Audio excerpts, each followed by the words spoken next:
Adventures in Time and Space. Transcribed in Future Tense.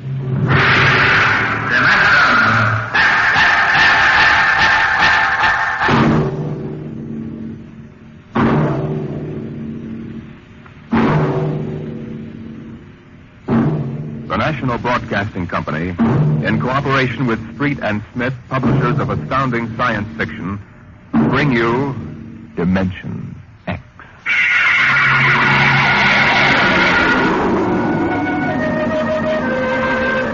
Nobody knows exactly when the nightmare began. They must have planned it for years, though, because looking back, you can find little incidents here and there. Like the concrete mixer in New Jersey that killed the bricklayer. And the time Senator Milburn was sucked into the roto-press at the Capitol Office Building. Unrelated accidents, we thought at the time. But they add up now. The day we really should have suspected was when the men walked off the construction job at the new Brookmeadow atomic pile on Long Island. I'll never forget that day. I was working as a statistical clerk in the project then, operating one of those miracle computing machines developed to fill the requirements of Army ordnance. They called it ENIAC. Mr. Gurney? Huh? Yes, Bella? The chief wants to see you in his office. Me? Unless you're no longer Samson Gurney, he wants to see you. Oh, well, of course. What do you suppose? I do not read minds, tea leaves, or crystal balls. Of course. I'm sorry. I shouldn't have asked. Don't apologize. I'm sorry. And don't wait for me. Mr. Hawk is in a hurry. Yes, I'll go in right away, of course. Her name was Bella Roscoe. She was Mr. Hawk's secretary. I had always thought her a very attractive woman, but for some reason she didn't seem to like me. Of course, on a clerk's salary, I couldn't exactly afford to take ladies to the best places. But I've often thought that if there weren't such a disparity in our ages, I might have... But then... Come in. You wanted to see me, Mr. Hawk? Gurney, I thought those electronic computations were infallible. They are, sir. We got a kickback from the chief physicist. These nuclear equations are inaccurate. No, they aren't, sir. I'm telling you what the memo says. Well, sir, occasionally, if there's an overload, the machine goes haywire. Sort of has a nervous breakdown, you might say. We usually rest it up for 24 hours, and it's okay again. Well, do whatever has to be done. Yes, sir. Oh, and Gurney. Yes, sir. You've been with the Bureau for over 15 years now. It would be a shame to have to remove you because you aren't keeping your mind on your work. Oh, Mr. Hawk, I hardly think anyone... Excuse me. Hawk speaking. What? Safe what? All of them? Well, have you tried to talk to them? Yes, of course. I'll send one of the safety engineers over. This place is falling apart piece by piece. Miss Roscoe? Yes, sir. The men on the construction gang at the new building have walked out on us. What? Someone slipped this morning and fell into a turbine. No. Get the chief safety engineer. Have him over there right away. Yes, sir. Oh, and contact the personnel office. Have them ask the union to order the men back to work. Get back to me. Yes, sir. Mr. I'm Hawk... sorry, Gurney. I have no time to discuss anything further. Get on the job and stay awake, or we'll have to make some changes. But, Mr. That's Hawk, all, I assure Gurney. you... That's all. Now, you probably gathered by this time that I wasn't a very important man at Brookmeadow. I hated Mr. Hawk with a passion because of his superior attitude. And because I knew that Miss Roscoe admired him as a man of strength and decision. I was secretly happy he was having trouble with his construction crews. That evening, I wandered over to the site of the new atomic pile to see where the man had fallen into the turbine. They had the construction area fenced off with barbed wire, and a security guard stopped me. Hold it, buddy. You can't go in there. That's a restricted area. I'm Samson Gurney from the statistical section. Here's my identification. I'm sorry, Mr. Gurney. Nobody's allowed in the area. I see. We had a lot of the employees come over tonight to take a look, but nobody gets in. What is it? Tell me, was he, killed instantly? Like that. Mm-hmm. Yeah. This guy was checking a magnetic field inside the turbine, see? Right down inside it. It's all over. But if it wasn't hooked up... Look, Mr. Gurney, they got smarter guys than me trying to figure these things out. Yesterday was a concrete mold. Wham! 2 guys get sucked right into the mixer. My. 3 days ago, a bulldozer starts up by itself and runs wild. 1 killed. 2 almost. Go figure it out. You know what I think? Sabotage. We got more guards and FBI men in here than we got workers. Flea couldn't get through without proving he didn't come off a Russian wolfhound. Now, I'm a statistician. All my life, I've been interested in statistics. So, a simple-sounding thing like this started me off. I went back to the office that evening instead of going home, and for the next 2.5 hours, I computed figures on the probability of industrial accidents for the types of machines we were using.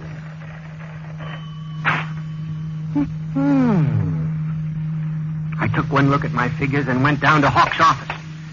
Just as I figured, he was staying late working on a settlement with the construction workers. Yes? Oh, good evening. I saw the light. Oh, Mr. Gurney, what are you doing here? Is Mr. Hawk working late? Yes, I am, too. I wonder if I could see him a moment. We're busy right now. Could you make it tomorrow? It's very urgent. I'll wait, if you don't mind. Suit yourself. Miss Roscoe, I wonder if perhaps you would consider having dinner with me this evening after you're through. I have a date, Mr. Gurney. I was thinking we might go to Raymond's. They have very good spaghetti. Mr. Hawk has already asked me to have dinner with him at the Golden Shish Kebab. Well, of course, that's out of my class. Yes. Yeah. Mr. Hawk, Mr. Gurney would like to see you a moment. He says it's very urgent. Urgent? All right, I'll give him a minute. Okay. Thank you, Miss Roscoe. Mr. Hawk, in the past 3 months, industrial accidents all over the country have taken a sharp, unexplained upswing. Why don't you stop playing FBI man and stick to your job? Which, incidentally, you haven't been doing too well. You and our computing machines have made mistakes before. Now, this is probably another. I'll have Miss Ross come, sir. What's the matter with this blasted buzzer? Miss Roscoe! Miss Roscoe! Yes, sir. Stop this blasted buzzer. Get a repairman, a mechanic, anything, but stop the thing. And you, Gurney, get out. I went back to my office to get my hat and coat, feeling about as unhappy and humiliated as a man can feel. He had thrown me out in front of her. The office was dark and deserted. The whole building seemed oppressive and unnatural.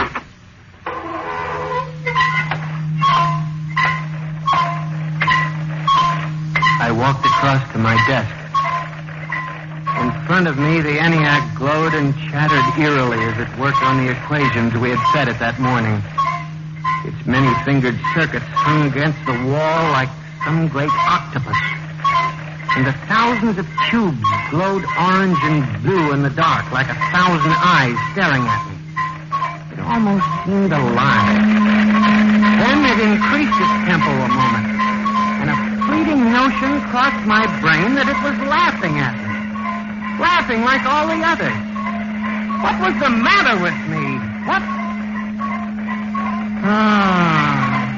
I shut my desk drawer and began to put the cover on my ENIAC typewriter when an amazing thing happened.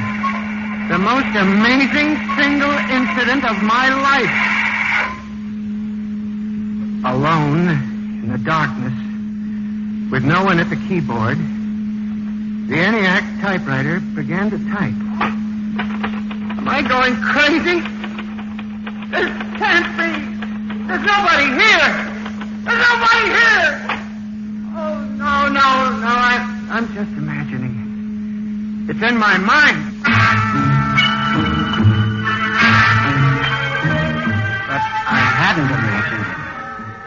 The paper was there in the carriage. Would I dare read it? Or would the whole thing suddenly vanish and send me shrieking to the nearest psychiatrist? Hampson Gurney, There are some equations better left unsolved. The answer to yours is death. It was not until I turned to go that I was suddenly aware of the utter and complete silence of the room. Then it dawned on me. The ENIAC had stopped working.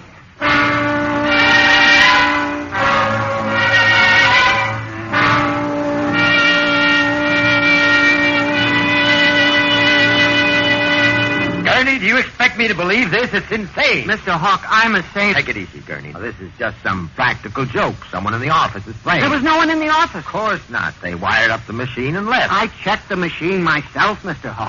All right, Gurney. You leave this note with me, and I'll turn it over to the security force for further investigation. But- No buts, Gurney. The security men will handle it. Yes, sir. Now, maybe you've been working too hard lately.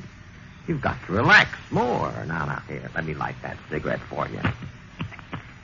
I watched him trying to make the lighter work. I don't understand this. I just put fluid in it. There's a brand new flame. It seemed ridiculous. A little piece of mechanism like a cigarette lighter frustrating the big important executive. Oh, blast this lighter. Here's the match. It was such a small thing. And yet as I watched him, a thought began to take shape in my mind. Nebulous at first, incredible perhaps. But it grew. You just relax for a few days. Everything will turn out all right. Now, the main thing is not to let little things upset you.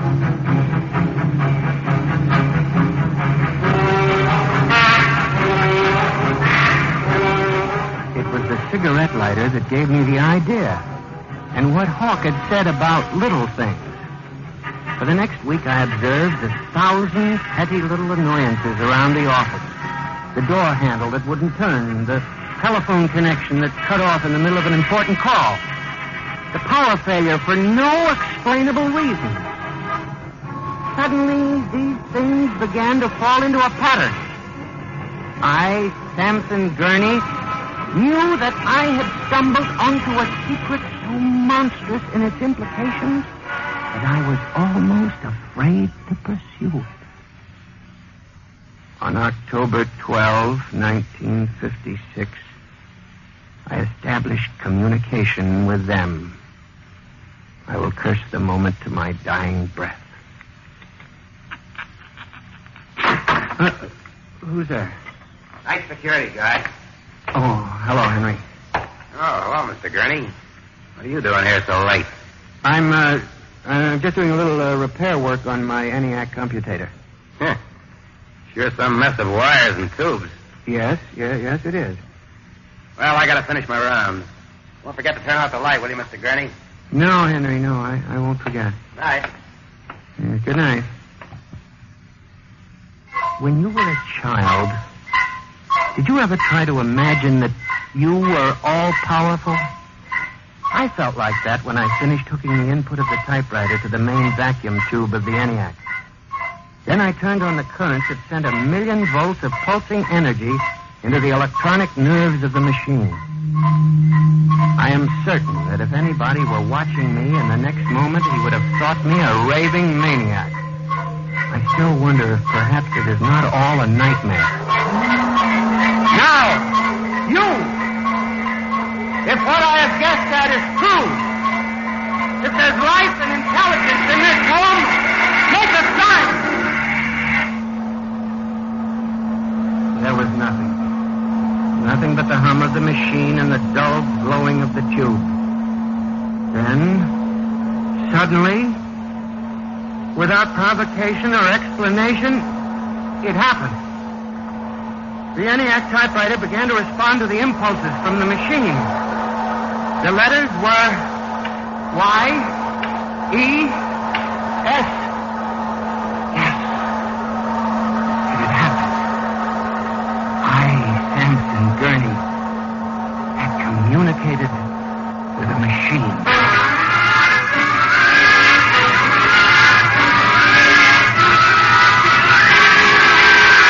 I was about to try to communicate again when suddenly, on ball-bearing casters, a heavy metal filing cabinet began to roll away from the wall toward me. I started to move to one side when another cabinet slid out from the wall, and then another surrounded me. That was when I realized that they cooperate. We taught them that, you see, on the assembly lines and in the factories. There was no way out. How could a mere man reason with some machine? Still, they needed it. They needed us to oil them and repair them and build them. They hadn't gotten to the point yet where they could exist without man. I had to make them understand that before they killed me. Listen to me. You must listen. What good will it do you if you kill me? I'm only one man, but I can help you. I can be useful to you. Do you hear me? Do you hear me? Good. You're going to need men to oil you and repair you. I'll do anything. I'll do absolutely anything you want, but in the name of God, don't kill me. If you can understand it, answer me. Answer me. The appeal captured the longing of centuries. Man as slave to the machine. And after a moment, the circuits glowed more brightly. The cabinet slid back to the walls. As I tore the tape from the machine and read it, the words were almost pathetic in their longing, but most ominous in their implications. They read, "Address me as master."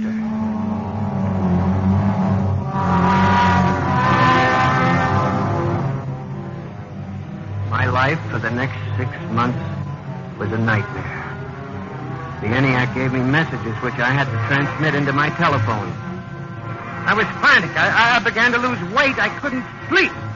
My nights were torture, a constant fear.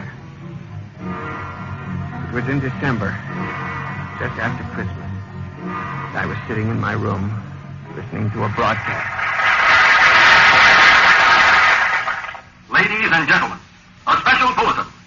Already 24 hours before the peak of the New Year's traffic, over 1,000 deaths have been reported. This is an unprecedented figure. Again, if you...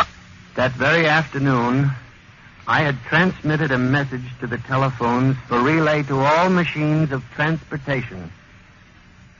The message was one word. Kill.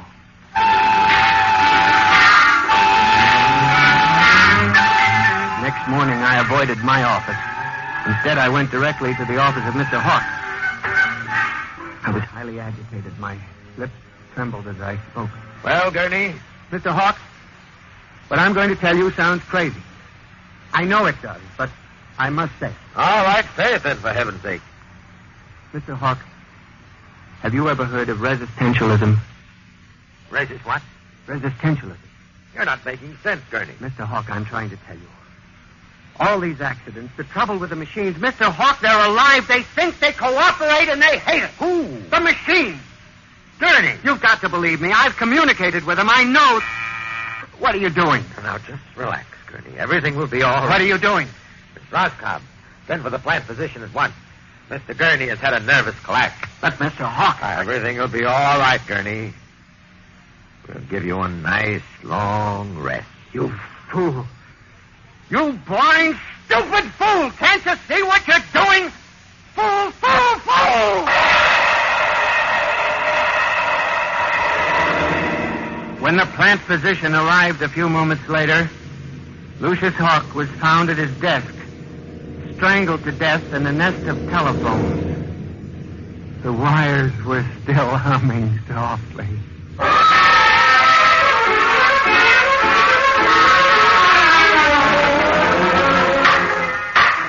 Samson Gurney, you stand accused of the crime of murder. How do you plead? I did not kill him. I did. So record. Prosecution will proceed with testimony. Now, Miss Roscoe, did the accused quarrel with your employer on the morning of the murder? Oh, yes. He and Mr. Hawk quarreled violently. I could hear Mr. Gurney screaming at him. And Mr. Hawk asked me to send for the plant physician. What were his words? He said, Mr. Gurney has had a nervous collapse. Now, Mr. Simpson, you are a guard at the Brook Meadow Project? Yes, sir. When did you have occasion to meet the accused? Right after those accidents. He was snooping around the construction area.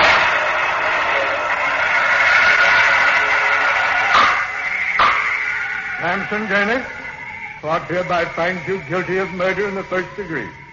Recommendation that you be examined, committed to the state hospital for the criminally insane at Motherwell.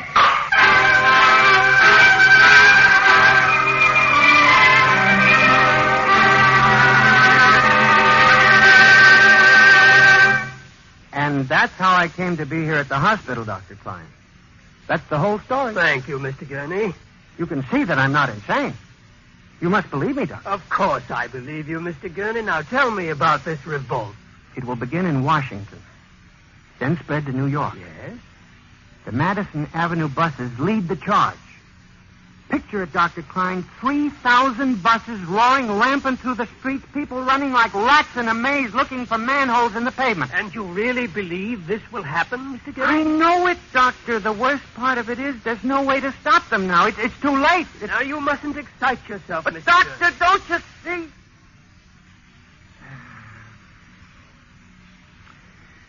It's fair enough, I suppose. We built them. We taught them to think for themselves. It was bound to come. I guess the female machines will be worst of all in the beauty parlors. They're more high-strung, you know. Well, since there's nothing we can do about it, Mr. Gurney, suppose you go to your room and Maybe if I went to my old Plymouth, I could make a deal before the police cars got me. Yes, Doctor? Would you take Mr. Gurney to his room, guard? He's already been given sedation. Yes, sir. Those concrete mixers may have made a mistake, you know.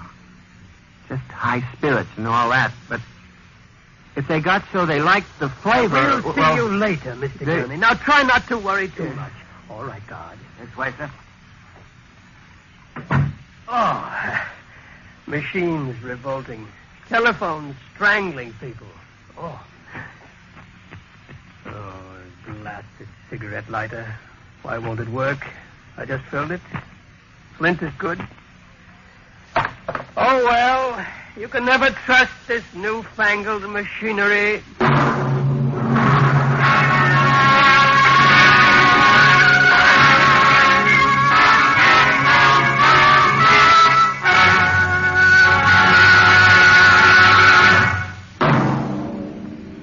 Next week, Dimension X will present a story of the future. A story of an insignificant pebble in the sky called Earth, and of a man from a distant star who grew to love this unimportant planet.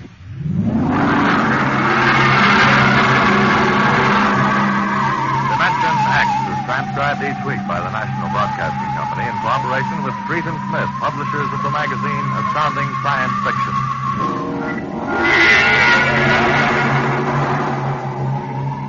Nightmare was written by George Lefferts and based on a poem, The Revolt of the Machines by Stephen Vincent Benet. Featured players in the cast were John Gibson as Mr. Gurney and Rita Lynn as Bella Roscoe. Norman Rose is your host. Music by Albert Behrman. Engineer, Bill Chambers. Dimension X is produced by William Welch and directed by Edward King.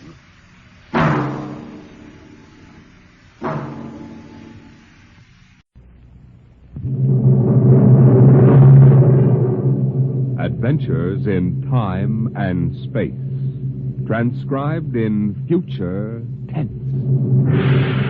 Dimension X.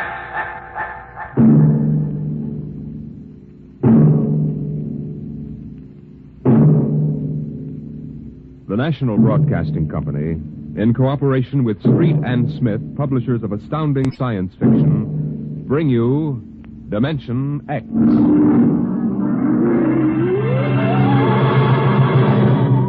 The war had been going on for generations. The sea and air were ruled by guided atomic missiles, radiations, and total destruction drove man underground. And there the war continued. The great beds of shale and limestone trembled as an underground cruiser chewed its way through the ageless rock. The ship was squat, ugly, the top of its cutting head 40 feet above the clattering caterpillar treads. It was windowless, and behind the grinding duralloy blades were ugly lumps that concealed the guns. On the bridge, Commander Sanderson fought the bucking vibration, one hand tight on a stanchion. Culver. Aye, sir. What's wrong with the insulation? It's hotter than oven up here. Port refrigeration unit went out. starboard can't carry the load. I've got damage control on it. Go back. Aye, sir. Give me a seismo reading. Severe shock 30 seconds back. Change course to 175 degrees. And half speed, please, sir, so I can chart the straighter. Mr. Culver? Aye, sir. 175, half speed. Aye, sir. Navigation, Lieutenant Watson. Bridge here. Change course to 175, Watson. 175. Aye, sir.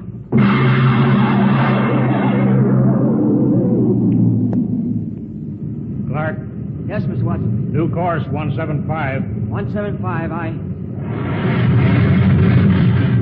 Half speed. Half speed, aye. What? We hit something. What is it, Mr. Watson? It's lava, probably. Maybe it doesn't mean anything. No, I guess not. Mr. Watson, Yes, Clark? we ever going to get out of here? You mean the lava? The whole business. We've been under rock for 3 months. You better keep quiet, Clark. Psycho officer has rubber heels. I don't care about Carpenter. He's been over me already with those stinking reaction tests. If he gives me one more ink blot to look at, What's your dial? 1 degree correction. Right. Mr. Watson, what was it like? Huh? When? On the surface. I never saw the surface. I was born in the Denver cave, half a mile down. Well, that was a long time ago, Clark. Yeah. But you remember, don't you? You and Kovacs are the only ones on the ship who remember the surface. It was war then, too. Kovacs was in the army, the infantry. The queen of battles. Well, the queen's dead now. What was it like? You mean in the surface wars? Yeah. Well, they had chaplains and... Chaplains? I guess you never heard of that. Now we have psycho officers. Yeah, they don't talk about religion much these days. It must have been something on the surface. I dream about that. I don't know what it was really like, but I dream about it. Then somebody takes me and shoves me down in the bottom of a hot closet. They shove a big hand over my mouth and I can't breathe. I wake up and I want to bust out of here with my fingernails. I just...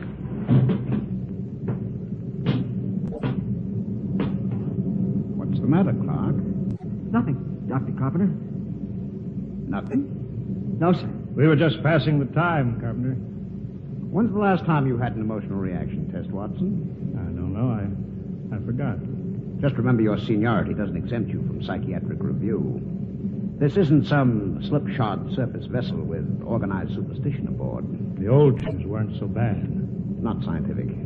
You know, I can remember when psychiatry and mental hygiene were the hope of mankind. Now look at it. That goes in my report, Watson. Yeah? Well, make sure you spell my name right. Now hear this. Attention all hands. Igneous rock detected. Fresh lava flow. Stand by to go to quarters. You're lucky, Watson. That is all. I'll finish with you later. I've got to check combat detachment. Sure. Go play with your ink blots. I'm busy. Now, go on, get out of the way. Get down to the combat detachment. They'll be happy to see you. Clark, check those dampers.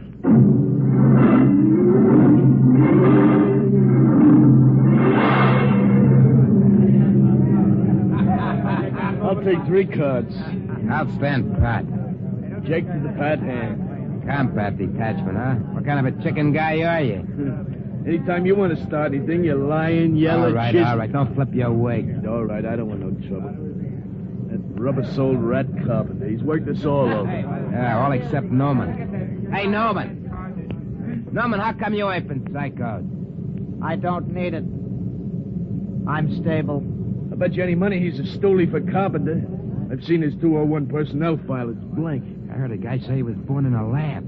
What do you mean? You ever seen him eat? Oh, you're crazy. The science brass has been working on something like that. You're crazy. You know how many men they fell short in the last draft?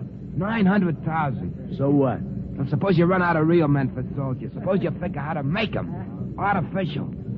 If they ever do, they ain't going to talk about it until it's combat tested. Yeah, I never thought of that. Hey, Newman. What do you got inside of you? Gears? I'm not supposed to talk about myself. Yeah? Well, suppose I make you talk. Hey, sit down, Chip. Sit down before I... Let go of me or I'll lay you out, too. Hey, cut it. Knock Knock it it off. off. Shut At ease, men. Well, how's everybody feeling? You, Coke? All right. I'm all right, sir. Uh-huh. Chin? Chin? I'm all right, sir. Newman? I'm all right, sir. Of course. Very well, carry on.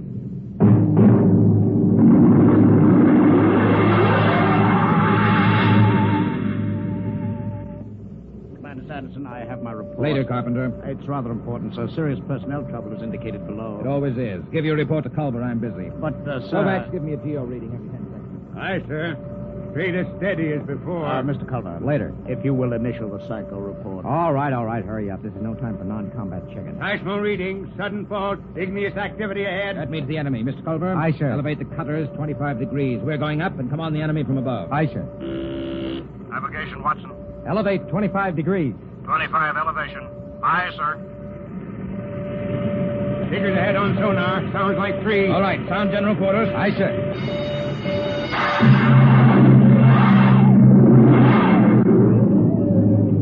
All right. General quarters. I've all this stinking luck. Aces I got. Get into your armor, you tubberlot. Yeah, give me a hand, Shin. The oxygen valve on my helmet's stuck. Too tight. Helmet's too tight. You eat too much. At least I ate. Not like Noma. Yeah, look at him. Full armor and he's still smoking. I bet he lives on nicotine. Hey, Newman. Yes?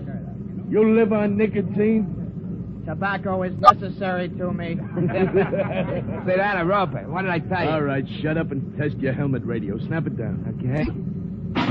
Now I'll get mine. Can you hear me? Is my intercom okay? Okay. Keep the power up. Newman, check your intercom. I can hear you. Attention. Attention, combat detachment, move out. Where are those chow runners with battle breakfast? Breakfast, huh? I can remember when I had meat in the chow. When I had cooks instead of food chemists, first class. Quit griping, Coke. At least we eat. Yeah, we eat. How about him? Want any breakfast, Noma? No. I don't need breakfast. I can wait without it.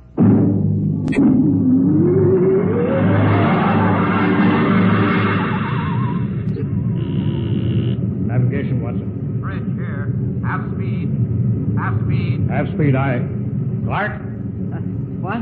What's the matter? You got the shakes? No, I'm all right. Half speed. Half speed, aye. Attention, all hands. Enemy digger sighted. What? Huh? Prepare for action at close quarters. Enemy digger sighted. You hear that, Watson? Prepare for action at Close quarters. Full speed forward. No, I won't. What? Come on, full speed forward. No. Another inch. Stop this ship. Get away from there. Let me go. I gotta stop the ship. I won't be killed. I won't be killed. Get away from the controls, Clark. Are you hurt? All right, take it easy now. What? I've got a gun. Stop the ship. Stop it before I shoot you. Now take it easy, boy. I won't be killed. I won't let him. I'll give you 3 Watsons that I shoot. You don't know what you're doing. I'm gonna stop the ship. 1, 2...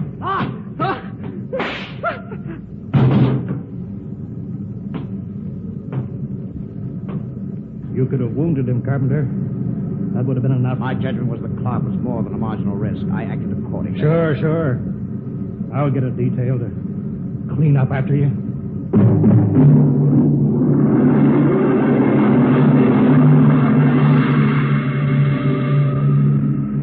Well, Doctor, the commander says you rate a citation. If you had read my report, Mr. Culver, you'd understand. Carpenter. Aye, sir. Don't let the crew hear of this.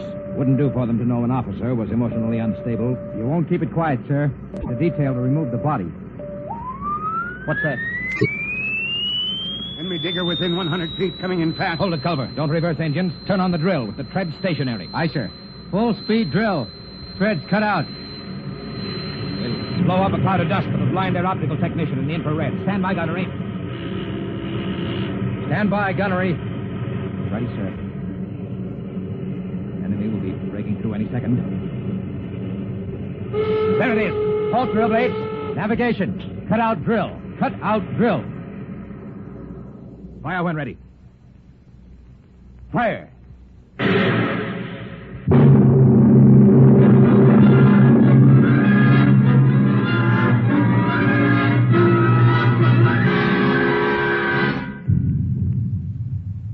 Contact signal. Contact signal received. Cease fire, Mr. Culver. Contact signal. Cease fire. Enemy battery silent, sir. Give the go-ahead to the combat men. They can move in. Who tripped that alarm? Cut it off. Navigation to bridge. Bridge, aye. What's wrong down there? Why the emergency? The atomic pile's kicking up. We can't get into hand damp. She may blow any minute. I'll take over, Mr. Culver. Prepare to abandon ship. But the enemy diggers, sir. With the atomic pile about to blow, we'll have to advance, destroy the enemy, and take refuge in their ship. There's nothing else we can do. Look alive. Aye, sir. Attention, all hands. Prepare to abandon ship. Prepare to abandon ship. Kovacs, have the ship's records packed and ready to go. Aye, sir.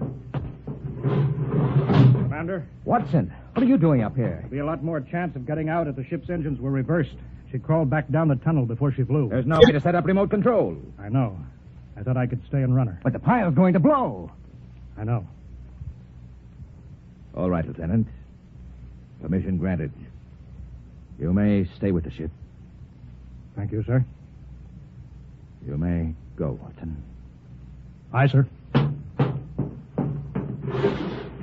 We can't let him do that, Commander. You can't ask any man to do that. This is no time for sentiment, Mr. Culver. Doctor, you're a louse.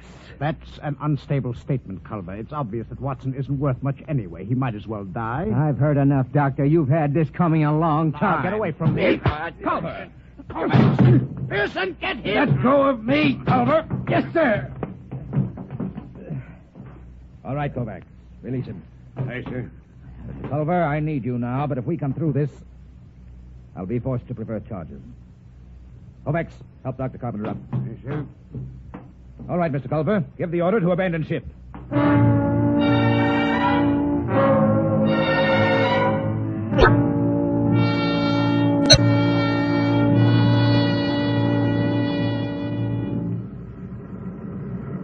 the men are away, Kovacs. Full speed in reverse. Aye, Mr. Watson. How long have we got before the pile blows? I don't know. Kovacs, why did you stay here? You could have abandoned ship with the others.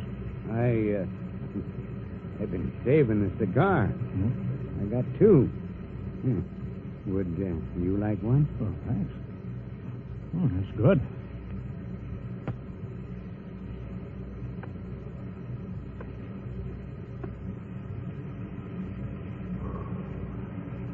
You didn't answer my question, Kovacs. Why did you stay? How about you, sir? Me? I was in the last class out of Annapolis before it went underground and merged into the Geo Warfare Academy. I guess I just hang on to illusions. Dead traditions of service. I suppose I did it because I thought it was the right thing to do. Yeah, I guess that's it when you get down to it. Kovacs, you saved a cigar against the rules. I've got something here. It's a book. I stole it out of a hotel room in Frisco in the old days. A Bible? Yeah. Psycho officers don't allow them on board. Carpenter would have had me in the cells if he'd known about it.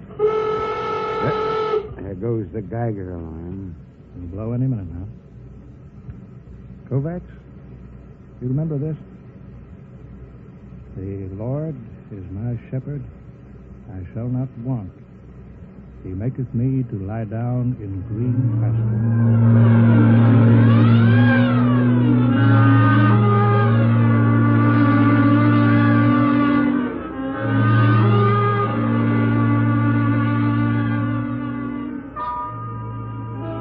All right, guys. Now you know what an enemy underground cruiser looks like. Let's board her. What was that, Sheriff? I don't know. Come on. The enemy left their landing trap down. Let's go. Look out. It's Fontaine. I kicked in his faceplate. Look out for my gun recoil when I go up the ladder. They may be waiting for us. Where are they? Ought to be some resistance. Let's get outside. If we can sneak into the bridge, we got them. There it is. Bridge hatch.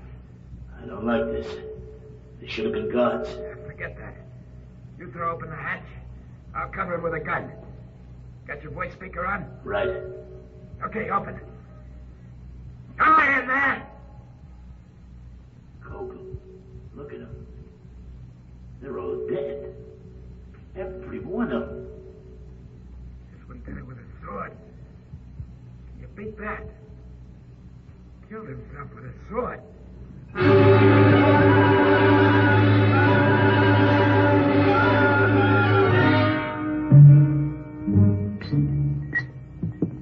Confound this foreign equipment. Culver, how soon can we get this enemy ship underway? Give me the damage report. Aye, sir. The port trip knocked out, armor breached aft in the midships, gun batteries inoperable. Lieutenant Adamson estimates we can make limited headway in 2 days. Very well. Sir, is it necessary for me to have this guard tagging after me? You're under arrest, Culver. Excuse me, Commander, sir. Oh, go ahead, Coke. There was a message or something under the guy with a sword when I broke in. I kept it as, well, sort of a souvenir. Oh, give it to me. I didn't mean anything wrong, sir. Hand it over. Culver, you read the enemy language. I'm afraid I'm under arrest as a prisoner. That'll do. Go ahead, read it. From Supreme Headquarters. There's a code designate. To all field commanders. Subject. Secret weapon, X-39. Failure of. 1. Research project X9 released on South America front last night. X9, a semi-living chemical process attacking all forms of protoplasm, was found to be uncontrollable. Is spreading through our own armies all over the world. 2, you are instructed to... Well? That's all, sir. Quiet. Gentlemen, there is only one way to interpret this news. Carpenter, you will inform all hands that the destruction of the enemy is worldwide. The war is over. Hey, Newman, why don't you laugh, huh? Why don't you shout? The war's over. I don't need to shout. Hey, Dr. Carpenter. Aye, sir. You will instruct Cook to serve double rations as a celebration. No, sir. I strongly advise against it. The psychiatric implications are... What's the matter? I don't know. Something it's inside me. I've got to get out. Carpenter! Coke, Newman, go after him. Come on. No. That can't happen to a man. Not that. It's Carpenter. You can see that. But that can't happen to a man. He's dissolved. What's going on here? You don't understand, Commander. You didn't listen to that enemy message. A semi-living chemical process attacking all forms of protoplasm. All forms. Carpenter and you and me. You understand why the enemy killed themselves. They knew. The war's over, all right. There's got to be something to do.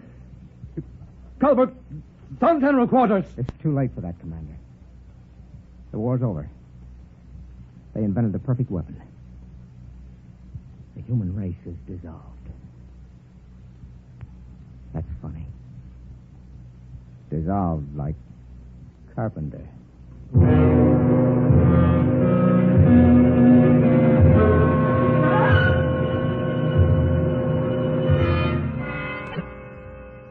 Newman. Is that you? Yes. They're all dead. Aren't they? Yes. Commander Sanderson was the last. Except me. I suppose so. How about you, Newman? It will not affect me. I am not made of protoplasm.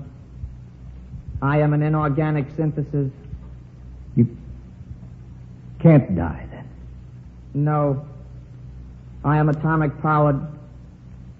My breakdown point is calculated in thousands of years. I cannot destroy myself. I was conditioned against it. It's beginning. You'll be all alone, huh? I know. Buried alive in a rock for thousands of years. I'm sorry for you, human. I'm sorry. be all alone. Now, it's starting. I can't stand it.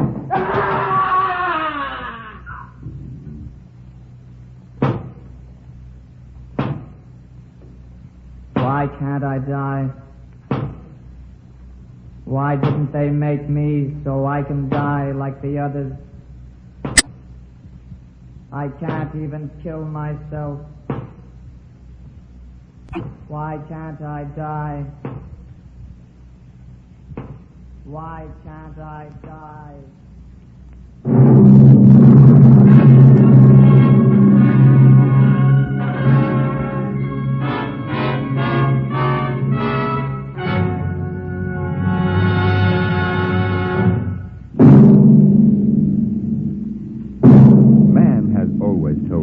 That he was master of the machine. But will he always be?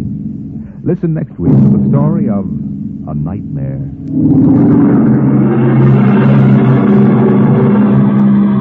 Dimension X is transcribed each week by the National Broadcasting Company in cooperation with Street and Smith, publishers of the magazine Astounding Science Fiction.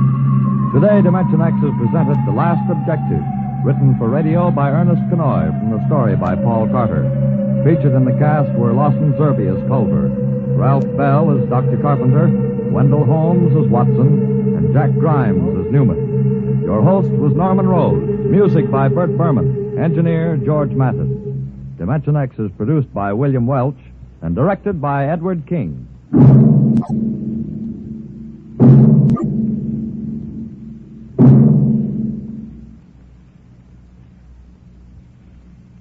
Dimension X came to you from our Radio City studios in New York. This is NBC, the national... Adventures in time and space. Transcribed in future tense.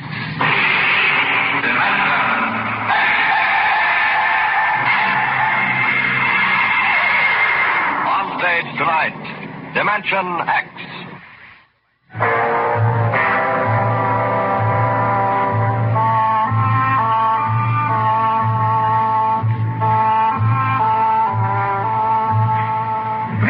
Been over the route of the march. The Cross-Mars Highway runs that way now. From the Calmac Canal on the equator, north to the Highlands, with a water station every 20 miles and a radar pickup and towing service running 24 hours a day. But there wasn't any highway 30 years ago in 97. There was desert. Hot, burning desert. Sand shifting and blowing, piling up around the empty shells of the ruined cities, ancient when man on Earth was living in caves. I lived at the edge of the Calmac Canal then with my father. He was a prospector, searching the surrounding desert with sonar probe and Geiger counter, scratching just enough ore from under the Martian sands to pay for our grub stake the next year. I remember he was in the Adamson digger in the North Quadrant when I came running out that day.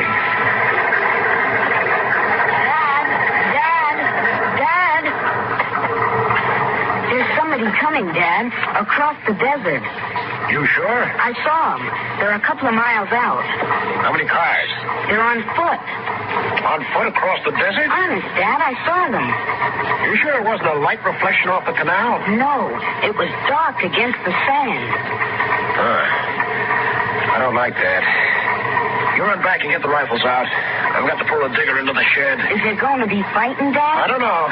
Got a whole year's ore piled out back in the bins. They're going to lose it to no claim jumpers. You get back to the shack and break out those rifles. See that they're loaded, you hear? And jump.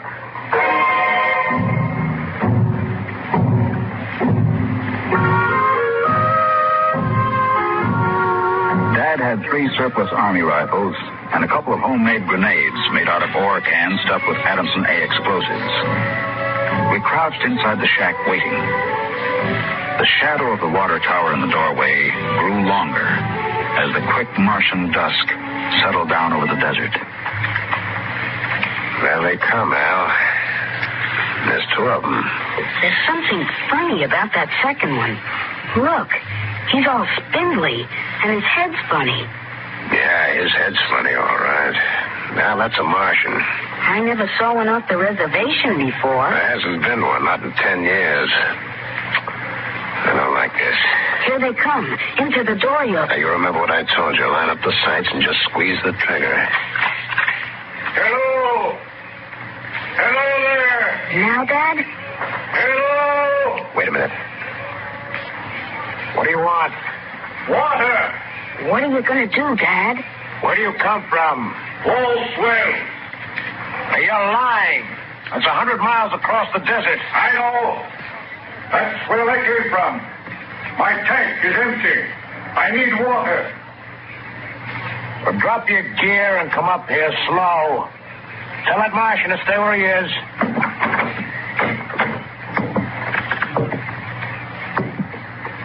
All right, now. Who are you? My name is John. John, eh? What are you doing with that spider? His name is Kantalka. I don't care what his name is. What's a human doing with a Martian? I found him in the dry bed of Kalmak Canal, nearly dead of thirst. Probably ran off from the reservation. When our brothers are caged, they seek freedom. Brothers? Those spiders? All living creatures are our brothers, on Mars as on Earth. Oh, wait a minute. Bert Alstrom at False Wells told me there was a screwball hedge preacher over there hollering about letting the spiders loose off the reservations. Let no man call his life his own. No man or tribe nor nation. I guess that's you, all right. Yeah, Bert told me they called you Crazy John. Oh, well, I don't suppose there's any harm in you. Go on, fill up your tank at the air still. You can even have supper with us. We would be happy to. We? What do you mean, we? Kantalka and myself. That spider? Oh, no. I ain't having a Martian sitting down to eat with me. Now, you come on, no. Thank you, sir, no. For my brother is not welcome. I cannot go.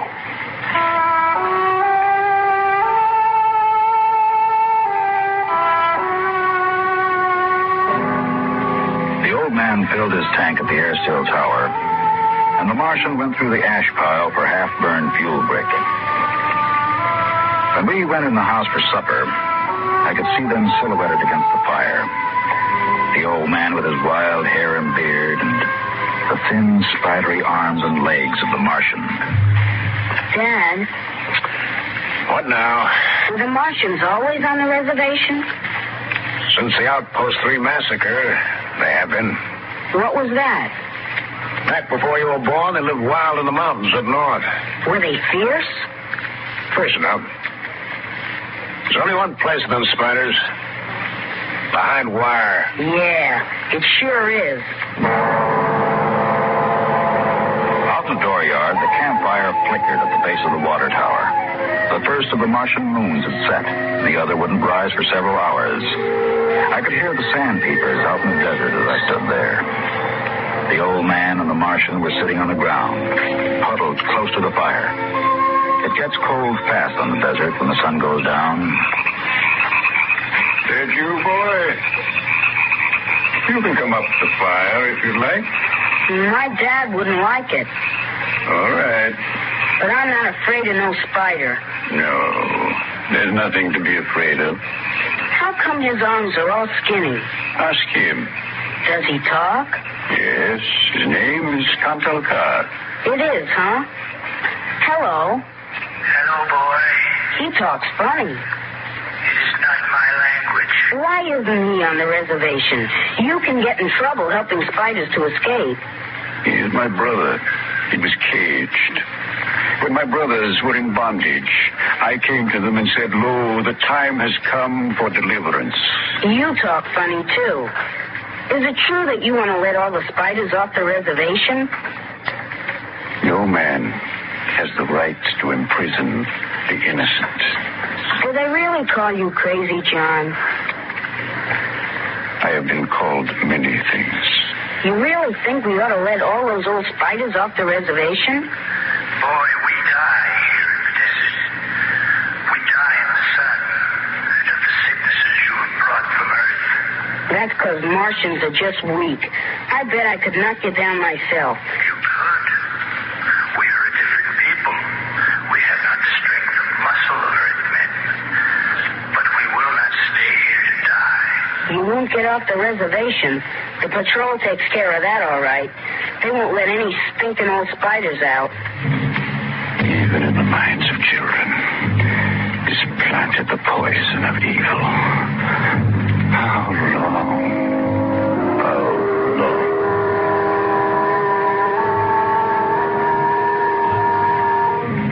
That night through the window, I could see the flicker of the old man's campfire. He was walking up and down now, shouting, singing hymns, verse after verse, his white beard catching the light as he passed behind the fire. The Martian sat slumped over, his thin, spindly arms folded across the huge barrel chest that had developed over the centuries as the air of Mars thinned and escaped into space. In the morning, I looked out, and they were gone.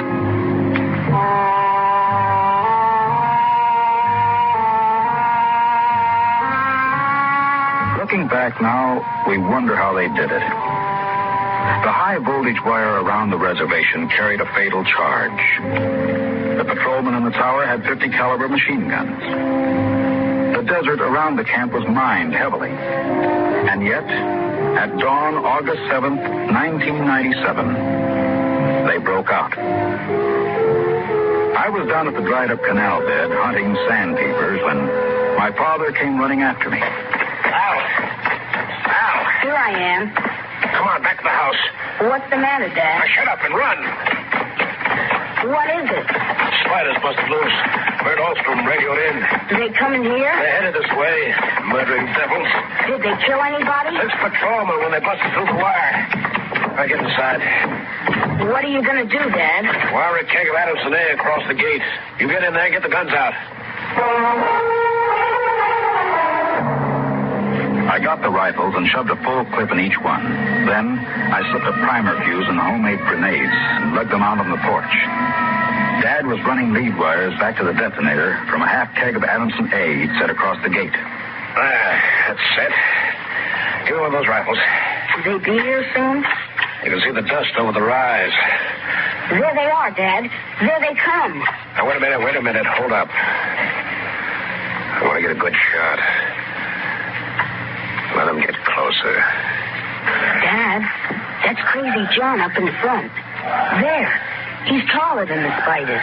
You can see his beard. Yeah, you're right. The renegade rat. Probably helped him break out of the reservation. Now, listen, Al. If anything happens to me, you light out back to the shed. And hide out in the empty ore bins till they go away. You got that? All right, Dad. The spider's shouting something, Dad. That's probably a trick. Get down a little, Al. You're in the way. Yeah, I got him cleared now. Right in the head. Now, up a little now. I got him. Dad, look out. They've got guns. Get down. Dad. Get out, Al. Get out to the shed. But, Dad, you're hit. Go on. Those spiders are going to rush. Get going. I can't leave you. Shut up. Get out of here. You hear? Get out there.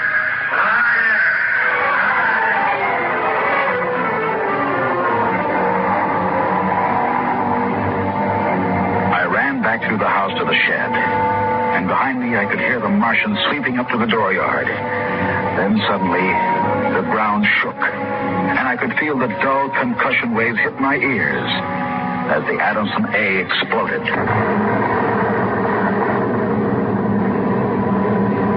I could hear the high whispered screams of the Martians and the rattle of fragments on the metal roof of the shed. I dived into the empty ore bin and slammed the hatch almost shut. I crouched there watching the thin edge of light that filtered through, listening to the brittle tramping of Martian feet on the board floor of our house. The shooting had stopped, and the shouts had died away. I sat there waiting. Suddenly, a shadow fell across the edge of light, and the hatch slid open on top of me. You leave me alone. I'll kill you. Boy, I've been looking for you. Where's my dad? What did you do to my dad? He's dead. You killed him. You and those spiders. You killed my father. Come out of there, boy. You let go of me, you murderer. Come on out. I'll kill you. I'll kill all those stinking murdering spiders. They are our brothers, boy. Your father shot without warning, and the fire was returned against my orders. You did not have to shoot. Our brothers came in peace. They're going home to their mountains. We came to get water for the journey. You mean you just wanted water? You... Dad. Dad. We'll be following us soon. We must go. The boy? We'll have to leave him here with water and supplies. No, the Earth Patrol would question him. We need the time. He goes with us. He can't. It's straight across the desert to the mountains. He'll die. John, since the Earthmen came to Mars, the Highlanders have died like the grass in the hot sun. We are going home. One life cannot stop us.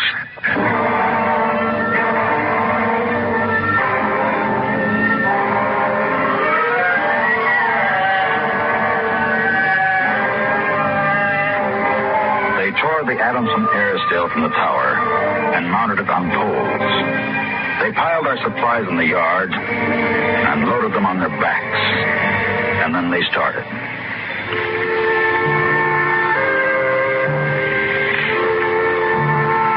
I marched with the old man at the head, and the column stretched out behind us on the desert. Women, children, the sick and the dying, some showing the signs of the diseases that were trivial to the Earthmen, but deadly to the Martians. Chickenpox, German measles, and the bronchial infections that raced through the vast areas of Martian lungs, eating away the tissue till death came in a last spasm of coughing. I turned to look back at our house, but the sun was behind it, blinding red. And the old man pulled me around as he marched, his eyes fixed on the horizon where far to the north rose the cool mountains that were the ancient home of the Highlanders.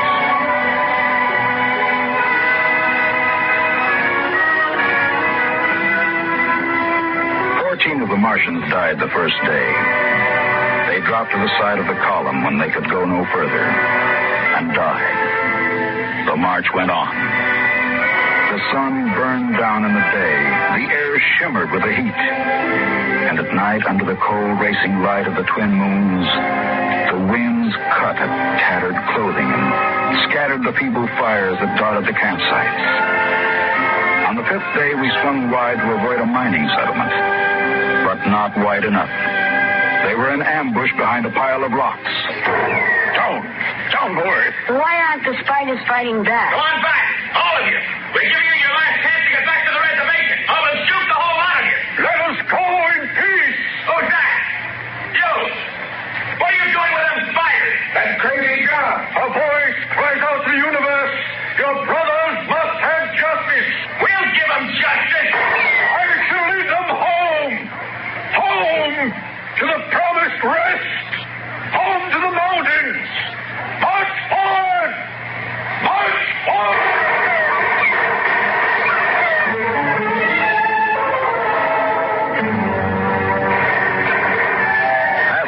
They marched, and the Earthmen fired as fast as they could reload. A Martian would spin and drop as the heavy caliber bullets shook his bones to brittle fragments.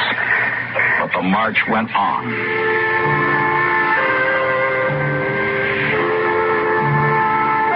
We wound across the desert in wild zigzags, following the paths the old man had traveled through the years. Only once a patrol plane hovered on the horizon and then shot away. The days went on, the weeks, and the Martians died. They died of exhaustion. They died of the disease we had given them. And they died of thirst. The Adamson still could produce 27 units of water an hour, no more. and on that they died of thirst. Yeah, boy. Here's your water. That's more than the others got. You're giving me your water. It will be provided to me. He that brings justice to his brothers will drink deep of the water of righteousness. He that leads his brothers to their promised rest will savor the cool draughts of the mercy of heaven.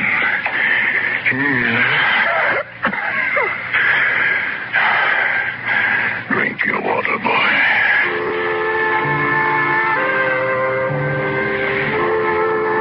Across the desert, from the Calmac Canal to Fever Dip, past the towering mesas of the Higgins Badlands, across the dry sea bottoms, they marched. On the 54th day of the march, we halted at evening. The air was thinner and colder now. The rations had long since been exhausted. And around the campfires, they cooked the hard, bitter kernels of the dogbush nut that grew on spiny stalks like earth cactus. I lay down to sleep wrapped in the old man's coat. Early in the morning, before sunrise, I woke suddenly. The ground mist that had covered the desert the night before was lifting slowly, and I saw the old man standing by the burned-out fire, the vapor swirling around his legs, and the cold light of the false dawn edging his wild beard. Go back to sleep, boy. I can't. The end is near. I've led them through the wilderness, dry shod across the seas. And before us lie the mountains. It's over. We're there. I've led them to home. And I must go back to the desert. You mean alone? No, even now, I hear a voice in the wind. Carry the message to the men of Earth. Bring to this new world the message of the old. All beings created in the universe are my brothers. And he that harms my brother harms me. Goodbye, boy. You'll be safe now.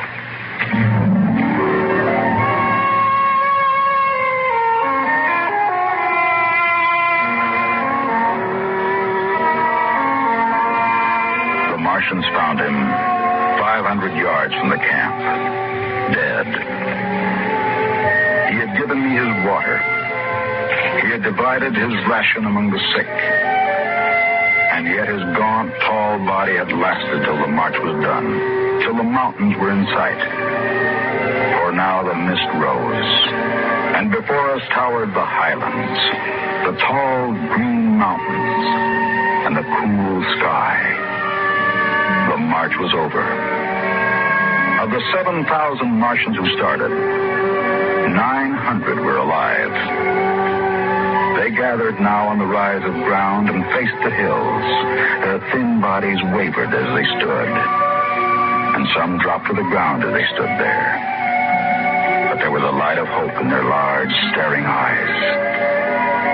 Most of them had died, but they had died on the way home. And now the march was over.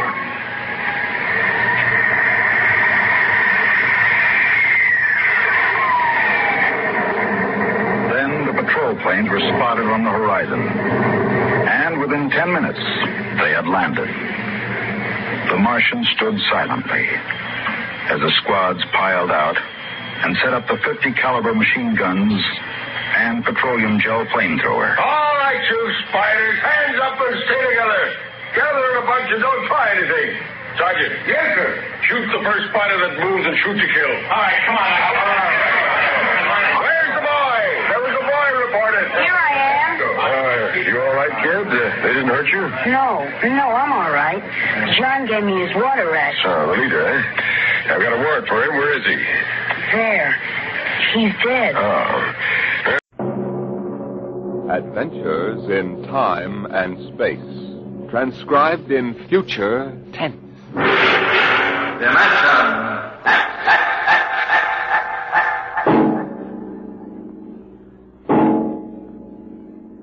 In the beginning, there was Jordan, thinking his lonely thoughts. Out of the loneness came a longing. Out of the longing came a vision. Out of the dream came a planning. And out of the planning came decision. Jordan's hand was lifted, and the ship was born.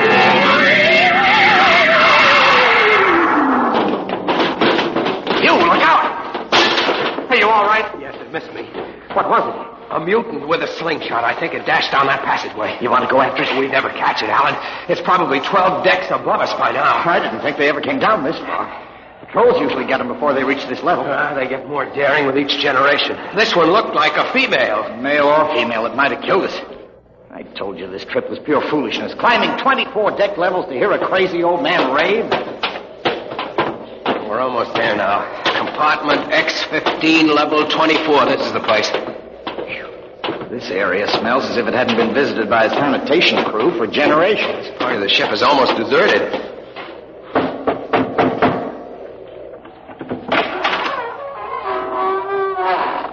Yes? This is the compartment of John the Witness. Who are you? My name is Hugh Hoyland. I'm a cadet from the scientist barracks. This is my friend Alan Mahoney. What do you want of John the Witness? Only to talk. Are you a believer in Jordan? Naturally. I have heard that there are those among the younger scientists who doubt the word of Jordan. To doubt is death. We're not heretics. Enter. I have brought a gift of tobacco, grown on the richest level. It smells good. I assure you it's the best. Wait here. What a rat's nest. What the devil do you think he can tell you? I don't know. Now, hush.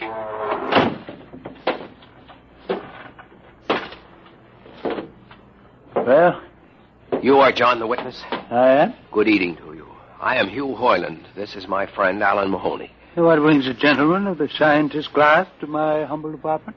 I have heard that you and your parents before you have long been keepers of the legend of the ship. Since Jordan gave the word. I am anxious to hear the word as Jordan spoke it. Why? You see, among the young scientists, there have been some who talk against the word. Regulations against such heresy? Some of them say the ship has no purpose. They say that we're here accidentally.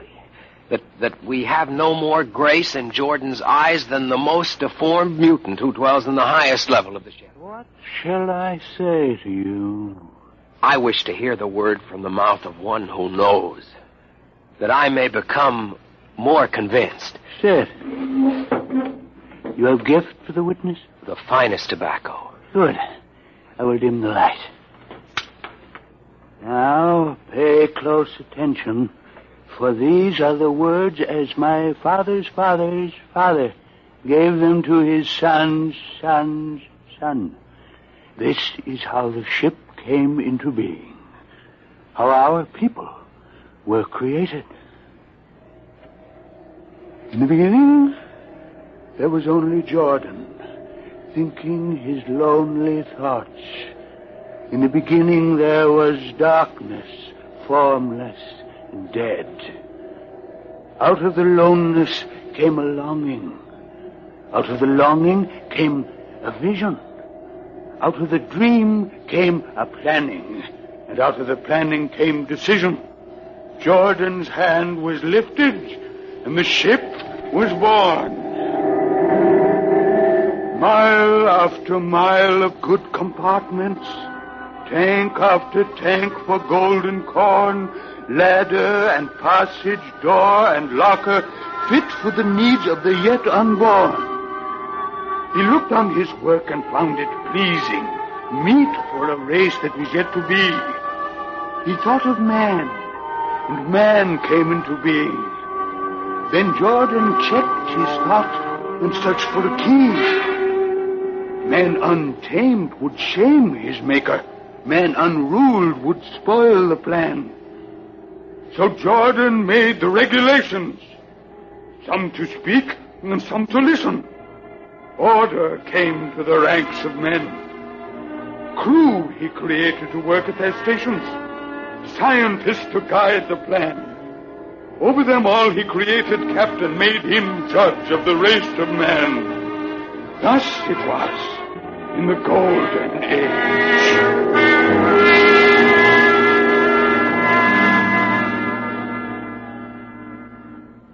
These are the true words? As my father's father taught them. But what of the strange beast-like people on the upper levels of the ship? Surely Jordan did not create them. Jordan is perfect. All below him lack perfection. You have heard of the legend of Huff? I have heard that he mutinied against Jordan. Darkness swallowed the ways of virtue. Sin prevailed upon the ship. And before wisdom prevailed and the bodies of Huff and his followers were fed into the converter, some of the rebels escaped and lived to father the mutants. They are tainted with the sins of their fathers. One more question, witness. Speak. What is the ship? The ship is a great sphere. 25 kilometers wide and 100 levels deep. I know that, but what about the upper levels? The regulations forbid us to venture into the upper levels, but it is said that beyond the levels of the mutants lies the forbidden place where Jordan's spirit prevails. So I've heard. But something troubles me. Something which prompted my coming here. Yes, my son. What lies beyond the ship? What? What lies beyond the ship? This is heresy. Answer me. I will not permit such talk. The ship is complete. The ship is universal. The ship is everywhere. The ship is endless. Your mutterings are those of a frightened old man. They answer nothing. You question the word? I think you lie. Hear me, Mr. Highland. For what you have already said, I can have your body fed to the converter.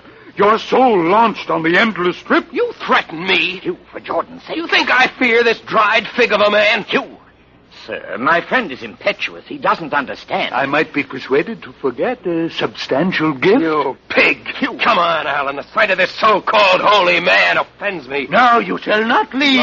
Don't try to frighten me with a gun, old man. Remain where you are, heretic. I warn you, put down the gun. Now, no closer. Drop it. Very well, then. Dip to the heretic. Alan, get him!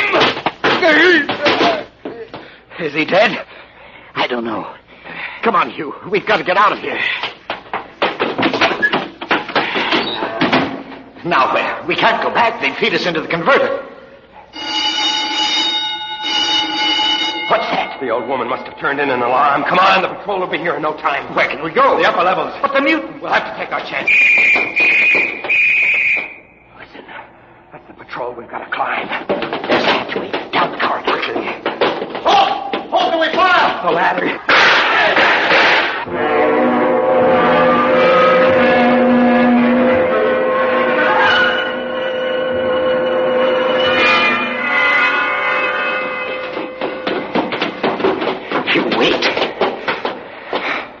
How far are we from the outside wall? Judging by the slope of the deck, about 2 miles. Mutant territory. Come on, we'll try this passageway. Hugh. What? I don't know. I feel as if we're being watched. It's your imagination. Perhaps not. Oh! It's only a ship's rat. Get a grip on yourself. It's as big as a dog. Come on. I can't drag myself much further. We've got to find a compartment with water. Oh, if only you hadn't asked him that stupid question. There's no use going over that. Why did you do it? Why? Alan, I've been thinking about it for a long time. And when he began to give me those stupid pat answers, well, I just saw red, I guess. But who are you to question the ways of Jordan? When you asked me to go with you to visit the witness, I thought you wanted spiritual help. I never dreamed I'm sorry, Alan. I couldn't foresee this. I didn't know it. Wait a minute. Oh, what? Another shipwreck? No. I thought I saw something move. Near that bulkhead. I didn't see anything. Maybe my eyes are going bad still. Listen. You behind! Alan, look out!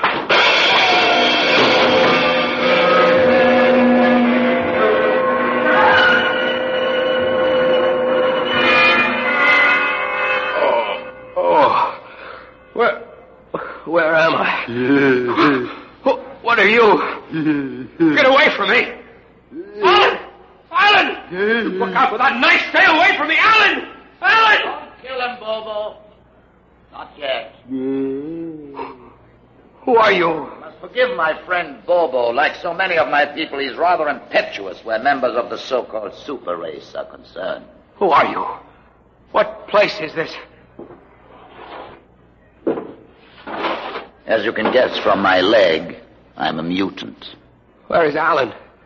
Your friend is dead. I was not able to restrain my people in time to save him.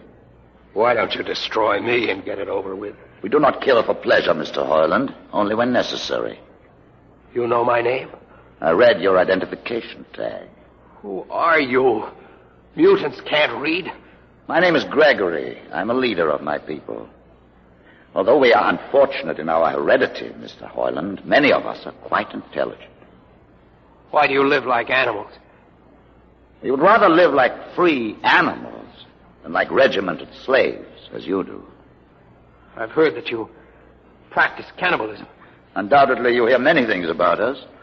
We raise our own cattle on the upper levels, and those of our people who choose to farm raise enough crops for our small population.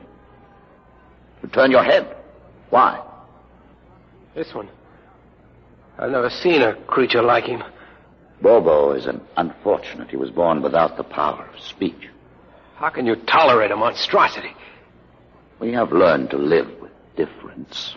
If we began to destroy our imperfects as you do on the lower levels, there would soon be no one left. It violates the regulations. The word of Jordan's You know, state... Mr. Hoyland, your people are really primitive and barbaric. You dare say that to me? I dare say a good deal more. Let us go to my compartment and speak further. I'm always interested in information of the lower levels. I won't give you any information. Bobo, I want Mr. Hoyland in my cabin, please. Hey. I would advise you to go quietly, Mr. Hoyland. Bobo has a hatred of superior beings, which is unfortunate, but quite understandable. Proceed.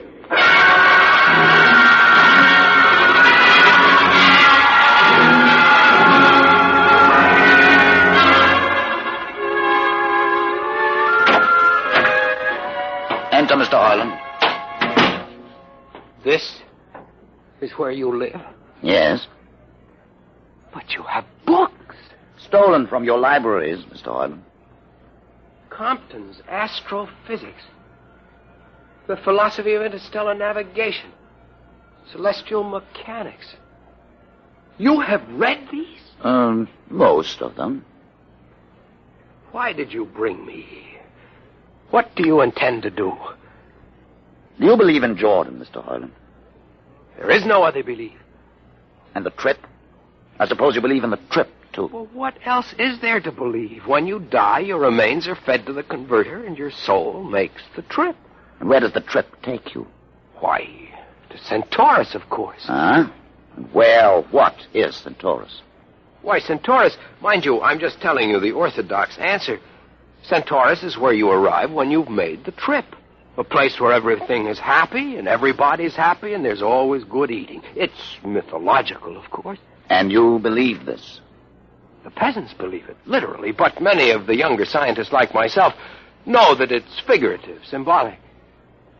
Why do you ask? Didn't it ever occur to you, Mr. Hoyland, that the trip is exactly what your peasants believe it is? That the ship and all the crew were actually going someplace, moving? The ship can't go anywhere. It already is everywhere. Imagine a place bigger than the ship, much bigger, with the ship inside it, moving inside. But there can't be any place bigger than the ship. There wouldn't be any place for it to be. Oh, for heaven's sake. Listen, you know the lowest level? Yes. If you started digging a hole in the lowest level, where would that hole go? Where would that... Oh. No, it's forbidden to think such a thought. Where would it go? No, I can't think about it. Bobo, we're going to take Mr. Hoyland to the place. Where are we going? To the top level. But it's certain death. Nonsense, I've been there 1,000 times. Come along. No, I won't. You can't make me. I think we can. Now, shall we proceed peacefully, or shall I have Bobo persuade you?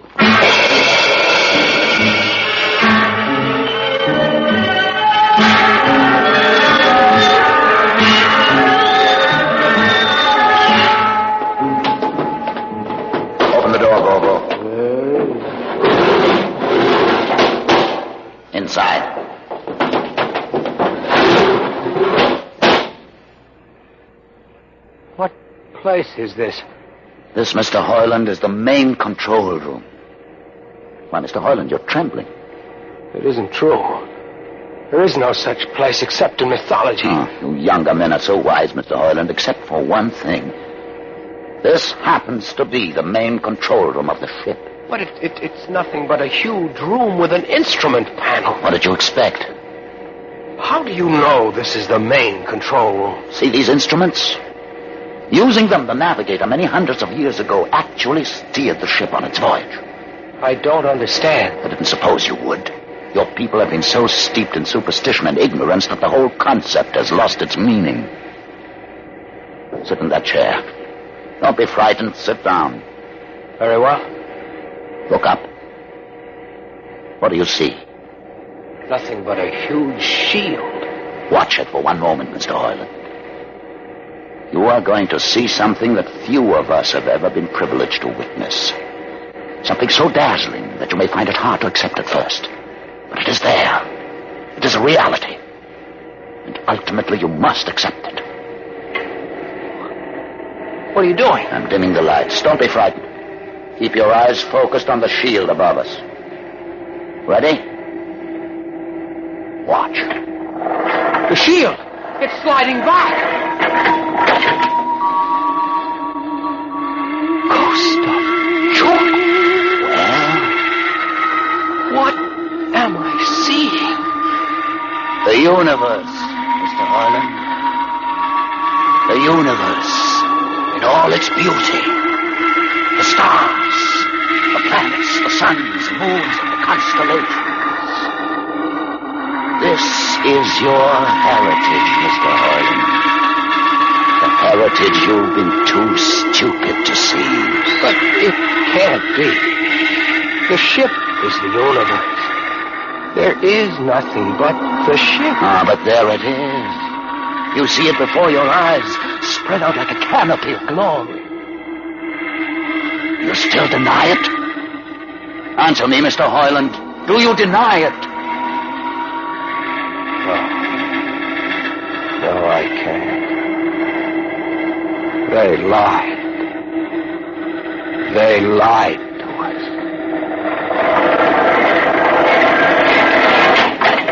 Good. Why did you close the shield? You will see it again if you're not afraid. I'm not afraid. Many times.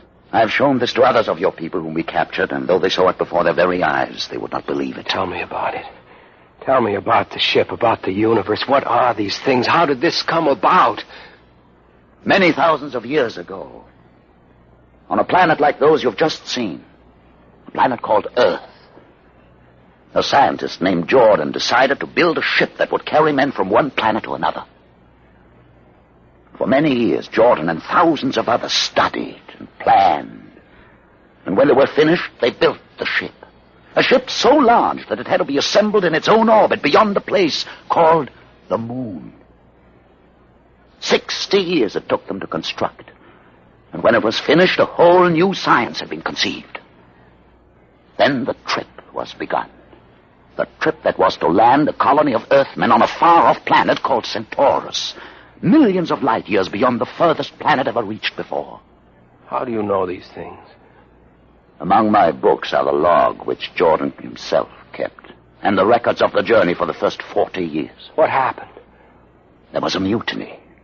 A man named Huff led a rebellion of those who wanted to turn back. In the struggle, the navigators were killed, and the crew fell into a state of anarchy. In the years to follow, small groups of men tried to organize the ship for navigation, and each time they failed. Finally, the whole idea was abandoned. And so for centuries, we have swung in space, unmanned, undirected, living in a lost world of our own making, without purpose, without direction. Why have you told me this?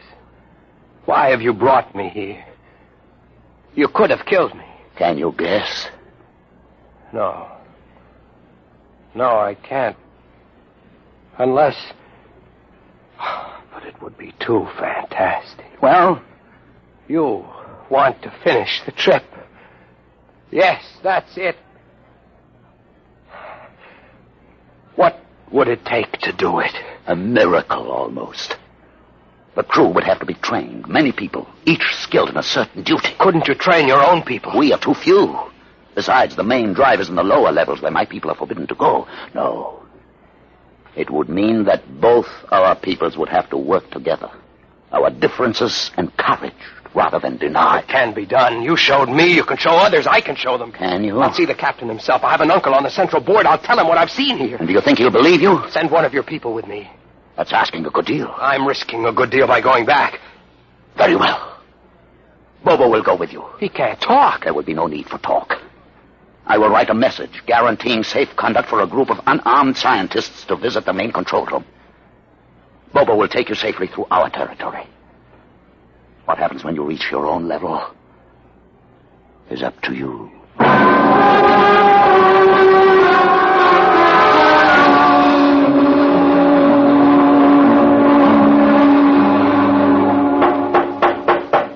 One moment.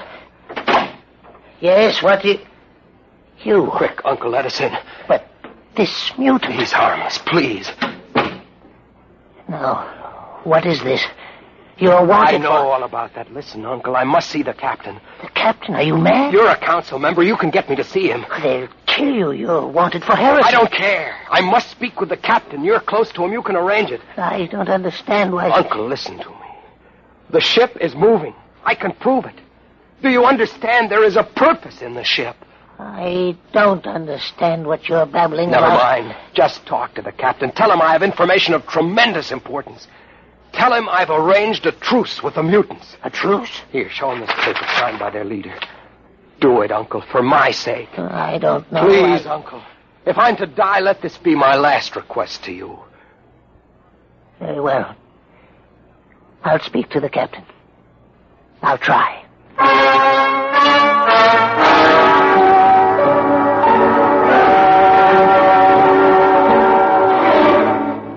And you say, Mr. Heinlein, that you saw this with your own eyes? I swear it, Captain. I swear it on the word of Jordan. Let me see that paper again.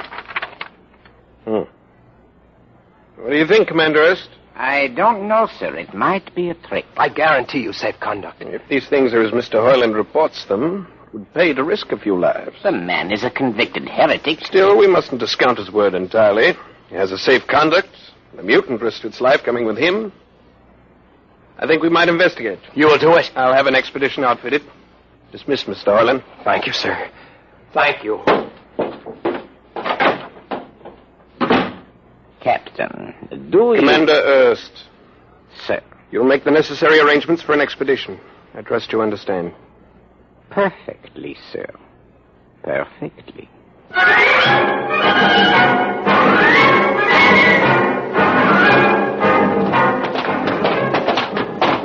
Lieutenant. Mr. Heinlein. You'd better halt your men here. This is the spot. Patrol, halt. I see no welcoming party of mutants. There will be none. Their leader will meet you inside the main control room. You don't say. And just where is this main control room? Beyond that door. I see. All right, men. Ready arms. Why do you ready arms? In case of ambush. Ambush? Don't you think they could have ambushed you on the way up here a good deal more easily? You know, Mr. Heinlein, I think you're a mutie lover. They have a place in the converter for that kind. Lieutenant, are you mad? No, Mr. Heinlein. But most certainly you are. To think that we could be lured up here to be slaughtered with a fantastic story about some mythical control room. Guns ready, sir. Lieutenant, I warn you, these people have acted in good faith. If you break the order on mutants to open the control room, Mr. Heinlein. No, not until those guns are dismounted. As leader of this expedition, I order you to call them. I refuse. You cannot do this thing. This is no way to keep a truce. Very well, if you refuse. Oh, there! Mutant! Come out! For Jordan's sake, Lieutenant. So quiet for comfort. Mutant! Open the door! Please, Jordan, don't let anything happen. Please don't. It's opening. Ready, men. Someone's coming out. Look at his leg. Horrible. Steady. He's walking toward us. I can't stand this. Look out! Gregory!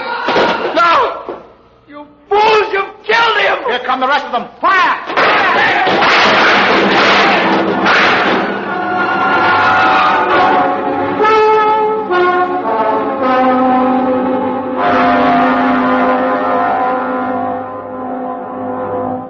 That should teach them a lesson they won't forget. All right, men.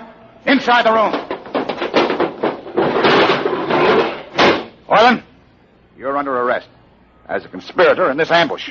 Ambush, you fool, you blind, stupid fool. That'll be enough. Have you been inside this place before? Yes. What's all this machinery? These are the controls he would have used to steer the ship. He's gone out of his mind, Lieutenant. Steer the ship? Who? The leader. The one you killed. This ugly mutant? This ugly mutant happened to be a man of true greatness. You're mad. Am I? This man had a vision which could have saved you, but you chose to kill him because you couldn't stand the sight of his difference from you. I'll not listen to these ravings. Close your ears. Shut your minds against the conscience that tells you it's wrong to kill. That tells you that your need to be arrogant only proves your inadequacy to yourself. Shut him up. Don't listen to him, man. You can't shut your ears. My words sting you. You cannot shut your minds. And you cannot shut your eyes. Don't do this. The roof. It's moving back.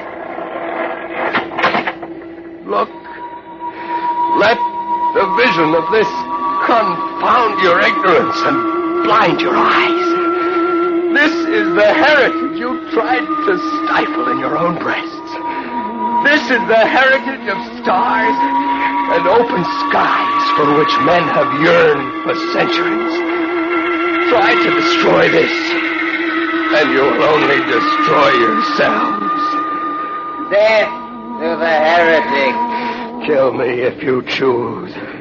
But I say to you that this you cannot keep from our people.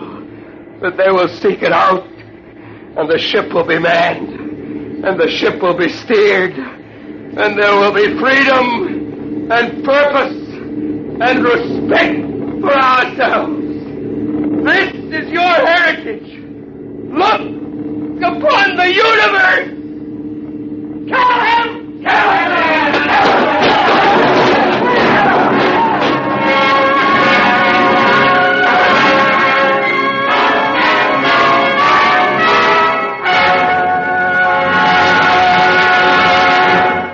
You have just heard another adventure into the unknown world of the future. The world of...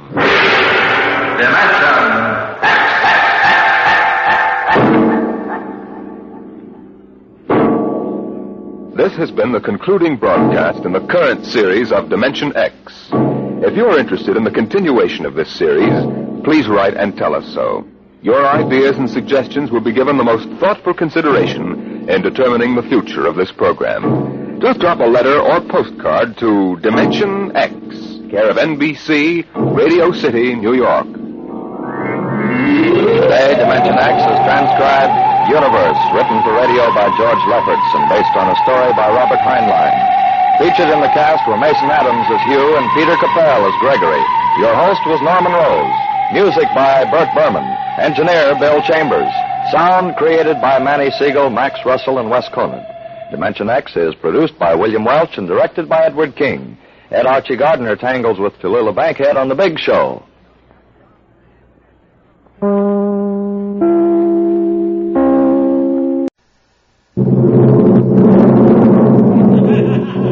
Adventures in time and space, transcribed in future tense. Dimension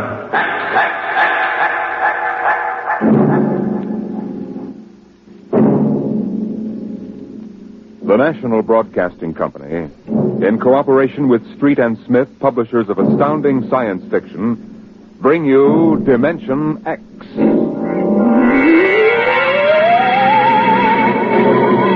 The civilization of the galaxy spread across 200 million worlds. The black void of space swarmed with the ships of the Empire. But far off the trade routes, almost forgotten, lay the dying planet Earth. A backwater in galactic culture, a place of exile, a pebble in the sky.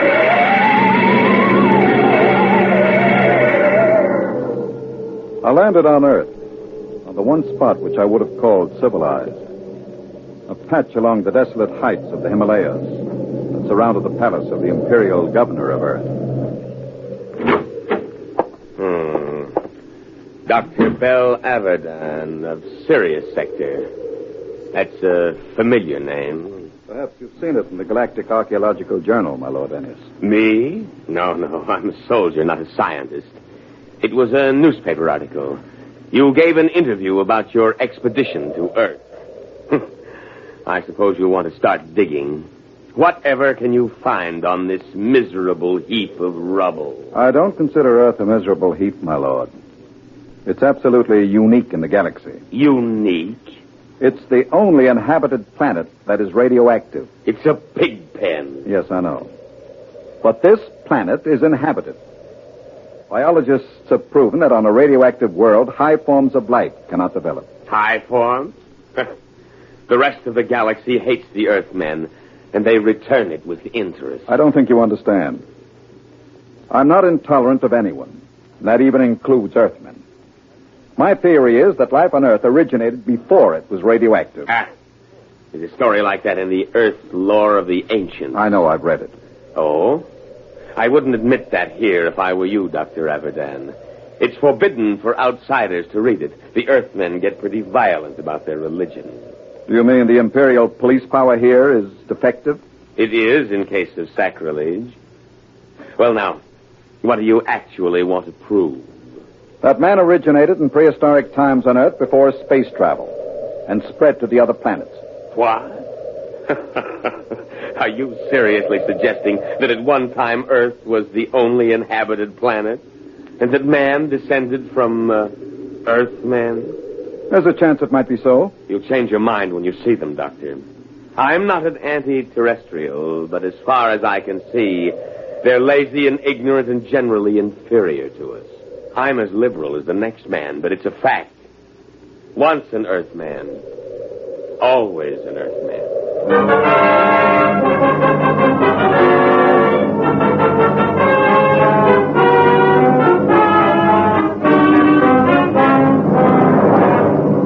I booked passage to the city of Chica on an Earth line. My fellow passengers seemed ordinary enough, but I was conscious of being alone among Earthmen. I beg your pardon. Could you tell me what's going on there? Sure. You see that couple? They've been married 40 years. It's their anniversary. Yes, sir. 40 years. Hey, Mother? It seems like yesterday. Just like yesterday. Hey, when are you folks scheduled for the 60th? In a month. 16th of November. Well, I hope you have a nice day for it. My father reached his 60 in a pouring rain. Kept complaining we were getting soaked. So I told him, what are you complaining about, Dad? I've got to come back. This 60 they're talking about, are they referring to their 60th birthday? Sure. That's when they put you away. Euthanasia. It's a custom. Can't have people living on. Eats up all the food. That's right, isn't it, Pop? Yes, sir. Mother's coming with me when I reach the 60.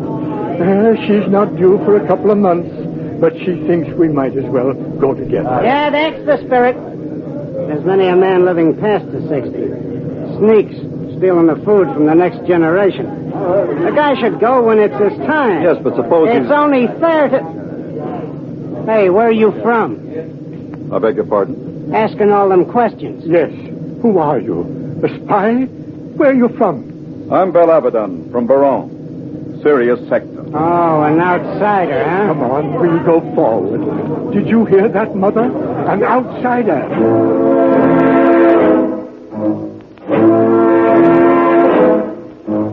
I burned with indignation. Earthmen treating me like an outcast. Earthmen. When we landed, I followed my intention of observing the human animal, subspecies Earth, in its native habitat. In this case, a large department store. Perhaps I resembled a floor walker, for a young Earth girl came up to me and asked a question. Pardon me. It's my father. He's about 5'4". He wears eye lenses. I think he had on a brown coat. I'm afraid I don't remember seeing anyone. But they followed me here. I've got to find him. Are you in trouble, miss? No. No, it's nothing, really. I'm sorry I bothered you. Attention. Attention, please. What's that? All patrons of the store will kindly leave by the 5th Street exit. This store is being evacuated for radiation fever quarantine. What's all this about? They're after me. It isn't really radiation fever at all. Who's after you? How am I going to get out of here?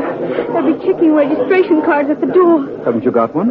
Yes, but it has my name on it. I don't know what to do. Come on. But you don't even know me. I don't know anybody here. But you're an interesting species. Person. This way. Show your own car. Come on, step along. Next. Check. Wait a minute. Hold the check. Yes, sir. Stand right there. Look here, officer. Are you with her? Yes, but you'd better find out who I am. Later. Stand over there. Next. Come on. Show your own. What is it now? The Imperials. Are you afraid of them? Of course. Don't worry about the outsiders, Miss Schecht. I'll handle them. Oh, no, don't try anything. Don't talk to them at all. Just do what they say. Don't even look at them. We'll see. Here they are. All right, now. You, guard. Yes, sir? I'm Lieutenant Cloudy, Imperial Garrison. Who's got the key? If it please your honor. Not so close, idiot. You might be infected. I'll take over. You, Earthy. What's your name? Speak up, squaw. Paula Schecht, sir. Your registration papers? Here you are, sir. Thank you. All right, now. Pick them up. Go on. Say, look here now. What did you say, Earthy? If you please, sir. This man has nothing to do with me. I never saw him before. What did you say? I don't like the way you treat women. And I'd advise you to improve your manners. And where have you been brought up, Earthy? Here's lesson number 1. Why, you... My arm! Let go! Sergeant, Neuronic whip! Oh, no, no! Yes, sir.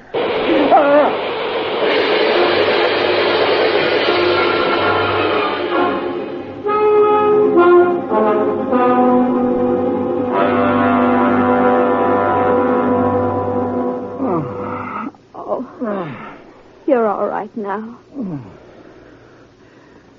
What happened? They gave you full power and the neuronic whip. Where are we? The military base. Oh, you should... Is that... Well, Dr. Abaddon, we seem to have had an unpleasant contretemps in the city this afternoon. Unpleasant? I should put it stronger, Colonel. As a free citizen of the Empire, I had every right to resent such illegal treatment. I consider the whole incident unfortunate, Doctor. Don't you think it would be best to forget the whole matter? I think not. I have an appointment in a week with the procurator. Procurator, huh? What do you intend doing with Miss Schecht? What would you suggest, sir? I had... Free her immediately. And offer her your apologies. Of course. If the young lady will accept my sincere regrets, I will give the order for your release immediately.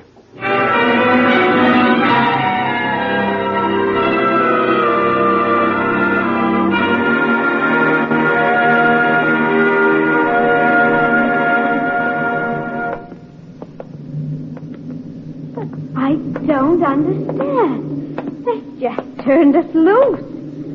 Of course. You must be very important. I never heard of the outsiders being that polite to an Earthman before. I'm not an Earthman, Paula. What? I'm an archaeologist from the outside. Oh.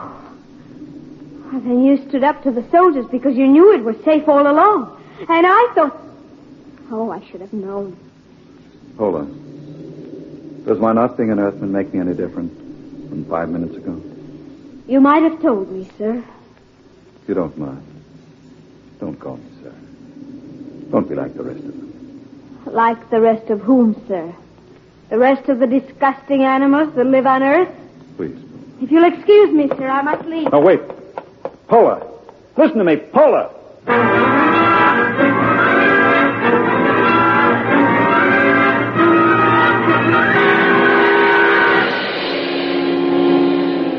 I had access to the garrison files, and to satisfy idle curiosity, I indexed Paula Schecht. Her father was a Dr. Mikhail Schecht, biologist. And against his name was a black star with a notation, condemned in absentia. Charge, evading the 60. That was why she was afraid. So I sent a note asking her to meet me in the North Park after dark. Paula. Over here. Dr. Avidan? Sit down. Oh, I want you to understand. I wouldn't have come except... I understand. I've seen your father's record. You know about it. I looked into it, Paula. There doesn't seem to be much that can be done about the 60. Oh, it isn't that. It's not for my father. It's for the whole galaxy. What is it? Earth is going to revolt. No. All of it? Oh, don't laugh at me. Paula, the galaxy has a volume of several million cubic light years. It contains 200 million inhabited planets. Earth has a population of only 20 million. And no resources. What can Earth do? I don't know, Doctor, but my father does.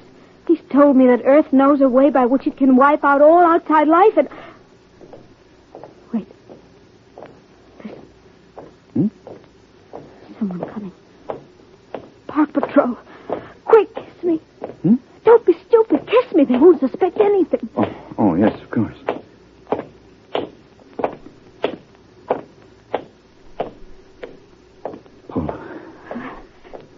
And they've gone.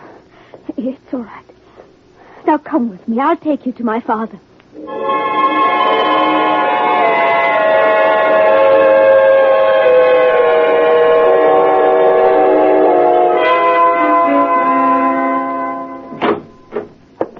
Dr. Avidan, this is a pleasure.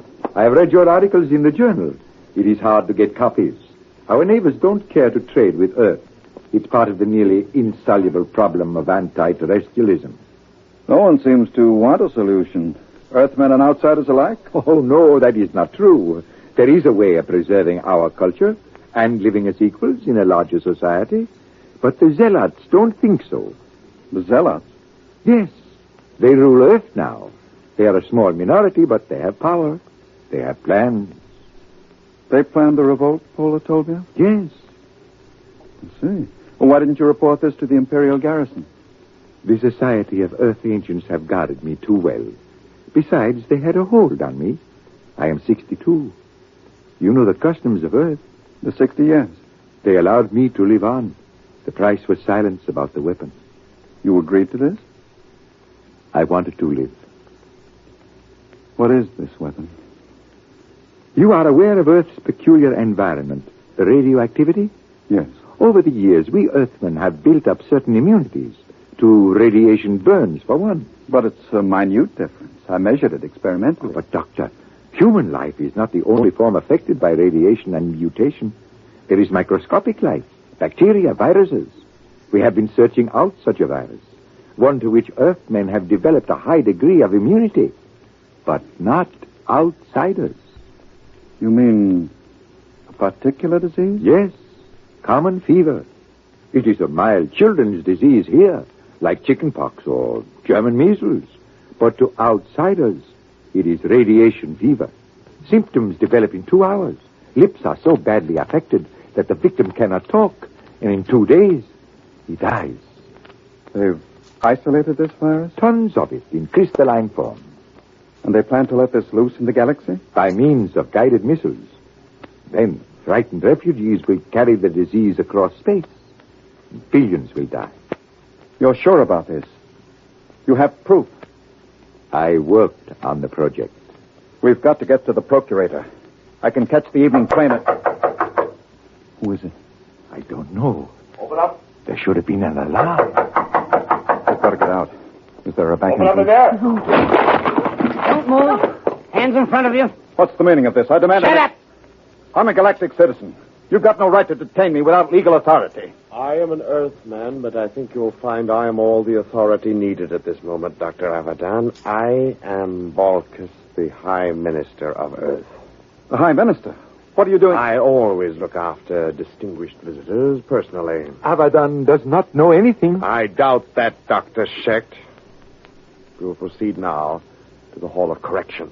You can't do this. When the Procurator... The Procurator will hear nothing until it is too late. The guided missiles will be fired tonight at 12. Guard, if they make a false move...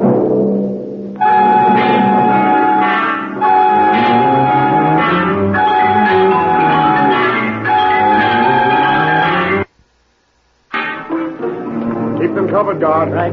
Paula, can you scream? There, coming down the street. Imperial Patrol. Oh, it's no use. Do what I say. Scream. Go ahead. Who there? Hold it. They're outsiders. They're right. That's the Imperial Patrol. All right, Earthy. What's going on here? Good morning, Sergeant. Sir? Earthy?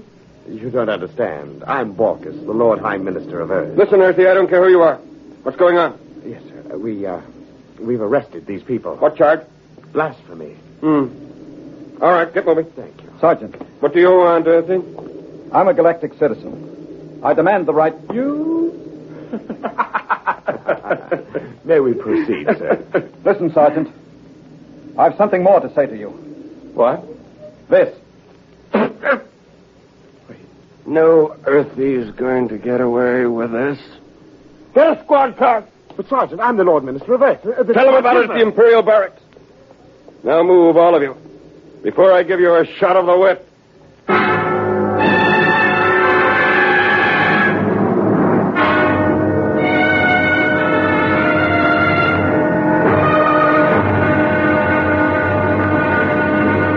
I tell you I'm a citizen of the Empire. Listen. I can prove it. You'll get into a lot of trouble if you don't believe me. I'll admit no Earthy would dare spit in my face. It was the only way I could get to the garrison. I insist on seeing the officer of the day. I sent for him. You better have a good story. Attention! Steady. Which one of you claims he's a citizen of the Empire? I am. Velt's the one from the store. You, eh? The smart louse that broke my arm. Well, well, well. I've got to see the colonel, Lieutenant. Now, Dr. Abadan, I could hardly do that unless it's important. It is important. It's life and death for the galaxy. Mm-hmm. Come here. Closer. Oh, it's too bad I've got to save you for the colonel. What? He'll see you at 5:30, his orders. You knew all along. Sure. Come on, Earthy lover.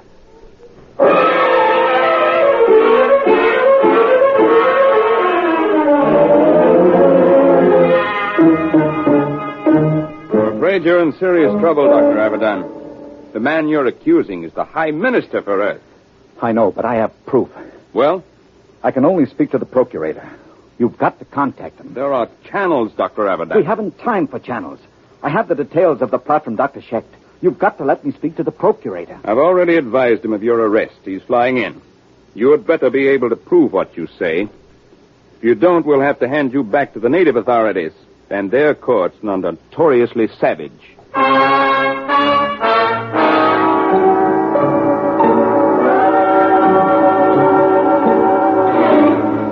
Well, Abadan, I've called you here with His Excellency, the High Minister for Earth. My lord, this man is behind the whole plot. Is he? There's no time to lose. I've explained to you about the virus. They're shooting off the guided missiles at 12. You've got to take action. Well, Your Excellency. My lord, if this man has any evidence... You admitted it this afternoon. You have no witness to that. Ask Dr. Schecht. He worked on the virus. I wouldn't say that Schecht lied, my lord, but he is a criminal wanted for evading the 60, and some men will invent any story to avoid death. The deadline is midnight. You've got to bomb those temples where the launching sites are. Perhaps I can explain. According to my information, Dr. Abadan seems to have succumbed to a certain Earth girl, the daughter of the unfortunate Dr. Schecht. Is this true, Abadan? What has that got to do with it? There isn't any time. You've got to do... Dr. Abadan, are you in love with that girl? Yes. Will you listen to I me? don't think we need pursue this any further. Your Excellency, I shall order you released with an apology. No. Dr. Abadan, I can hardly believe a degenerate who fraternizes with Earth women. You scum, you pot-bellied scum. I warn you, Abadan, you're in trouble enough. I'm in trouble. You fool, you stupid, blind, bigoted fool. You're destroying the galaxy. You're murdering them all. But before I die, I'll have the pleasure of smashing your fat, oily face in the... Go. Guard, the whip.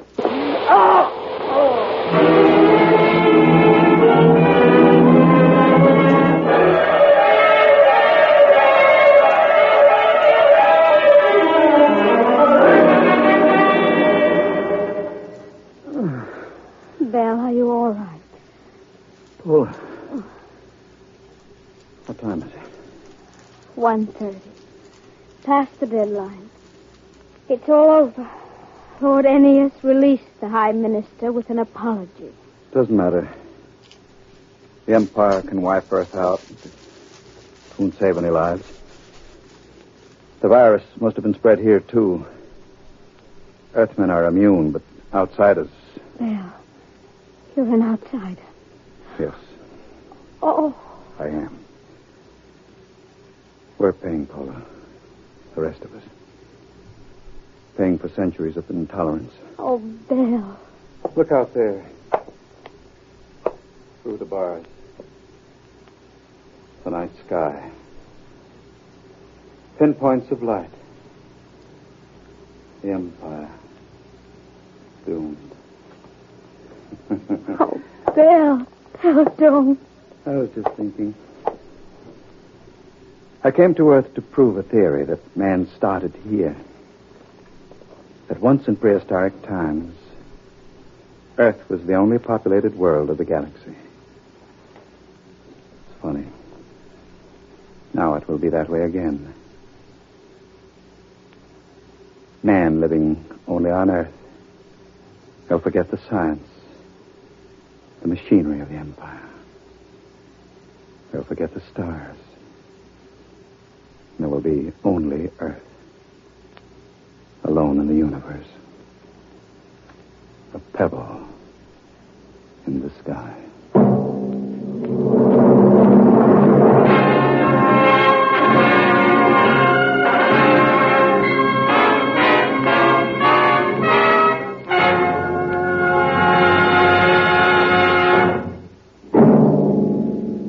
The children of tomorrow will play with toys. But what will those toys be like? An ordinary clerk in an ordinary job finds a terrifying answer to that question next week as Dimension X brings you Child's Play.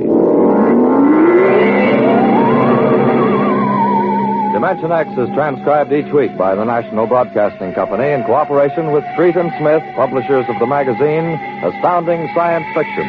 Today, Dimension X has presented Pebble in the Sky, dramatized for radio by Ernest Kinoy. Featured in the cast were Santos Ortega as Abaddon and Susan Douglas as Pola. Your host was Norman Rose, music by Burt Berman. Dimension X is produced by William Welch and directed by Edward King.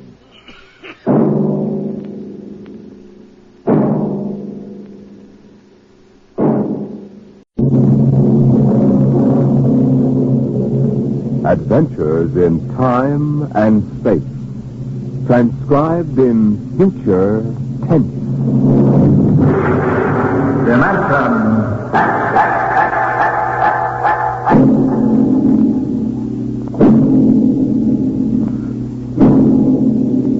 The National Broadcasting Company, in cooperation with Street & Smith, publishers of astounding science fiction, bring you Dimension X. In these times, even a child knows the meaning of atomic fission, jet propulsion, and electronic transmission. What, we ask ourselves, will the child of the future know? What of the time when science unlocks the secret of life itself? Could it be that one day, such things as constructing human life or passing back and forth from one dimension to another will become mere child's play? My name is Sam Weber. I'm an attorney, and a pretty successful one, if I do say so myself. My wife, Tina, and I live in a comfortable 12-room place up in Westchester. Now, I've read a lot of Horatio Alger stuff in my time, and so have you probably, but I'll bet you've never heard anything quite as spectacular as my story. Maybe you won't believe it, but I used to be a completely different guy. Frightened, sickly, nearsighted, a real Mortimer Meek. No kidding. That was 5 years ago. The big change in me began to take place on a cold December morning in 1945. Just a moment, please. Yes, please. Weber? Yes. Samuel? That's right. Step back. Okay, fellas, bring it in. Oh, just a moment. You must have the wrong address. Watch it, buddy. All right, sign here. Is, that for me? Weber Garden Apartments. Looks like a coffin. I don't design them, Jack. I just deliver them. Sign here.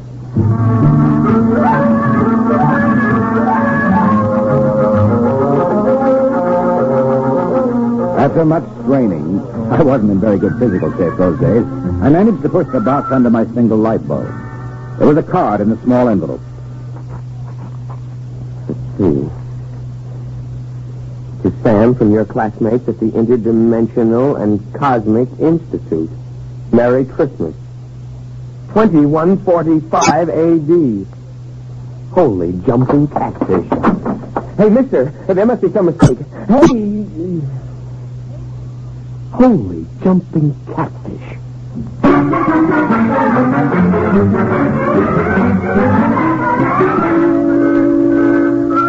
They were gone, and I didn't even know which delivery company it was. Well, I finally decided to open it up and see what was in it. After about a half hour of fumbling, I gave up. All right, then, don't open. No sooner had I said the word open than it came apart like the skin off a banana. There inside was something resembling a kid's chemical set. Vials, jars, tubes, wires. You never saw so much scientific-looking junk in your life. And on top of it all was a book of instructions. Build a Man set number 3. This set is intended solely for uses of children between the ages of 11 and 13. The equipment will enable the child to build and assemble complete adult humans in perfect working order. A disassemblator is provided so the set may be used over again. Refills and additional parts may be acquired from the Build-A-Man Company, 928 Diagonal Level, Grunt City, Ohio. Remember, only with Build-A-Man can you build a man.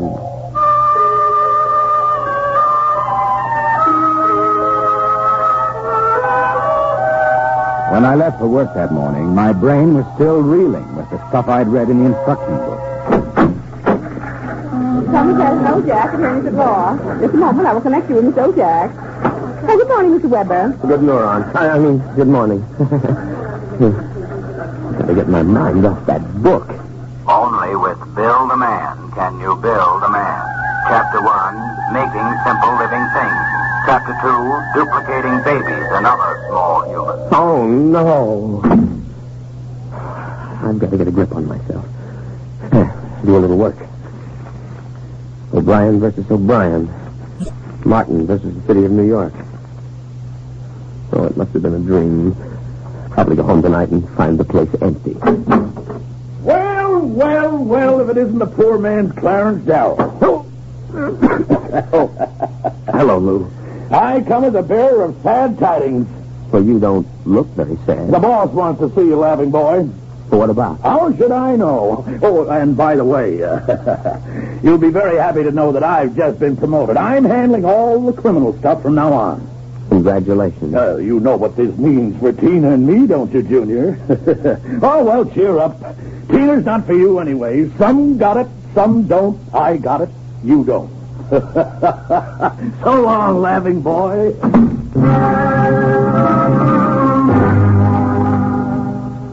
That was my good friend, Lou White. In the year I'd known him, he'd already managed to steal a job I wanted, and he was now working on the girl I wanted. Her name was Tina. Tina Veldt. Good morning, Sam. Oh, good morning, Tina. My, you look good enough to... Yes? Take your lunch. Oh, I'm sorry, Sam, but I promised Lou. Oh, sure. I hope you're not too disappointed. Me? Oh, no. Some got it, some don't. I don't.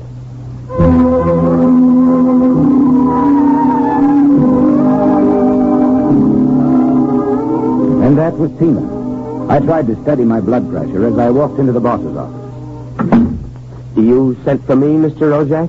Oh, yes. Sit down, Weber. Sit down. Oh, thank you, Mr. Ojak. Weber, I've been reviewing the work of my staff counselors for the past 6 months. I want to know only one thing. Yes, sir? What happened? I don't understand. You haven't had a single new client in 6 months. But no one has come in, Mr. Ojak. My boy, in this business, you've got to be aggressive. You've got to go out and create new clients. You've got to show some zip. Yes, sir. Do you have any zip? Oh, yes, Mr. Ojak. Oh, I've got zip, all right. I just can't seem to turn it loose. Well, get in there and punch now, Weber. I want to see a change in you in the next few months. As a matter of fact, I'd better. You got that? Yes, Mr. Rojak. I'll try to show some zip.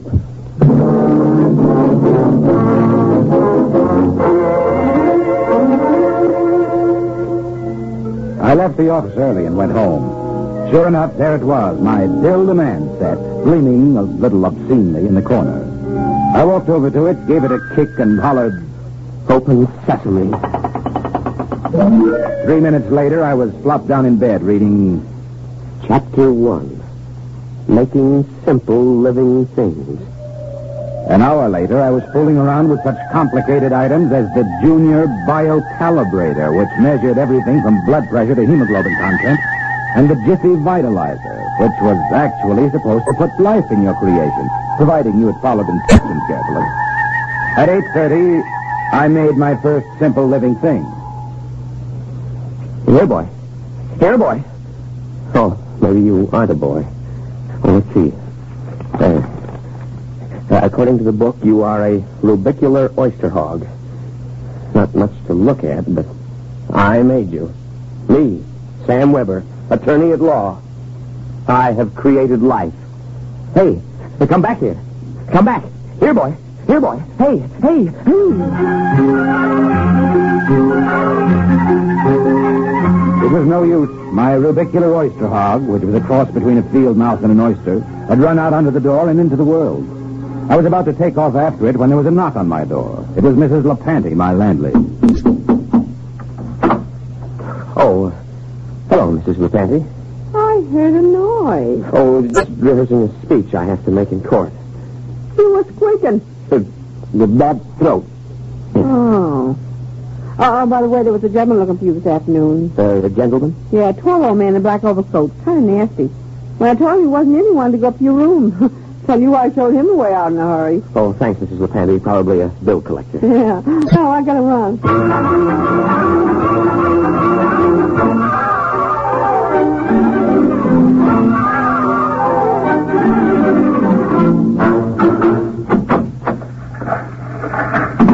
Oh, good morning, Sam.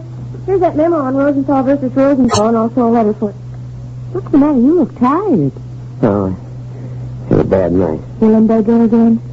Yes. Oh. Oh, say, by the way, your client was here again this morning. The client? Mm-hmm. Yeah. Oh, it must be the same fella that called at my house the other day. Yeah. Well, what did you tell him? Oh, I said you'd be in later. Oh, thanks. Will that be all, Sam? Yes. Oh, no. Are you doing anything New Year's Eve? Oh, Sam, you haven't even noticed. Notice what? Well, the ring, silly, third finger, left hand. What? Lou gave it to me. Isn't it simply gigantic? But you're not We're going to be married as soon as Lou finishes his next case. Lou is so sharp and businesslike. So is a guillotine. Sam, after Lou gave me the ring last night, I began thinking how I used to hope that it would be you. But, well, then I realized you'd never have the money, and, well, a girl has to think of things like a good steady income and a husband with... Zip. Yes, with a zip. Well, Lou has plenty of zip. I'm sure you'll be very happy zipping around with each other. Oh, Sam. Well, Sam, Hey, what's going on in here? Honey, is this little baboon giving you any trouble? If he has, I'll take him apart like an egg crate. No, take it easy, Strongheart. Tina just told me the good news about your engagement. She's crying with happiness. Is that right, honey? Well, then, no hard feelings, Sam. Just that the best man got the girl, you understand. Oh, say, by the way, we're having a little celebration at Sigali tonight. Drop in and we'll live it up a little, huh?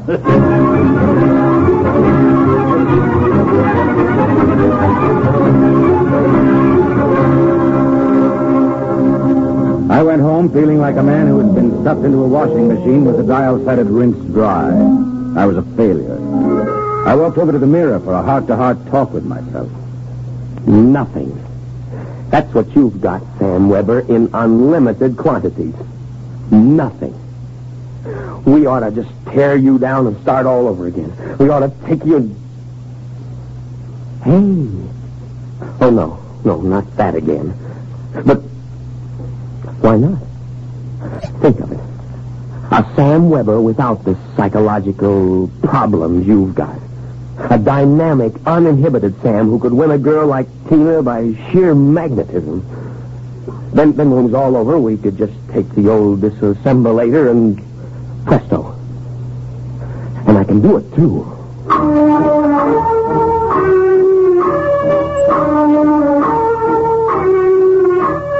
Chromosome content. Check. Cerebral content. Maybe a little more id and a little less superego. Limbs, eyes, hair, general endocrine reaction. Well, here goes. It's moving.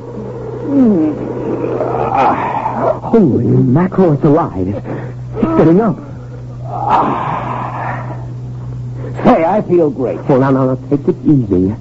Do you know who you are? Of course I do. I have all the thoughts you ever had up until the point I was vitalized. My brain is an exact duplicate of yours, except that I'm not all blocked up psychologically. Well, it said in the instruction manual you'd be uninhibited. Hey, this is all right. Oh, by the way, since we both have the same name, it'll simplify things if I call you Weber. I'll be Sam. Oh, now look here. I'll make the decision. How would you like a good punch in the nose? Well, is that any way to talk to your own parents? I did create you, you know. Well, don't think I don't appreciate it, Weber, old man, but let's get one thing straight. I live my life and you live yours. You got that? Who pays the rent? You do, for a while anyway. I haven't decided whether or not I want to stay in the law business. The law business? I may want to spread out a little. Tina's the kind of girl to whom money is very important. Tina? Well, what did you expect? I have enough of your likes and dislikes to want her just as badly as you do. The only difference being that I can get her. No, we're not quite the same, you and I. I've got zip. Don't use that word. Now, how about some dinner? You know, I'm starved. We'll have to go out. I'll need some clothes. Sorry, I only have this one suit. Fine, you can lend it to me. Oh, what about me? I'll bring you a sandwich after I come back from Segali's. Segali? Well, you haven't forgotten, have you, Weber? We're invited to the celebration. Tina and Lou White. Only it wouldn't look quite right if we both showed up, so I'll tell you all about it. Now, off with that suit. And no nonsense.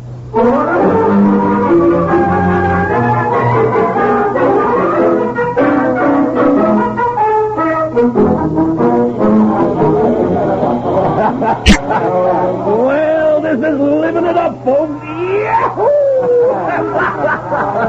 Have another drink, Mr. Ojak. Thank you, Lou. Well, is everybody happy?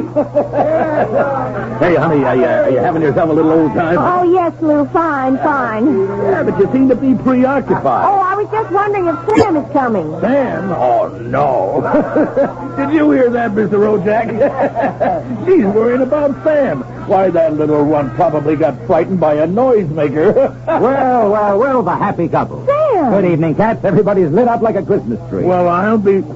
Say, Sam, are you in the bag? Never touch the stuff, Lou, my boy. Never touch it. Boy Scout training. Oh, Sam, I was afraid you weren't coming. Miss a chance to be with you, beautiful. Never. Hey, what's got into you, Weber? Monkey gland? I don't read your muscle bound. Well, you seem different somehow, even your voice. Do you notice anything, Tina? Well, yes, it does seem richer somehow. Oh, nonsense. Sam Weber, you're nothing but a cream puff, and you always will be. Mr. Ojak, I think he owes me an apology for that. I should think so. All right, all-American boy, make with the apology. Apologize me? Oh, no. Why, for 2 cents. Folks, would you excuse Mr. White and me for a few minutes? We want to step out into the hall for a little private conference. Coming, Mr. White? I'll be right back, honey. Don't worry about a thing.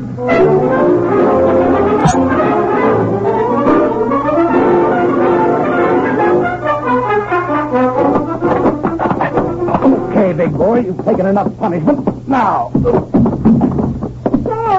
Lou, don't kill him. He just... Oh, dear. He'll be all right in a little while, baby. But did you... Oh, Sam. Tina. We really shouldn't kiss like this. It's what you've always wanted, isn't it? Well, isn't it? Oh, Sam.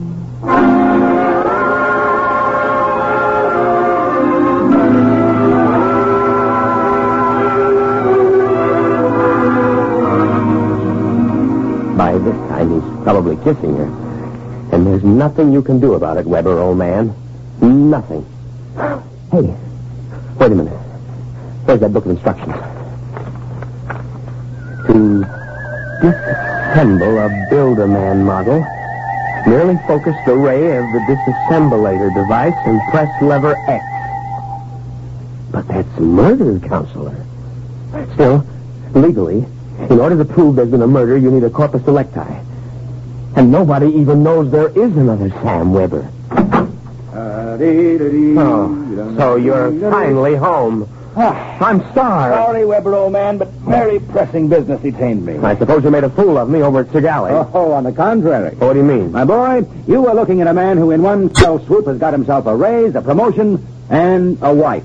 At least she'll be my wife tomorrow. Who? Tina, of course. I don't believe it. I had to put on quite a show, but all around it was a real success.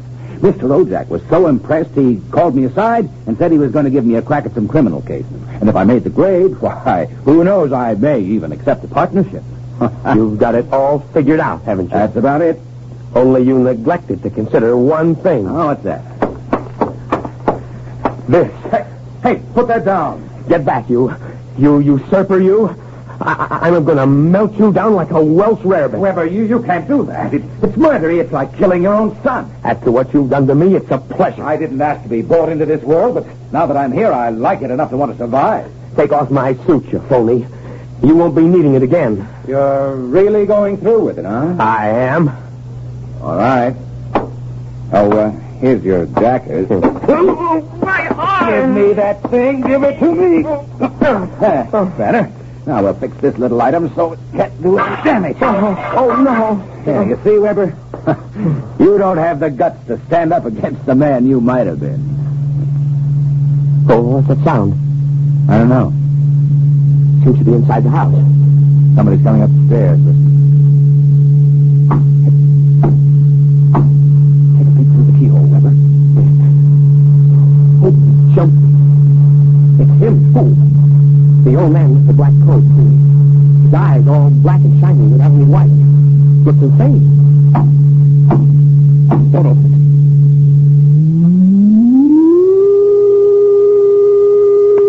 He's burning it.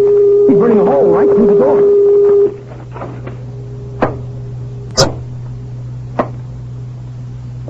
Good evening, gentlemen. As I feared, I'm too late to prevent you from duplication, Mr. Weber. And I see that you have destroyed the disassemblator. That means I shall have to do the job manually. An ugly task. But who are you? I am the census keeper for the 24th Oblong. You see, your Build-A-Man set was intended for one of the Weber children who is on a field trip in this Oblong 200 years from now. Because of an unfortunate time warp, the set was delivered here accidentally. You mean this set came here from 200 years from now? Precisely. Time, as with all things, is relative. We shall have to recover the set, of course, and adjust any discrepancies that it caused. But meanwhile, the problem is, which of you two gentlemen is the original Sam Weber? Oh, I am. Mr. Liar. Difficulties. Why cannot I ever have a simple case like a double conuplication? Now, look here, Mr. Census Keeper. The duplicate will obviously be less stable and more emotionally unbalanced. Certainly, a man of your qualifications can decide which of us is the more valid member of society. Which of us will conform more readily to the standards. Naturally. I observe that one of you is naked. Yes. Oh, wait a minute. And you also seem to be trembling. Whereas this gentleman seems quite calm. No, hold it. You're making a mistake. I hardly think so. Then I'll stay away from you. Please do not struggle. No, please. Mr. Weber. Yes. It would be better if you didn't watch. Of course.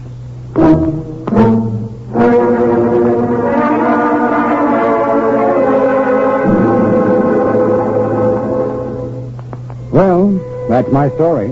Within 10 seconds, the old Sam Weber had been completely dismantled and packed into the box. Tina and I were married, and I went on to become a full partner in the firm of Ojak, Somerset, and Weber. Oh, and by the way, Tina and I have been doing quite successfully what the old Sam Weber and his Build-A-Man set made such a mess of. We have 1, 2, 3 little connuplications. Sam Jr., age 4, Sameta, age 3, and Samina, age 4 months. Good night.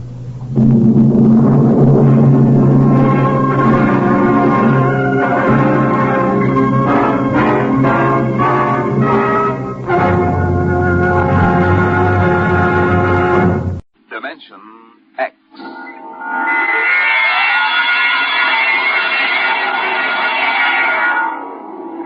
It happened during a routine skirmish in the Great War. Patrols advanced from the defense perimeter under jet cover and preceded by napalm throwers. The enemy defended in depth and mopped up with guided 98s fired from 40 miles to the rear. The blast area was 10 miles in circumference, and the medics didn't find much to pick up over 500 yards in. Bring it in here. Look out, it's lousy with mud. More. Cut left. More. Hold it. Stretchers. Come on, drivers, get those men out. Yes, sir. Get a move on, line them up. Come on. Easy. You want to kill them? Okay, take it away.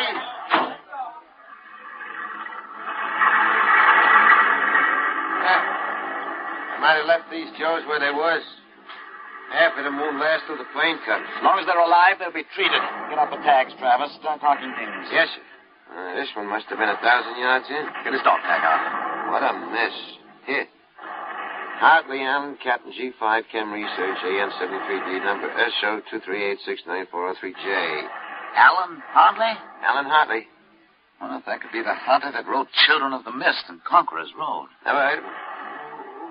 Major, I think maybe he's part conscious. Maybe I should give him another shot. Go ahead, Sergeant. There isn't much else we can do for him. It's a rotten shame. Ain't it always? Okay, Captain, give me your arm.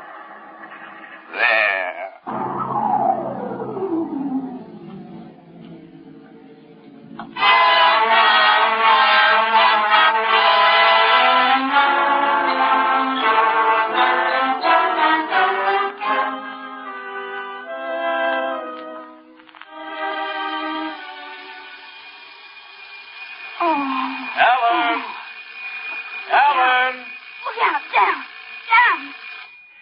Alan. You can't stay in bed all day. I remember that. Clear as if it were real. Up and at 'em. Hit the deck. Remarkably vivid. Strange. Alan, you all right? I'm all right. What's wrong with my voice? It's too high. What are you doing? Practicing singing? My voice has changed. Is that all? You're growing up. Happy birthday, son. Happy birthday? Hey, wake up, son. Wake up. I am awake. Come on, out of bed. I don't understand. Breakfast waiting. Now, out of bed or I'll turn it over. All right. It's a dream. Maybe, but you're wide awake now. I am awake now. Well, half awake anyway. That's the Bell of St. Boniface, isn't it?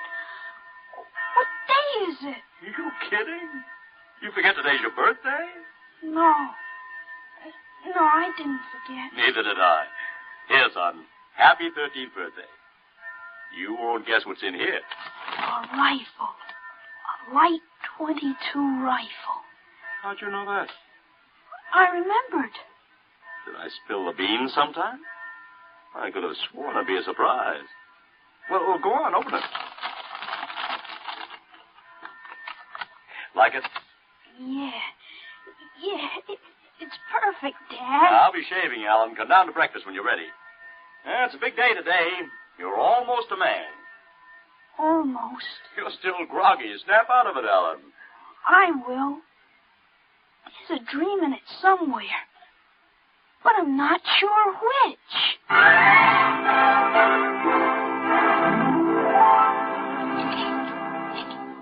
Now for coffee. Mrs. Stauffer makes the best in town. A black for me. A what? Oh, You may be 13, Alan, but they're still a little young for coffee, especially black. Oh, I wasn't thinking. What are you going to do today, son? I want to do some reading this morning, I guess. That's always a good thing to do. After breakfast, suppose you take a walk down to the station and get me a Times. Didn't it come? What, the Times? They don't deliver. Be a good idea, though. Maybe I'll talk to Sam Ashburn about it. Here's $50, Alan. Get anything you want for yourself out of the change. Thanks, Dad. Finish your milk before you go. Oh, sure, Dad. And hurry back. I like to finish the crossword puzzle before lunch.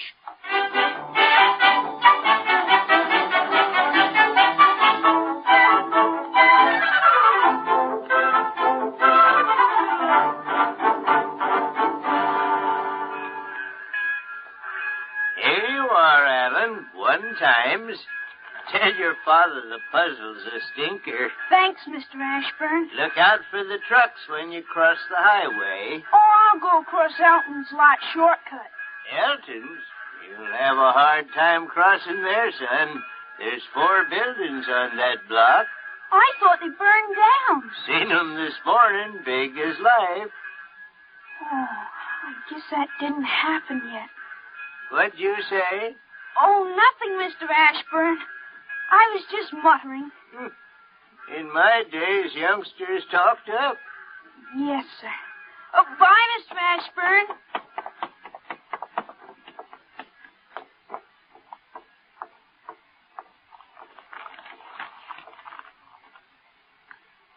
Monday, August 6, 1945.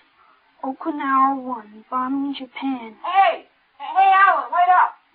Larry Morton. Hi, Larry. Hi, Al. Hey, you want to have a catch or something? No, I have some things I want to do at home. Wow, get him. Fancy pants talk. Things I want to do at home. Oh, go chase yourself around the block. Go jump in a garbage can, will you? Go take a flying jet to the moon. Hey, that's a new one. A flying jet to the moon. Hey, you thought up a new one, Al. Yeah. Hey, how about us going swimming at the canoe clubs after? Gee, I wish I could. I gotta stay home. After. You see the football movie at the Grand? Boy, what a team. Notre Dame. I thought you liked Cornell. Cornell? Ha, they couldn't even beat Vassar. You're going to Cornell, aren't you? Me? Cornell? Fat chance. I'll bet you do. I wouldn't take your money. I know you wouldn't. You'll go to Cornell, all right. Cornell. Far above Cayuga's water, there's an awful smell. Just the same, you'll go to Cornell. I've got to hurry, Larry. Well, so long, Al. See ya. So long, Larry. See ya.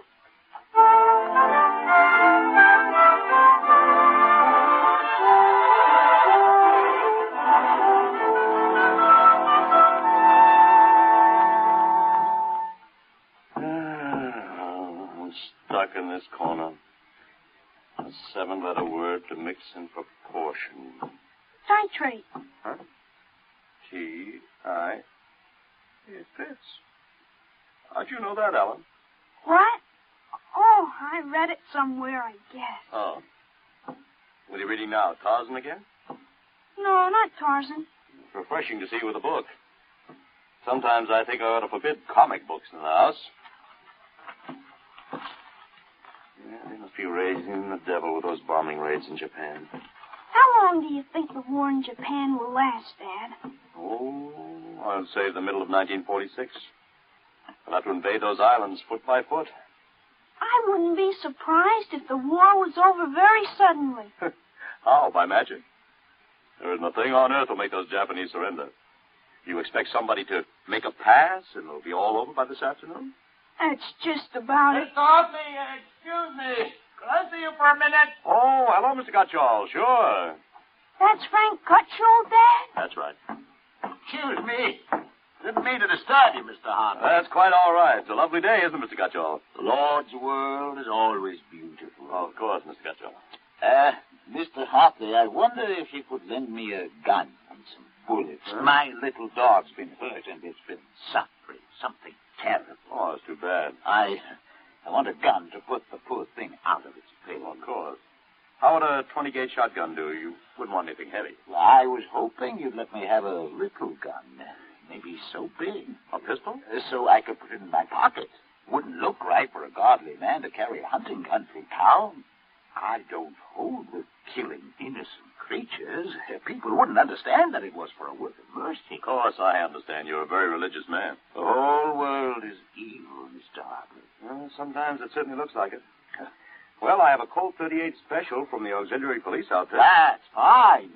You'll have to bring it right back, Mr. Gutchall. I might be called out. Dad, Dad, wait a minute. I just remembered. Remembered what, son? Aren't there some cartridges left for the Luger? Then you wouldn't be without the Colt. Hey, that's right. I've got a German automatic, Mr. Gutchall, I could let you have. That way I wouldn't get stuck. Wait, Dad, I'll get it. I know where the cartridges are. I'll be careful, son. Well, Mr. Gutchall, it sure turned out nice after all that rain.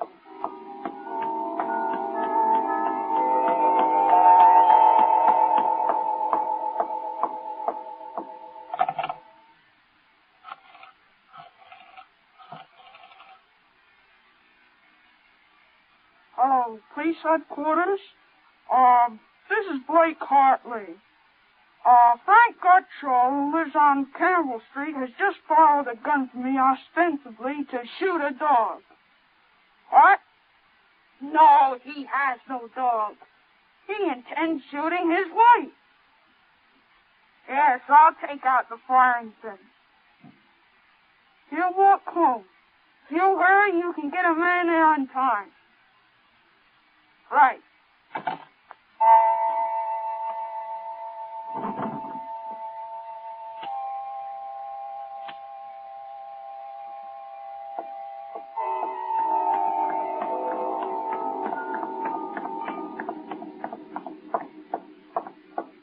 Oh, there you are. What kept you, Ellen? I couldn't find the cartridges at first. I'll show Mr. Gutchall how it works. It's all loaded, ready to shoot. This is a safety. Just push it forward and up. There are 8 shots in it. Did you load the chamber, Ellen? Oh, sure. It's unsafe now. You understand how it works, Mr. Gutchall? Yes, I understand. Thank you, Mr. Hartley. Thank you, Sonny. Goodbye. Goodbye, Miss Gutchall. Return the gun when you're done. Yes, I'll be done with it soon. Goodbye. Ellen, you shouldn't have loaded that gun. I guess it's all over now. I had to keep you from fooling with it. Didn't want you to see I took out the firing pin. You what? Gutchall didn't want that gun to shoot a dog. He's a fanatic. He sees visions, hears voices. The voices probably put him up to this. I'll submit that any man who holds intimate conversations with disembodied spirits isn't to be trusted with a gun. He wants to shoot his wife. What are you talking about? While I was upstairs, I called the police. I put a handkerchief over my mouth and told them I was you. Why'd you have to do that? I couldn't have told them this is little Alan Hartley, 13 years old. And suppose he really wants to shoot a dog. What kind of a mess will I be in then? No mess, because I'm right. But you'll have to front for me. They give me a lot of cheap boy hero publicity, which I don't want. This is crazy, Alan. This is absolutely crazy. We'll have the complete returns in 20 minutes.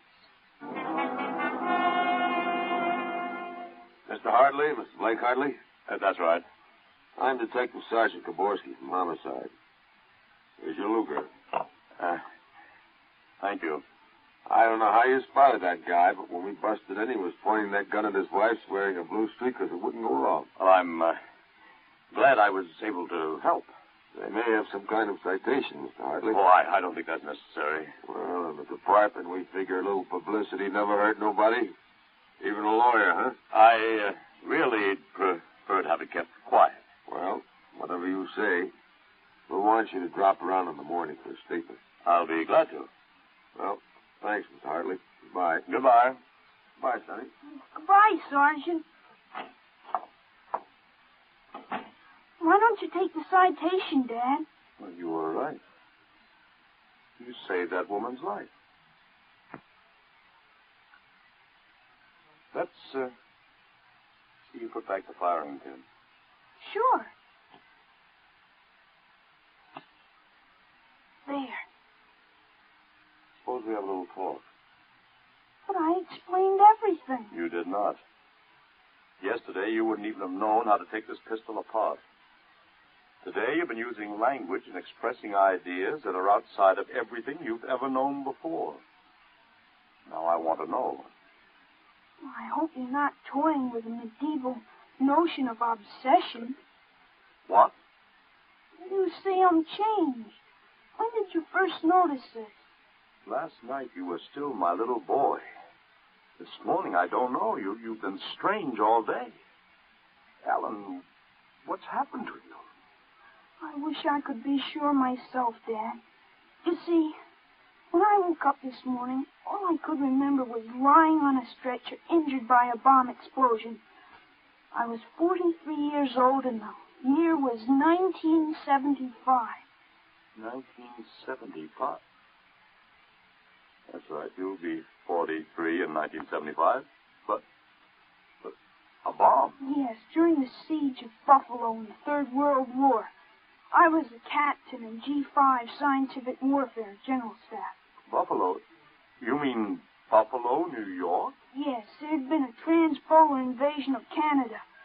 I was sent to the front to check on service failures of a new lubricating oil. I got hit by a bomb blast. I remember being picked up and getting a narcotic injection. The next thing I knew, I was in bed upstairs, and it was 1945 again. And I was back in my own 13-year-old body. If you can remember the next 30 years, suppose you tell me when the war is going to end. This one against the Japs, I mean. Sure. The Japanese surrender will be announced at exactly 7:01 p.m. on August 14th, a week from Tuesday. Better make sure we have plenty of grub in the house by then. Everything will be closed up tight till Thursday morning. Even the restaurants. I remember we had nothing to eat in the house but some scraps. Alan, I wish this hadn't happened to you. It happened. I remember it. But if I can help it, I'm not going to get killed in any Battle of Buffalo. But if you remember it, if time exists as a parallel dimension, then every tick we're getting closer to that Third World War. Dad, you know what I remember when Gutcho came to borrow that gun? Well, I suppose that you suspected him and warned me. No, that wasn't it. The other time, the first time, when I was really 13. I wasn't home. I'd been swimming at the canoe club with Larry Morton. When I got home about half an hour from now, I found the house full of cops. What if the gun didn't fire? What makes you think it didn't? Gutcho talked the 38 out of you. Went home, shot his wife 4 times in the body, once behind the ear, and used the 6th shot to blow his own brains out. That's what you remember? Yes, but now it hasn't happened because I warned you. Dad, I found out the future can be changed. One man can't change the whole future. I stopped the murder and suicide. I know, son, With 30 years to work, I can stop a world war. I'll have the means. The means? Unlimited wealth and influence. I've got a good memory, Dad. Wrote a list out this afternoon. Look at this. Assault, jet pilot, citation, ponder, middle ground, counter. What is this, code? Horses. That's a list of Kentucky Derby winners from 1946 to 1970. You sure? I learned that list on a bet at the Officers Club in Cincinnati in 1971. Assault paid 8-1. You figure out what we can take in. Oh, but gambling, son. This isn't it. Gambling, it's a sure thing. Any other little thing you have in mind, Alan? By 1952, we start building a political organization here in Pennsylvania. In 1960, I think we can elect you president. Oh, of course. President? Isn't that going a little too far? Why not? Who wouldn't vote for a politician who was always right? Well, I don't know anything about international decisions. I do. I know all the wrong ones. If we can stop a murder, with time we can stop a war. How do I start? Well, as I remember, just after that bomb announcement, you got a phone call from the City Fusion Party about the next election. Well, there's a lot of talk about a reform ticket. That call is going to be important, Dad. It's the turning point. You've got... There it is. What do I do? Answer it. Go ahead. But, Alan, Don't worry. I'll tell you what to say. Go ahead. Hello? Yes, this is Blake Hartley. Judge Crimmins? Well, just a moment. Alan, he's asking me to run. Oh, my head. Alan, what's the matter? Alan. Oh. He passed out. Alan, what do I do now? Alan, listen to me. Alan, what's the matter? Alan!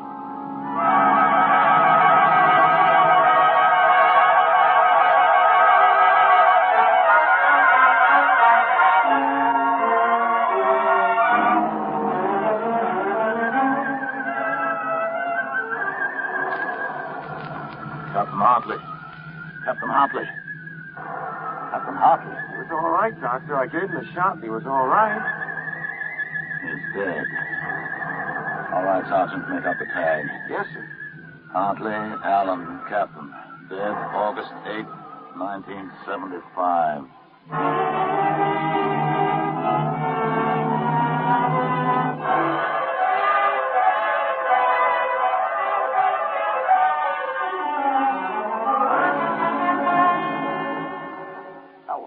Alan, what happened?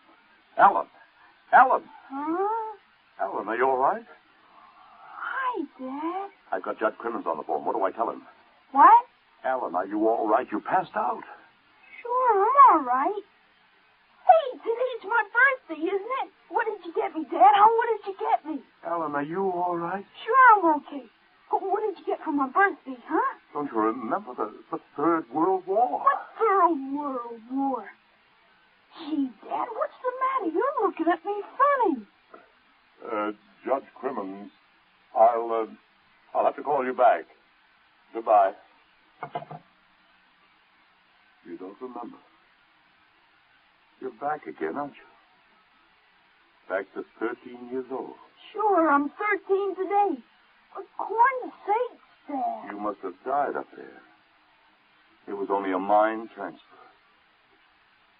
That means now I'm on my own. I have to do it myself without your help. Help for what? Oh, if it's the grass, I'd say I'd cut it tomorrow. No, it isn't the grass. I've got to save your life now. I can't let you die that way in 1975. What are you talking about, Dad? You sound goofy. I've got to change it all by myself. Change what? Never mind, Alan. You don't know yet. Come on, let's have lunch. Sure, Dad. Hey, how about my prisoner? What did you get me for my birthday? Hey, in a minute, son. Go on in. Hurry up, Dad. All right. Now, where did I put that list of horses?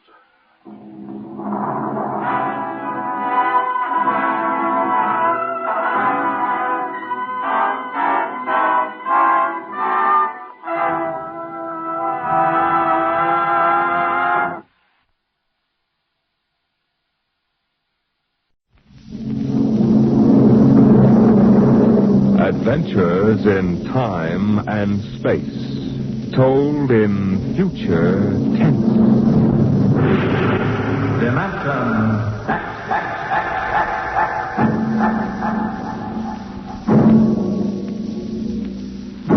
The National Broadcasting Company, in cooperation with Street and Smith, publishers of astounding science fiction, bring you Dimension X.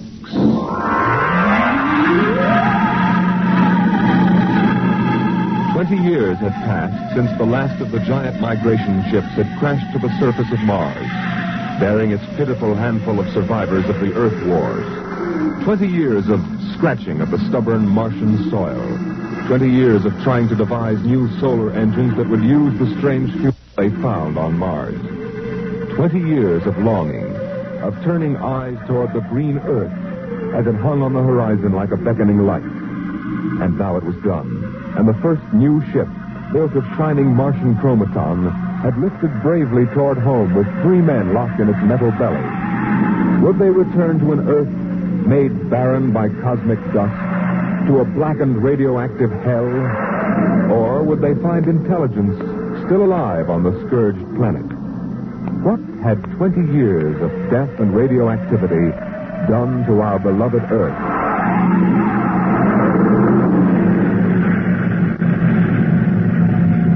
Captain. We've intersected the course vector. Williams. Yes, sir. Prepare for deceleration. Forward piston ready, Captain. Read us off, Evans. We'll enter the gravitational field of the Earth in exactly 10 seconds. 9, 8, 7, 6, 5, 4, 3. Fire 2 and 4. 1, 2 and 4. What's our momentum, Evans? -3. Fire 1. 1. -4 now. Steady as she goes. How are we? On parabola now. If we can hold, we should breach the heaviside layer somewhere north of what used to be Murmansk. Let's have a look at her. Visor, please. Yes, sir. Mother Earth. 20 years. We're going home, Evans. We're going home. Home to what, Captain? Home to a burned-out radioactive planet that is incapable of supporting human life? Evans and I don't agree with that, Williams. We think the Earth is ready for us again. That will give us another chance. I'm sorry, Captain, but I was born and brought up on Mars under the new central government. We younger men disagree with you about migrating back to Earth. For us, Mars is home. Well, we'll see. If there is some form of life on Earth, we'll find out soon enough. Williams, head for New York.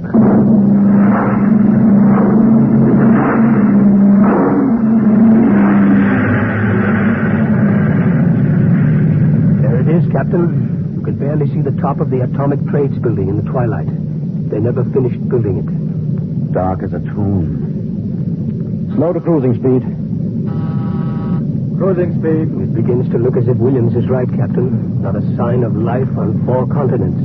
We'll make a radiation check and then head back for Mars. You agree with me, gentlemen? That for all practical purposes, the planet is dead? It's still my Captain. What is it? Am I going out of my mind? Look out that way to the west. Could that be... By heaven, it is. Those are lights. Turn the ship. Heading west, southwest. Full speed. Full speed. They are lights.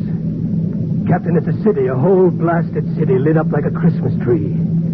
Well, what do you think of your dead planet now, Williams? We shall see, Evans. Remember, the Commission wants evidence of life as we know it. Decelerate to -5. We're going to take her down. There's an open area just on the edge of the city. Yes, sir.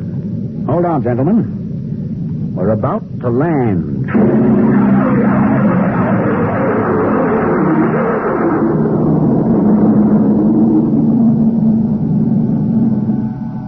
Landing jacks are down, sir. Open the airlock.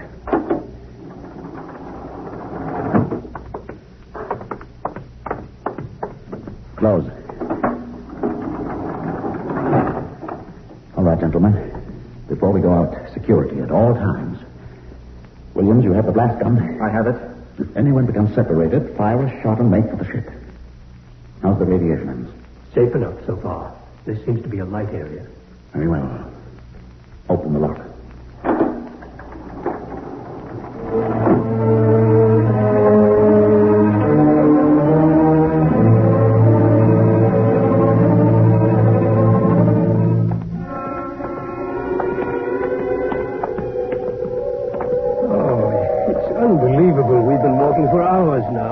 Soul to see. There must be someone. How do you explain the light? I don't know. Municipal building. Shall we have a look here, sir? Possibly the records might contain some clue. Good idea. Keep your weapons ready.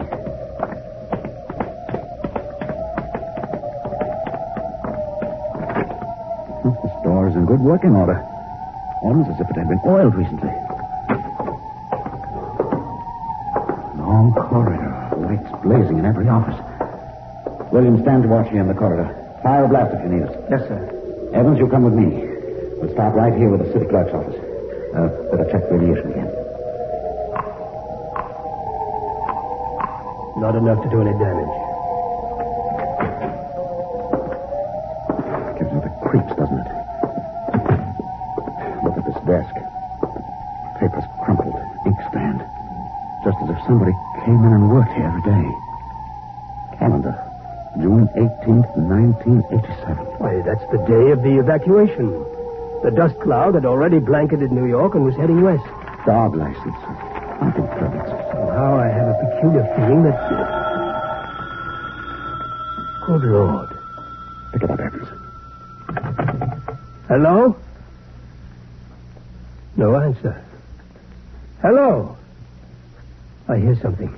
A scratching sort of noise. Good day, Doctor. What? How are you? I called to ask some advice about a trepanning problem. Can you tell me if the lateral cut should be made first? Hello? Hello? This is absolutely insane. Thank you, Hello? Doctor. I'll do that. By the way, how is your wife, Alice? And the girls? And your son, John? Fine boy, John. I'll call again tomorrow. Goodbye, Doctor. Hello? Hello? It's gone dead. Who was it? I don't know. A strange voice carried on a conversation about some surgical operation without paying the slightest attention to anything I said. Captain, the lights are out. Good Lord. Captain! Captain! I have a torch. Come on. Williams, what is it? I don't know. You fired a shot. Yes, sir. Just as the lights went out, I'm sure I saw a figure. It looked like an old man in a white robe. It moved across the end of the corridor down that way. Flash your torch down there, Evans. Nothing there. Are you certain, Williams? I'm not certain. The lights, they're on again. We're going to get to the bottom of this. Wait. What? Listen. Quietly. Someone is coming, walking slowly toward the corridor. We're coming closer. Cover him when he turns the corner. It'll be a pleasure. Don't fire unless I give the word. What? Jumping Jupiter. Are you... Is it really someone, or am I having hallucinations? We are no vision. No. Oh, you seem to be real. I saw the ship come down. I thought perhaps I was losing my mind. It's been so many years. I'm Captain John Parsons. These are my assistants, Dr. Evans and Mr. Williams. We've returned to Earth from Mars. Then it's happened. We're not alone anymore. Forgive me, gentlemen. I seem moved. I waited and hoped for so long. You survived the radiation? We did. There are others? My family were the only ones. I answered the phone a moment ago. Who was it? You heard my voice, Doctor. Your voice? To break the loneliness, I've recorded my voice and rigged up an automatic telephone. It's pleasant to hear the phone ring. I come here to do my work. I take it you're a medical man. My name is Cornelius Hathaway. Hathaway? Hathaway, the brain surgeon? You know my name. Who doesn't? I watched you on television at college. I saw you 23 years ago. You performed a difficult surgery for a cerebral tumor. Marvelous. Thank you. I'd almost forgotten. My mind, you see, I'm almost 80 now. You look fine, sir. Well, we've had the best of everything. An entire city to choose from. Cold storage, the best equipment. Oh, but come, when I saw your ship, I told Alice, my wife, you know, to prepare a feast. This is a great day for me, gentlemen. A great, great day.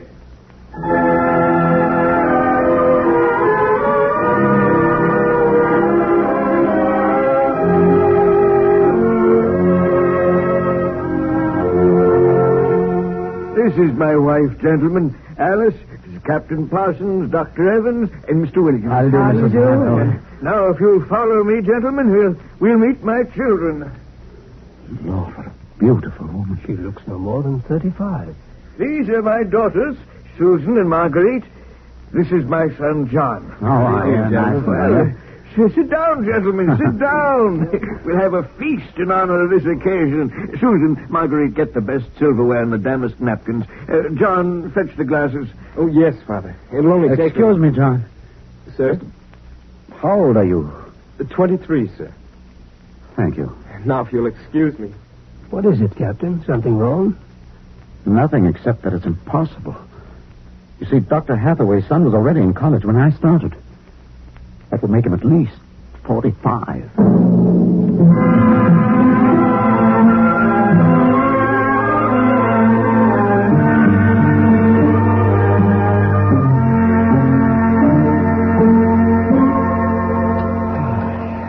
That was a wonderful meal, Mrs. Hathaway.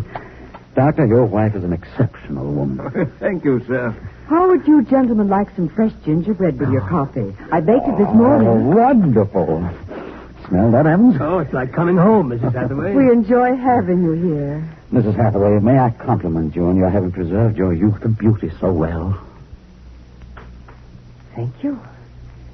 We have had no worries here, no competition. Only the things we need for material comfort. Parsons and I were wondering, Dr. Hathaway, if the radioactivity had any effect in preserving tissue. Your children all look so young, too. It is possible, gentlemen, of course. Radiation does strange things to living tissue. Alice, could we have some champagne? Of course. I'll only be a moment. An amazing woman. Did you ever see such grace? Such complete relaxation. It doesn't seem quite natural. I beg your pardon, gentlemen? Captain Parsons was just about to ask how you and your family managed to escape, Dr. Hathaway. We were very fortunate. I was working in the Sierra Mountains at the time. I had a lead-lined laboratory where I did X-ray research on my pet project. And what is that, sir? The study of machines as they relate to human function and the corollary of... Well, to continue, when the dust cloud covered America, we remained in the laboratory, well supplied with food and water. Later, when the radiation permitted, we made our way east, back to our old home in the hopes of finding other survivors. But by that time, every living creature had been evacuated to Mars. We were stranded. The migration ships didn't wait for stragglers. That's true. My father and I were on the last rocket out of New York. I've always loved this old house. But the loneliness of those first years... At least you had your wife and children. Yes. Yes, I had my family. If it were not for them, gentlemen, I assure you I would long ago have put a bullet in my head. Here we are. Champagne, Captain? Oh, thank you, Mrs. Hathaway. May I propose a toast? Oh, let me. Gentlemen, to Earth. To Earth. Earth. May she never be a stranger to man again. Hathaway, what is it? Nothing really. It's just a rather sharp pain in the chest. I think you should lie down, Doctor. Yes. Perhaps you're right. Let me help you. No. John and Susan will help. Of course, Father. Why don't you gentlemen go out on the porch, enjoy the air? I'll see you all in the morning. Good night, Doctor. Good night. Come, John. Yes, Father.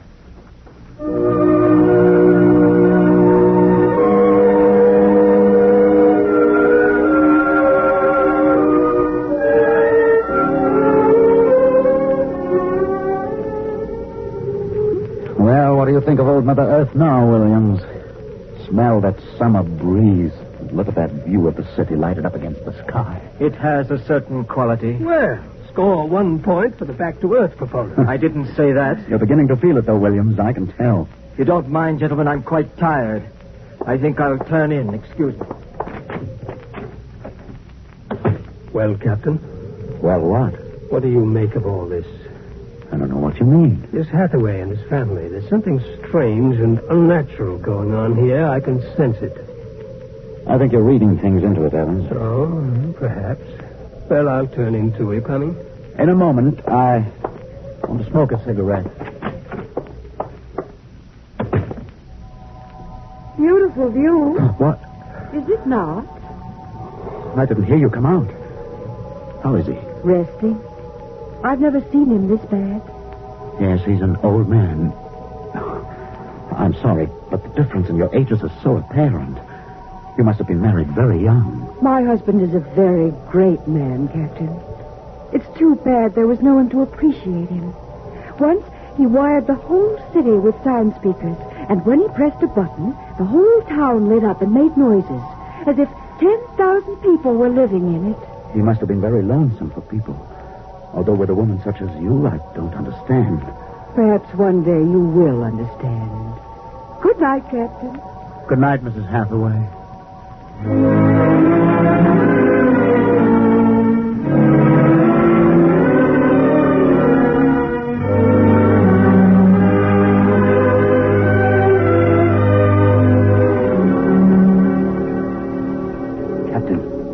Captain Parsons. Who's there? It's Dr. Evans. What time is it? 2 a.m. What's wrong? I couldn't sleep. A few minutes ago, I heard someone slip out the front door. The moonlight, I saw it was the old man. He was headed toward our ship. What are you suggesting, Evans? Nothing, except that it's fairly unnatural for an old man with a bad heart to go wandering off at 2 in the morning. Very well. We'll follow him.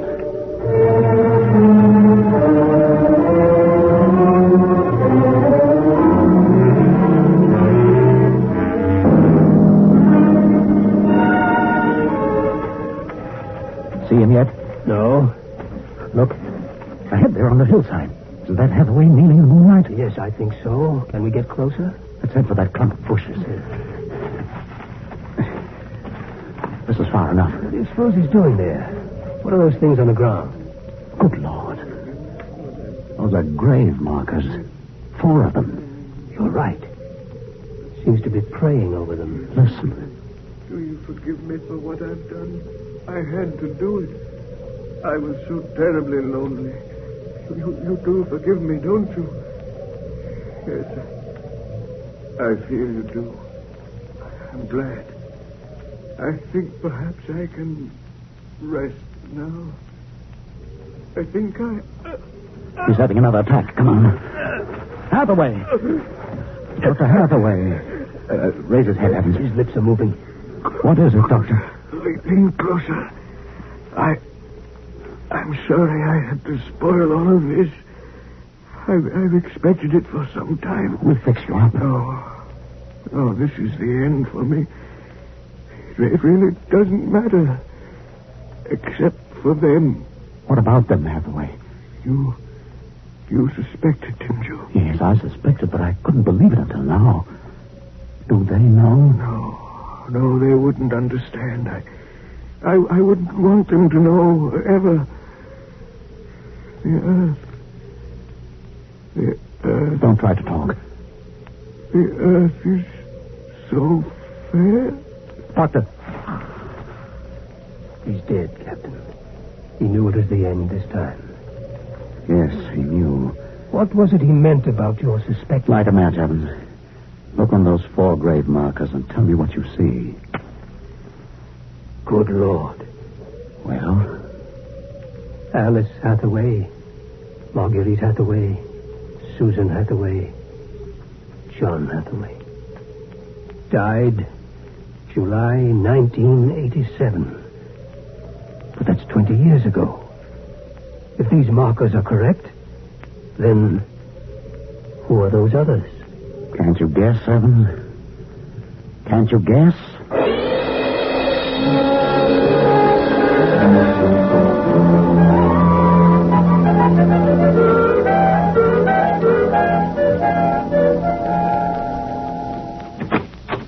Mrs. Hathaway, are you awake? Yes, Captain? May I come in? Yes. It's about my husband, isn't it? You knew. I saw him go out tonight. He felt it was near the end. He died less than an hour ago. I'm sorry. Thank you. How do you feel? He told us it would happen one day, and that he didn't want us to cry. He didn't teach us how, you know. He said it was the worst thing that could happen to know how to be lonely and unhappy. What will happen to us now that he's gone? I don't know. Will you stay with us? I would like to, but I cannot. You'll know about it.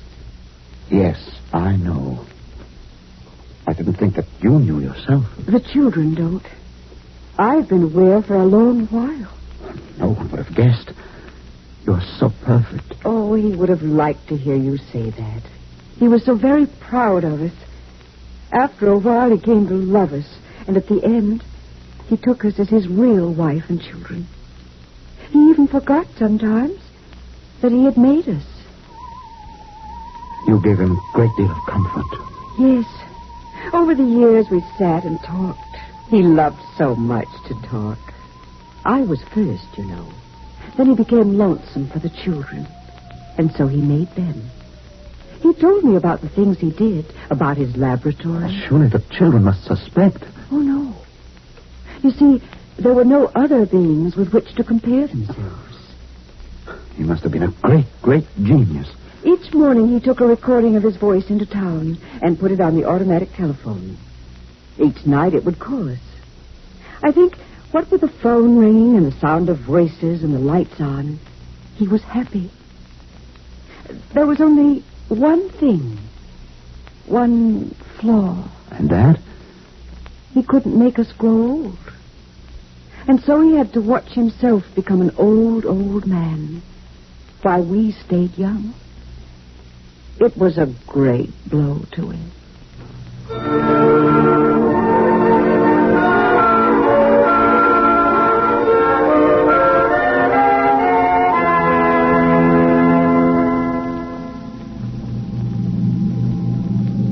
And so we commend the body of this man, Cornelius Hathaway, to his Maker. Ashes to ashes, dust to dust returning. Amen.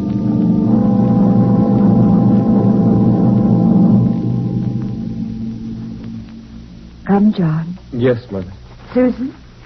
Martin? Evans, Williams, stay here a moment, please. What is it? Let them go back to the house. I want to speak to you. I know what you're going to tell us, Captain. I saw the names on the grave markers. Well? It's a mockery. A blasphemy of everything we believe in. For a man to do something so evil. Can't you imagine what he faced? Can't you imagine what it must have been like to have watched his wife and children die slowly of radiation burns? To know that he was the last man on the face of the earth? Alone? Eternally and unalterably alone? Good Lord, man, what would you have done if you'd had his medical, technical genius? That's incredible. Yes, it is. But with an entire American city on which to draw for supplies and equipment, a brilliant man might accomplish anything, even that. What are you suggesting, Captain? That we take them back? We haven't enough space in the ship for that. Every ounce counts. Still, to leave them here, like that, alone. I think I have an answer, cold-blooded as it may seem. Go on. I suggest that we turn them off. Do you think that I could do that? No, but I could. After all, they aren't human. They're worse than robots. They're ghoulish. Have you talked to her? Has she smiled at you with that quiet, beautiful smile? Captain, we can't take them with us, and it would be less than human to leave them here without Hathaway. Could you do it, Evans? Give me the blast gun, Williams. We'll wait in the ship. Take off in half an hour. Half an hour.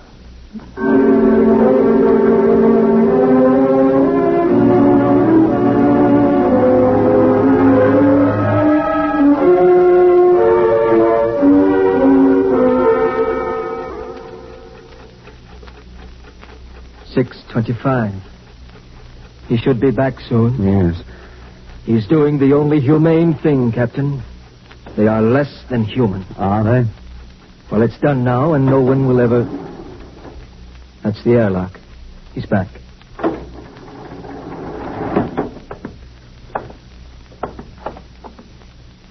Well? Here's your gun. Did you do it? When I entered the house, she looked at me with those fine, intelligent eyes. I couldn't do it. It was a murder, cold-blooded murder. I prayed you wouldn't be able to do it. There will never be anything as fine as they are. Built to last 200, 300, perhaps 1,000 years. Well, get the course in the integrator, Williams. We'll take off in 20 minutes. I should be back by then. You're going out, sir? I'm going to say goodbye.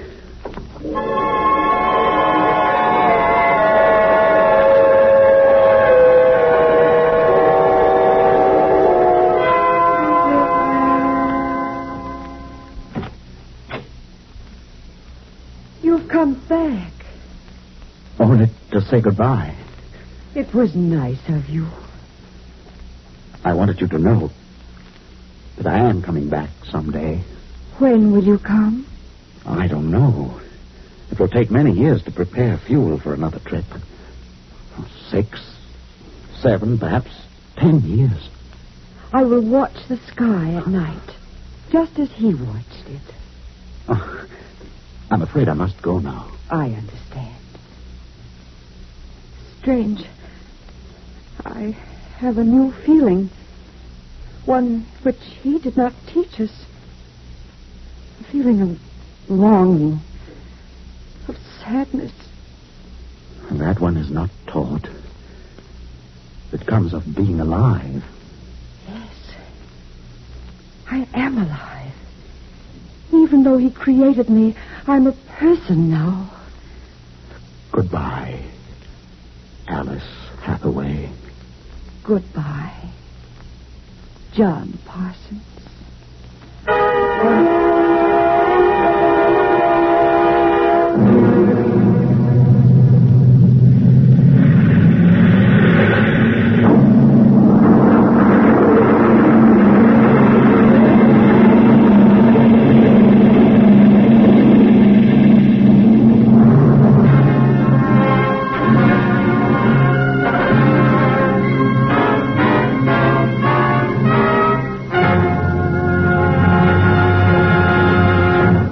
You have just heard another adventure into the unknown world of the future.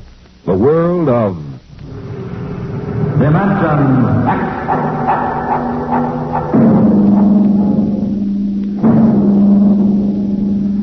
When the time comes for man to explore the universe, to deal with the strange inhabitants of other worlds, there will be much to remember. Perhaps the most important lesson of all will seem too fundamental to be included in the training manuals. Listen at this time next week as Dimension X brings you a story from the pages of the August Astounding Science Fiction. A story called Courtesy.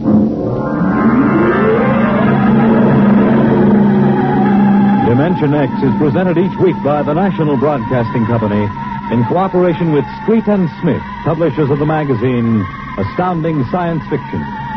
Today, Dimension X has presented Dwellers in Silence, written for radio by George Lefferts from the story by Ray Bradbury. Featured in the cast were Peter Capell as Captain Parsons, Bill Griffiths as Dr. Hathaway, and Gertrude Warner as Alice. Your host was Norman Rose, music by Albert Berman. Dimension X is produced by William Welch and directed by Fred Way. Dragnet, the story of your police force, is next on NBC.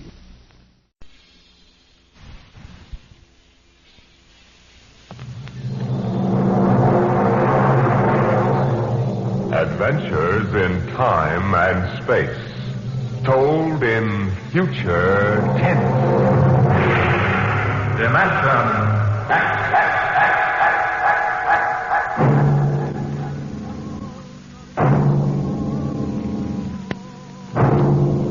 The National Broadcasting Company, in cooperation with Street and Smith, publishers of astounding science fiction, bring you Dimension X.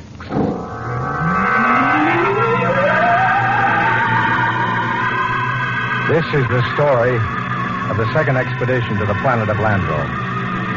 I am recording it for any future expeditions which might land on this God-forsaken sphere, in the hope that they may learn from our tragic example. As I write, there are 2 of us left. 2 out of an original complement of 180 men. One of us, myself, will be dead in less than 27 minutes. As for the other, heaven have mercy on him. This is how it happened.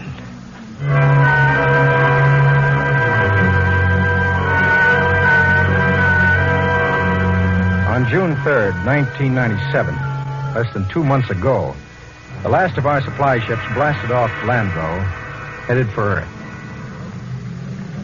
Well, there she goes.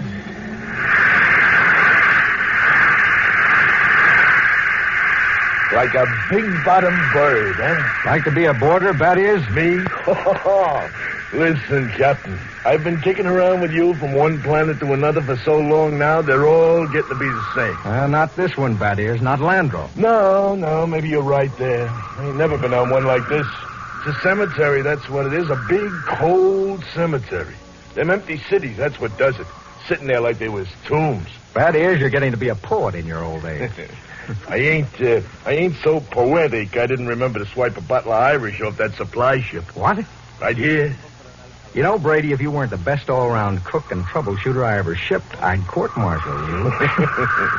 Well, since I ain't being court-martialed, how about we should open this Irish hair tonic after supper tonight, right? Right.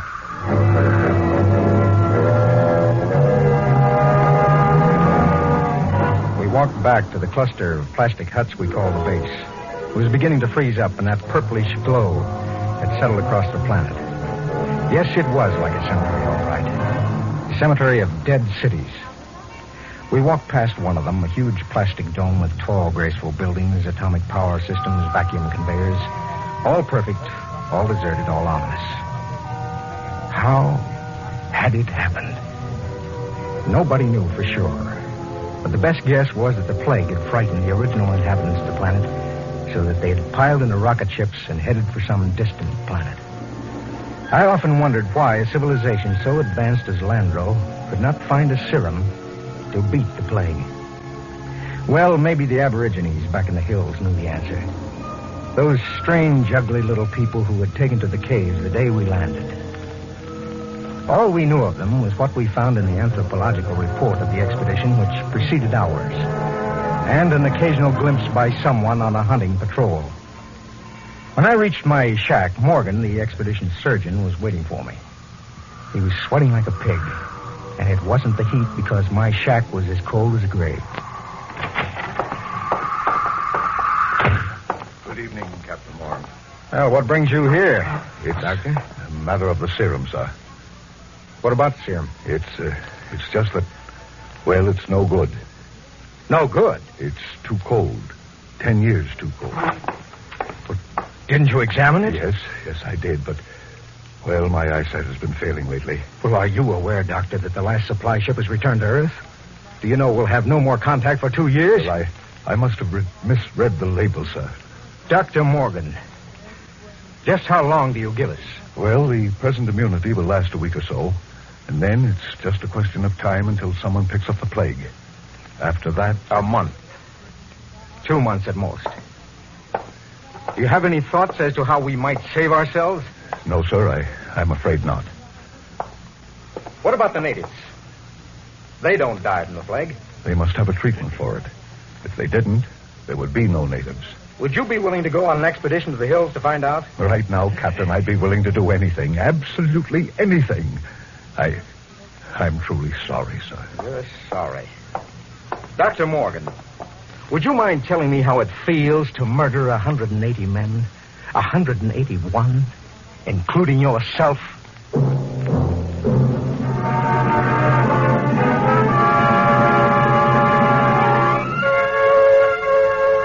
I did a lot of thinking after Dr. Morgan left my hut. It was still unreal for me. After all, the planning of an expedition was no simple thing. You put into it the results of years of training and experience. Every man on my crew was handpicked for his skill. And yet a simple thing like a myopic surgeon misreading a label could blast the whole thing. Yes, it was a shame. I did the only thing I could think of. I yelled for Batier's Brady.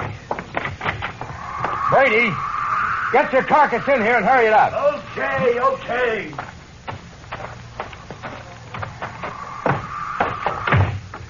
What's up? Sit down, Battiers. You got trouble, Ira? We got trouble. What? The serum's no good. What? Morgan forgot to check it. It's 10 years too old. Holy jumping snails. You're going to court-martial? Well, it wouldn't do much good. We'll all be dead pretty soon unless somebody figures something out. Why did they send these civilians with us? Well, it was a mistake. Anybody can make a mistake. Only this was a big one. Ira, what are you going to do? Well, there's only one chance. One chance in 10 million. What? The natives. Them cave rats, what good can they do us? They don't get the plague. So?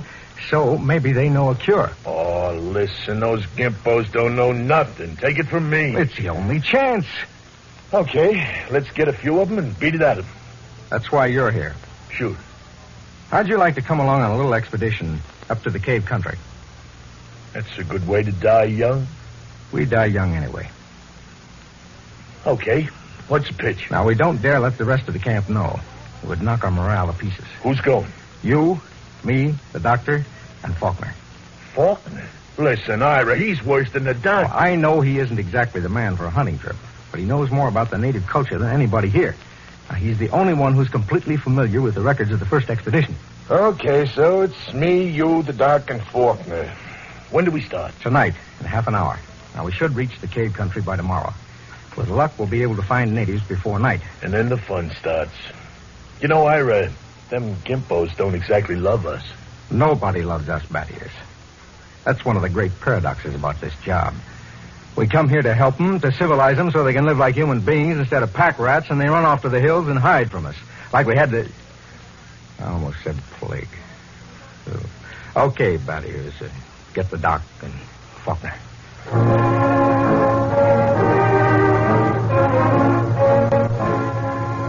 Benny Faulkner's body was small and consumptive. But he had a good brain. He was the best anthropologist the Interplanet Institute could recommend. He and Dr. Morgan were the only two civilians on the expedition.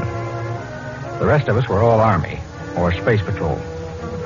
We hadn't been marching very long before Benny's frail constitution began to show signs of wear and tear. What's the matter, Benny? It's nothing. Just the dust. I'm allergic to dust. You hear that, Ira? He's allergic to dust. We better call off the expedition, huh? Easy, bat ears. Yes, sir. You want to rest a while, Faulkner? It's okay. I can make it. Well, we should be in the cave country in an hour or so. It'll be daybreak then, and the going will be easier. How about you, Doctor? I'll make it. Okay. Let's go. Ira. What is it? Don't look now, but very slowly turn your eyes to the right and look behind that big yellow rock. Okay. You see anything? No. Keep looking. Don't stop walking or let on. Okay. There. What? Looked like a shadow or something. It's one of them Gimpos. He's been following us now for almost an hour, dodging in and out behind rocks. I think there's more of them, too, but I couldn't swear. Well, anyway, they know we're coming. That's for sure. What do you think? Should we bring one in? Not yet. We don't know how many of them there are. Just pretend you don't see them. And above all, tell the others to show no signs of fear. There's nothing will start these simple-minded cavemen like fear.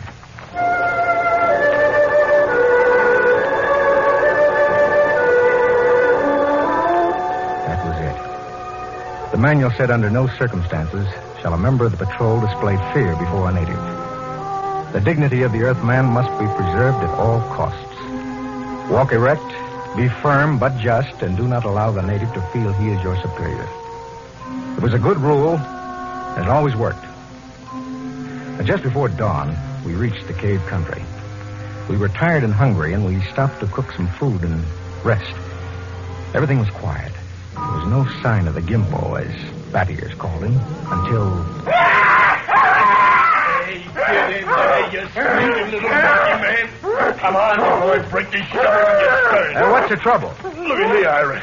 They caught me one of these Gimpos sneaking around outside the tent. He almost slit my throat with one of those stone knives he did. Yeah. Bring him into the light of the fire where we can get a look. Yeah, right. Hey, Faulkner. Yes, sir?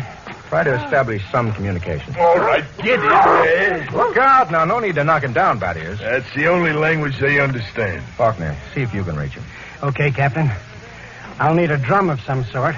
A what? Well, I find they communicate with one another through a very primitive kind of vibration of the tongue. Now, the closest I can come is a series of drum beats, a sort of a Morse code. The psychologist on the first expedition had it worked out before he was killed by the plague. I've studied his notes, and I think it'll work. You mean these animals can talk to one another? I believe they can. At any rate, we'll have a chance to find out. Do we have something I can use for a drum? Oh, here. Take my helmet. Thank you, Doctor. Now, I'll tap it 4 times. That's a greeting of some sort. Oh, just a moment. Yes, sir? I don't want you treating this fellow like an equal. Don't give him the idea that we're desperate. Once they sense that, we're lost. All right. Here we go. Now I'll give him the helmet. Good. He seems to understand. What shall I ask him, sir? Now, first, tell him we come in peace. Reassure him that we don't wish to hurt him or his people. I'll try. seems to understand. He wants to answer. Well? He says, others like you came to Landro. He must mean the first expedition. Go on. I want you to lead around to the subject of the plague gradually. Don't let on that word desperate. I'll do my best, sir. It was a strange sight. On one side of the helmet crouched little Benny Faulkner. Across from him crouched the Landrian, a humpbacked gray little creature with an enormous head and those soft lavender eyes. I'm setting forth in this narrative the transcript of their conversation as Benny Faulkner later transcribed it from the best of his memory. Faulkner, we come as friends. Native. Why? Faulkner, we will help you to rebuild your cities and make your machines work again. Why? We want to help you to enjoy the benefits of the great culture which once thrived on Landro. Why? Because we want to help you. If we ask you not to help us, will you go away? We stay for your own good. We have helped many others on other planets. How? We teach them a better way to live. Their way of life was better than your way. Have you tried our way? Why were your cities abandoned? Was it the plague? Yes. Do you still fear the plague? Yes. Do any of your people become afflicted? Some. How do you treat them? How do you keep the plague from spreading? Do you have a cure? How can we find a cure for the plague? Go among my people. Will we find the answer among your people? My people have the answer. Will you tell me the answer? Go among my people. The drum beats ended. As far as the Landrian was concerned, the conversation was ended. He rose to go, and Faulkner stepped from his path. But Brady was there to ensure the bet. Hold on there, bucko. You ain't going no place. Don't maltreat him, Brady. What'd he say, Benny? He says his people have the answer. What do you think? Well, there may be some truth in it. He says some of his people still get the plague. Well, that must mean it isn't a question of immunity.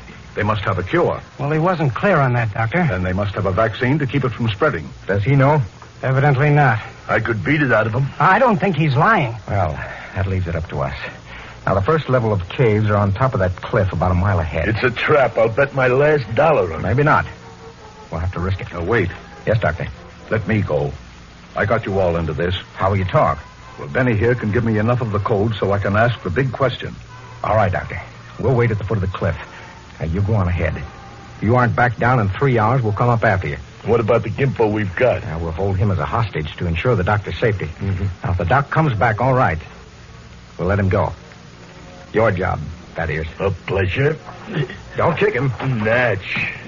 But if he gives me any trouble, I'll take a shovel to his bottom. You can count on that.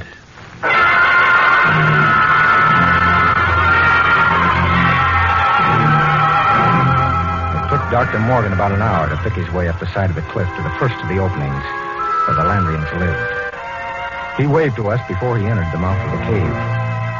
And we waved back. Then we settled down to wait. It was a long, long wait. 8 o'clock. He's been up there more than 3 hours, Ira. We'll give him a little more time. It's getting colder. And keep the fire going. You think we'd have heard something by now? If that was going to knock him off, I mean. Well, not necessarily. Wait. Look. Up on the cliff. That's the doctor. What's he running for? I don't know. He looks scared. Crazy fool. If he don't look out... Doctor! Dr. Morgan, look out! Look out!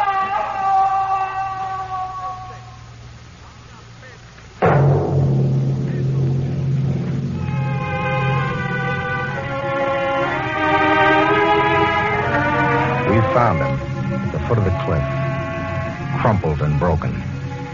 We never knew why he had thrown himself off. Scrawled across the pad he had taken with him, on which to make notes concerning the answer, was a single word. The word was courtesy.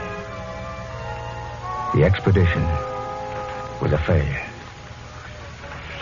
Okay, that's it. I have to head back for camp and just wait and pray. Not just yet, Ira. Okay? What's on your mind, Battier?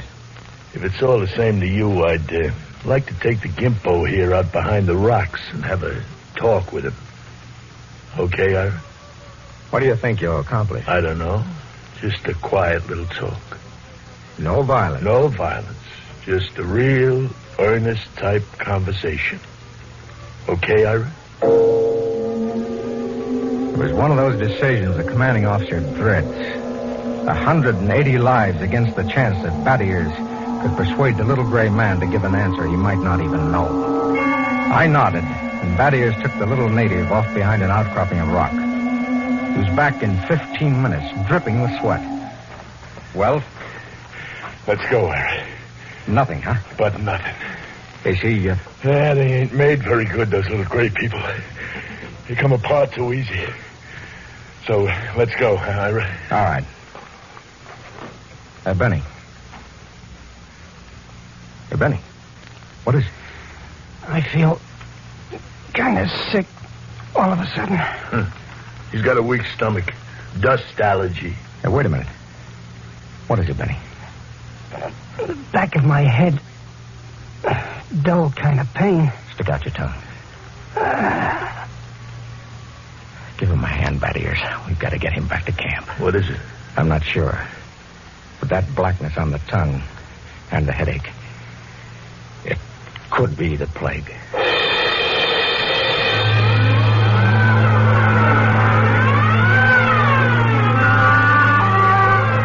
the time we got Benny Faulkner back to camp, he had the red spots on his body. And then the fever began to rage. It was the plague, no mistake about it. Before morning, Collins, the supply sergeant, had it. Then it was Peabody. After that, the men went down like 10 pins. They screamed and moaned. And then they died. Come. Hello, Battiers. Ira? Have a drink. It's the last of the cough medicine. Yeah.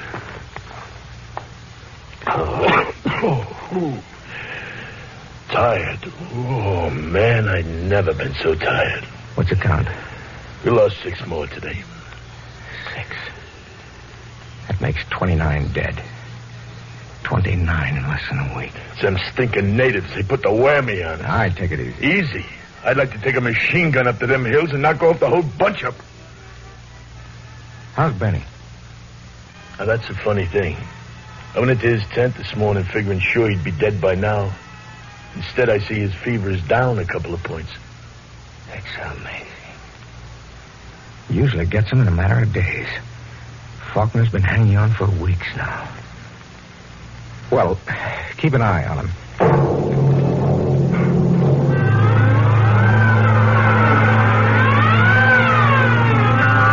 It was a nightmare of eternity after that. A ceaseless round of caring for the stricken and helping with the graves and writing in the book the names of those who died. Sleep came in snatches or when we were so exhausted we couldn't stand. Then one morning, Battier's Brady dragged himself into my shack. Sit down, Bat. What's the count? 6 left. We buried the chaplain today. You got a cigarette? Yeah, sure. How's Faulkner? I don't get it. Still alive?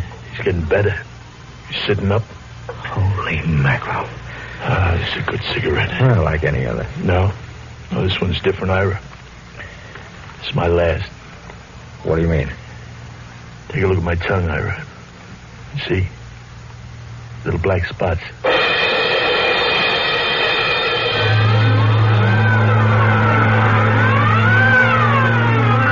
Somehow, I managed to get him into bed. He was already raving when I gave him the last of the morphine. It was incredible. Big, brawling Bat-Ears Brady, tower of strength, lying sick and whimpering on a cot. I went out on the moors to think. The sun was a dull red glow. Cold breeze whipped up. The planet of Landro was an emptiness. I thought about Bat-Ears and Dr. Morgan and Benny Faulkner.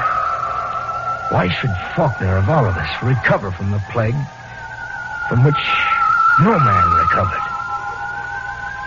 I turned and went back to see Benny Faulkner. Hello, Captain. Hello, Benny. How are you? Good. Got up and walked a couple of steps today. How goes it? Brady's down. Oh. Listen, Benny. There must be some reason why you survived the virus. Well, how about you? Why didn't you ever even get it? I give it time. What can I do? I want you to tell me everything you know about yourself, everything you can remember. But why? Because somewhere in your makeup is some little thing that makes the difference. At least I can leave a record for any future expedition that comes to Landro. Okay? Okay, Captain Warner. Where do you want me to start? At the beginning. Now, I'm going to take notes. Well, I was born on the 2nd of July in 1971. My parents were ordinary people. My father was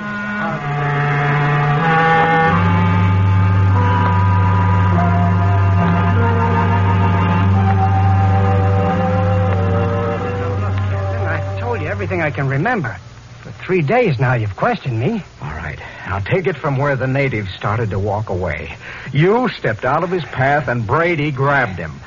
Okay, so I stepped out of his path. Why? What do you mean, why? Why did you step out of his path? Well, why not? Courtesy, that's why. What's the matter? Courtesy. Funny. That's the word that Dr. Morgan had written in his notebook. Well, I don't see... I don't either. Hey, tell me, why should you want to be courteous to a native? Why not? What about maintaining your own dignity? Are you talking about dignity or arrogance? Look, I don't get this at all, Captain. You're familiar with the records left by the first expedition, Benny. What happened with the natives? Well, the natives were friendly enough at first, but after a while they went back to the caves. And when we got here, they wouldn't come near us, right? Right. Yet we came to help them. So what? So maybe this, Benny. Maybe we were all wet in our deductions. Maybe those cities weren't deserted centuries ago after all. Maybe these little people up in the caves are the same people who used to live in those cities. Well, why should they leave? Well, maybe they found out the big cities weren't the answer. Maybe they found out that civilization doesn't necessarily bring happiness. So they just packed up and left. Returned to the simple life. That doesn't make sense. You're forgetting the plague. Benny, what is the plague? Well, I don't know. I think the plague was nothing more than what we know as greed and arrogance. Captain, you're going off your rocker. I think maybe we were in line to die of it, even if the serum had been good. Well, it violates all the laws of Earth. We aren't on Earth. We're on Landro. A planet 1,000,000 light years from home. Now, why are we trying to take these primitive, happy people and make them like ourselves? Why are we trying to mold them, to convince them that they belong in cities, that they should be building better can openers instead of just enjoying human relationships? Why, Benny? If that isn't sheer, stupid, crazy arrogance, my name isn't Ira Warren. The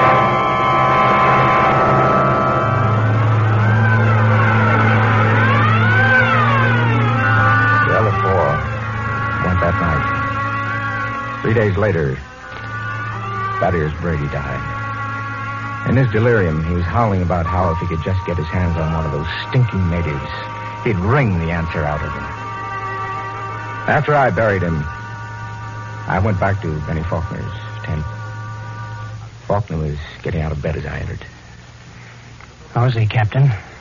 I just buried him. Holy Mother in heaven. That means 2 of us. 2 out of 180. Not 2. Just 1. Oh, but you're all right. I have a headache.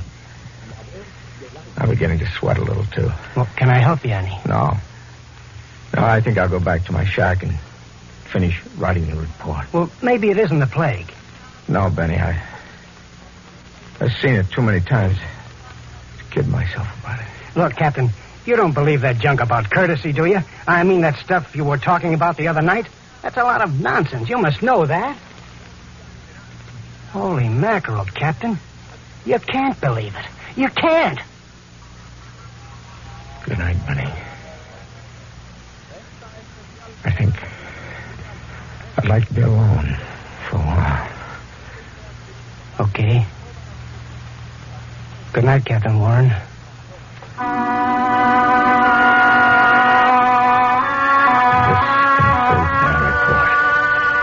I am turning it over to Benny Faulkner in the hopes that he will be able to transmit it to any other expedition commander who contemplates exploring the planet of Lantern. The fever is beginning to mount now. My hands tremble as I write. The end should not be far off. You see, I didn't have a chance. I stepped out of no paths.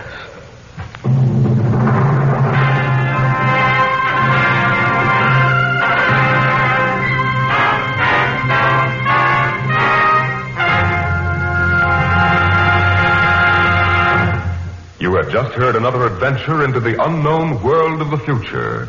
The world of... Dimension X.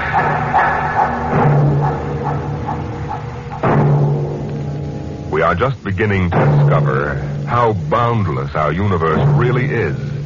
And yet, what would it be like to live in a world no larger, say, than a single gigantic rocket ship? You'll find out more about it on Dimension X next week when we present Robert Heinlein's Universe. Dimension X is presented each week by the National Broadcasting Company in cooperation with Street & Smith, publishers of the magazine Astounding Science Fiction. Today, Dimension X has presented Courtesy from the current issue of Astounding Science Fiction.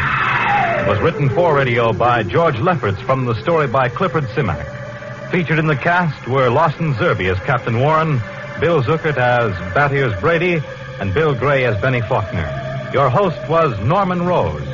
Music by Albert Berman. Dimension X is produced by William Welch and directed by Fred Way.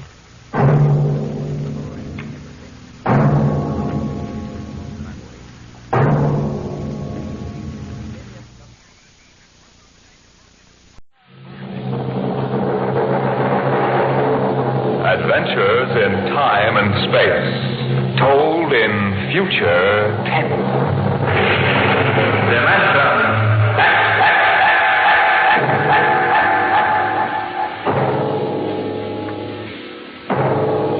The National Broadcasting Company, in cooperation with Street and Smith, publishers of astounding science fiction, bring you Dimension X.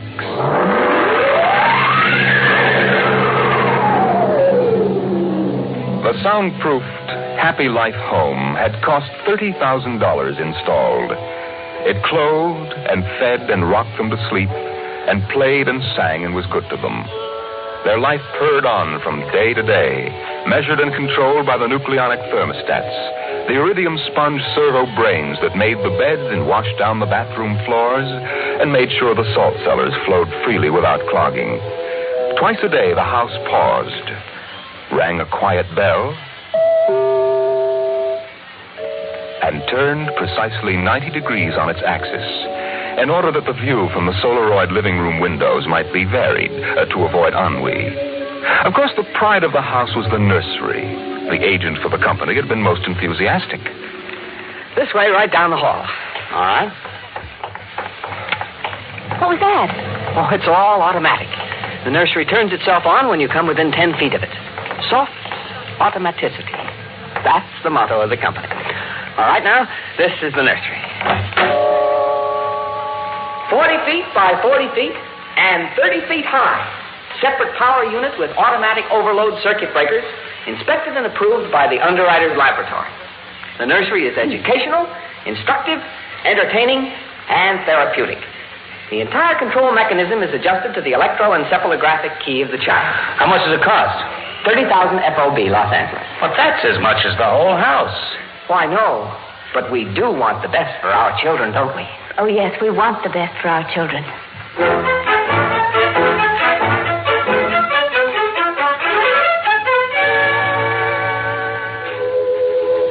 And it was the best. The crystalline walls wavered from 2 to 3 dimensions. The pseudo-textured composition flooring shifted lightly from brick to dirt to waving grass. And the odorophonics wafted the scent of fantasy through the hermetically conditioned and filtered air. The nursery was the very best. But then they wanted the very best for the children. The technicians installed the nursery, and the heavy coaxial power cable was run in from the main line. The walls sprang to life, and the mental control banks and relays hummed. All right, Peter and Wendy, this is your nursery. What's so special about a nursery, Dad? Plenty. You just go in and see. Oh, do we have to? It's so big. You promised you'd play ball with me outside, Pop. Go on, kids. Try out the nursery. It's better than any old yard. Oh. Go on in, dear. You'll be surprised. Gee. Go ahead, Wendy. I'm scared. I'm not. Hey, it's nice in here. It is? Come on in, Wendy. Boy, look at the pictures on those walls. They're real. Well, almost real. You can change them any way you like just by thinking about it. Go on in, dear. Well, all right, Mommy. Hey, Wendy, look what I can do with the pictures. Oh, that's the white mountain from Alice in Wonderland. Sure. I just thought about it, and there it was. Well, let me try, Peter. Let me try. Go ahead. Just think. How about the... Oh, I know. I want to see the Wizard of Oz.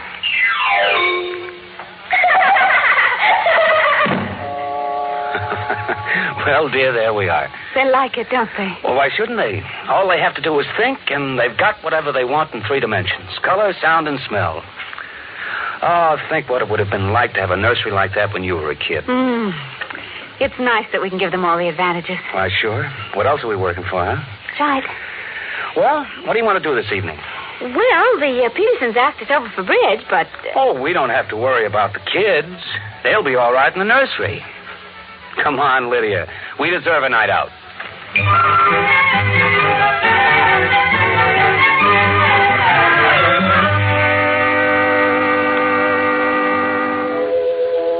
And in the nursery, the walls were a kaleidoscope of time and space and imagination. The green forest of Sherwood and quiet forms of Robin and his merry men gave way to the roll of the high seas and the smell of salt in the air as Sir Henry Morgan sailed into the harbor at Jamaica. It's my turn now, Peter. You've got to be fair. It's my turn. Dorothy and the Wizard of Oz followed the yellow brick road round the nursery walls. Then Hansel and Gretel discovered the gingerbread house about 3 feet from the door. And from a high tower that stretched into the clouds, the little lame prince sailed out over his kingdom. And behind the crystalline quartz walls, the vacuum tubes and grids and banks of mental image tape spun quietly and efficiently, erasing the line between illusion and reality. Of course, the electric bill from Consolidated Utilities was tremendous, but it was worth it. The house went on. The stove hummed happily in the kitchen, making breakfast, dinner, and supper for 4, turning the eggs over lightly and producing popovers electronically calculated by capacity to a 30-volt current and specific gravity. The automatic laundry did the shirts with a medium starch in the collars, except the button-down Oxfords, which had no starch at all. The Happy Life home breathed contentedly as life proceeded with soft automaticity as guaranteed in the brochure and bill of sale. George. Huh? George, I wish you'd look at the nursery. Well, what's wrong with this? Well, I don't know. Well, that might... I just want you to look at it, that's all. Or call a psychologist to look at it. What would a psychologist want with a nursery? Oh, now, George, you know very well what he'd want. I was in the nursery last week. It's perfectly all right. Well, it's different now. Huh? What do you mean, different? Well, I just want you to come and see.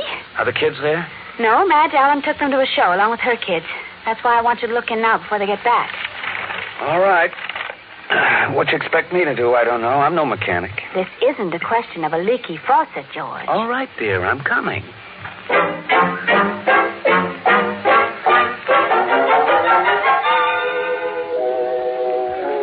nursery light flicked on as they came down the hall.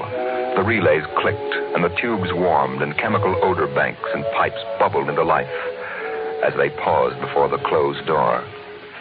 Go ahead, George. Open it. On all sides, in 3 dimensions, stretched the hot, tired landscape of an African veldt, reproduced to the last stick and pebble and bit of straw. The ceiling above them became a sky with a hot, yellow sun. A wind blew in from the baked veldtland. The hot straw smell of lion grass. The cool, green smell of the hidden waterhole.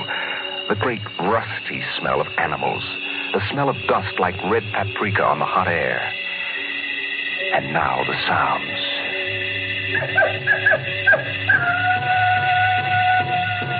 The howl of the jackal in the distance. The thump of distant antelope feet on grassy sod. And the papery rustling of the great vultures that wheeled and circled under the yellow, burning sun. Oh, let's get out of this sun. It's a little too real. Oh, no, George. You promised you'd look around. Well, I don't see anything. Now, wait a minute. Look. There are the vultures. Filthy creatures. And there are the lions. Far over that way. Yes, I see them. They're on their way to the waterhole. They've just eaten. Eaten? Yes, I can't see what. Sun's too strong. Well, shade your eyes. Some animal. A zebra or a baby giraffe, maybe. Can you see it? Are you sure? It's a little too late to be sure. Nothing over there but clean bone. Vultures dropping for what's left. George, did you hear that scream? What scream? Just now. Sorry, hon, no. Here come the lions. George, they're frightening. Take it easy, Lydia. They're just illusions. It was a miracle of mechanical efficiency. The lions prowling toward them over the tawny veldtland. A miracle of inventive genius. Every house should have one. The lions were 15 feet away. So real, so startlingly real, you could feel the prickling fur on your hand. Your mouth was stuffed with the dusty upholstery smell of their heated pelts. The yellow of them was in your eyes, like the yellow of an exquisite tapestry. The yellows of lions and summer grass. The sound of the matted lion lungs exhaling on the silent noontide. And the smell of meat from the panting, dripping mouths. George, I'm afraid. They're so real. They're only an illusion, Lydia, that's all. Watch out! Out, quick, outside. Oh, George. Lydia, my poor, sweet Lydia. George, they almost got her. No. Take it easy. Calm down. Yes, but I could feel their breath. No. Get a hold of yourself, Lydia. They aren't real. Walls, that's all it is. Crystalloid walls. But they look so real. Yes, darling. Of course they do. But it's all dimensional color reactionary process and mental tape film behind glass screens. It's all odorophonics and sonics. Now, here, take my handkerchief. I'm afraid, George. Did you see? Did you feel? It's too real. No, Lydia. We've got to tell Wendy and Peter not to read any more on Africa. Yes, of course, dear. Do you promise? Sure. And lock the nursery for a few days. Oh, now, wait a minute, dear. Let's keep our sense of proportion. George, I want you to lock that place up. Honey, you know how difficult Peter is about that. I punished him last week by locking the nursery for an afternoon, and he threw a tantrum, and Wendy, too. Honey, they live for the nursery. I tell you, it's got to be locked. That's all there is to it. Lydia, you need a rest. Oh, I don't know. Maybe I don't have enough to do. I have too much time to think. All I do is set the menu selector dials at the beginning of the week. But, honey, that's the whole idea. The house is automatic. I know. But couldn't we turn it off for a couple of weeks? Just a couple of weeks and take a vacation. You mean that you want to fry eggs for me? Yes, I do. And darn socks, too. I feel like I don't belong here. The house is wife and mother and maid. How can I compete with the African veldt? And you, George, you don't know what to do with yourself in the house when you're home. You're drinking too much. Am I? You feel useless, too. Yes, I suppose I do. George, Those lions can't get out of there, can they? Oh, of course not, dear. Now, don't think about it anymore.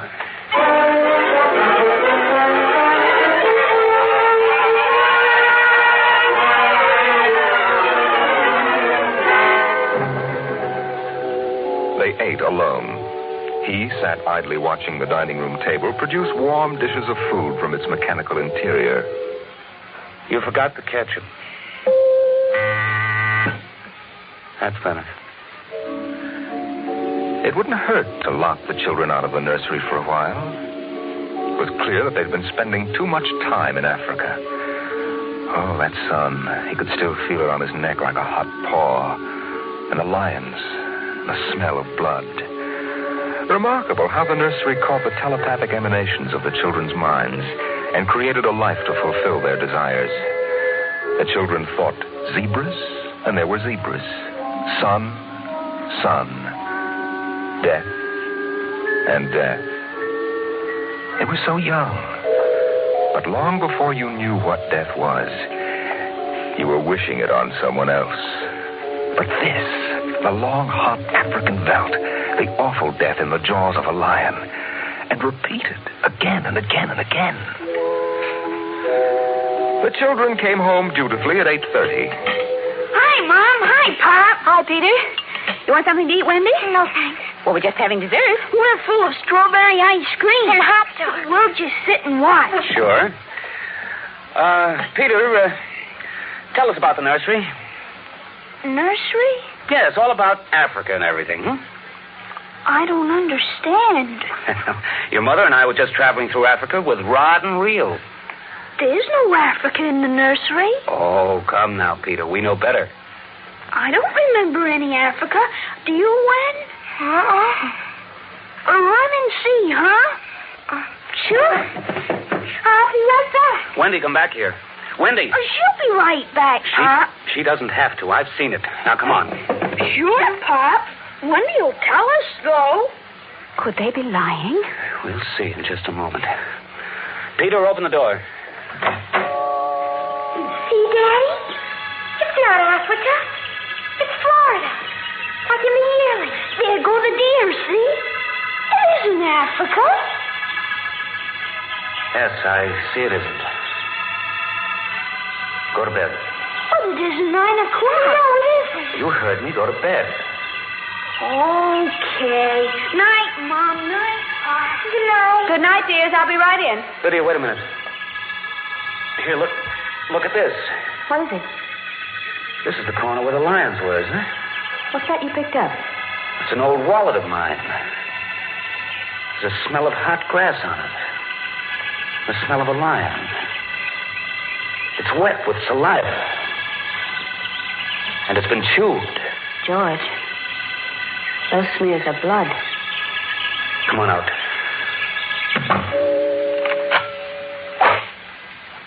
Now, let's go to bed.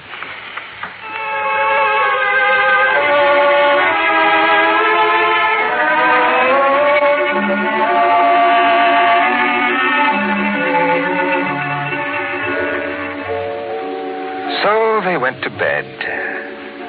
But in the middle of the night, Lydia was still awake, and she knew her husband was awake. George?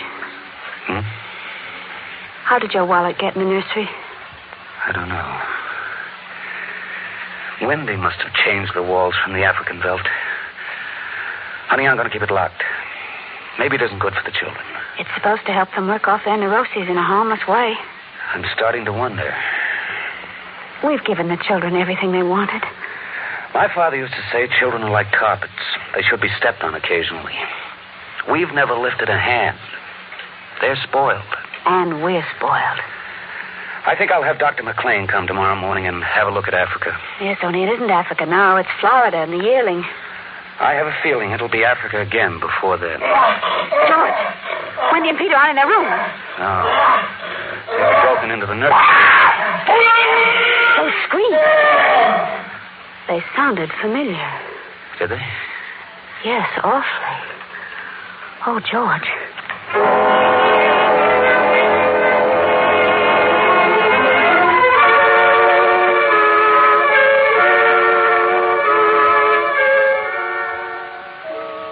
Although their automatic somno beds tried very hard, the two adults couldn't be rocked to sleep for another hour.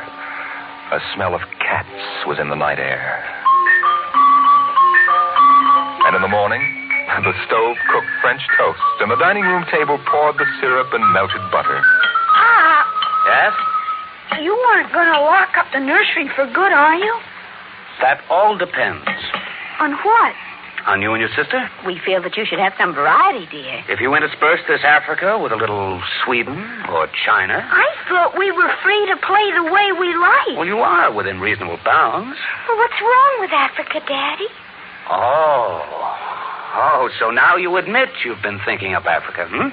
I wouldn't want the nursery locked up ever. Well, as a matter of fact, we're thinking of turning the whole house off for about a month. Sort of camping out. You mean I'd have to tie my own shoes instead of having my shoe tire do it? And brush my own teeth and comb my own hair and give myself a bath? Well, Wendy, it would be fun for a change, don't you think, dear? No, it'd be awful. I didn't like it when you took out the picture painter last month. Well, that's because I wanted you to learn to paint by yourself. I don't want to do anything but look and listen and smell. What else is there to do? Oh, all right. All right, go play in Africa. Are you going to shut off the house? We're considering it. I don't think you better consider it anymore, Pop. I won't have any threats from you, son. Okay, Pop. Come on, Wendy. Let's get back.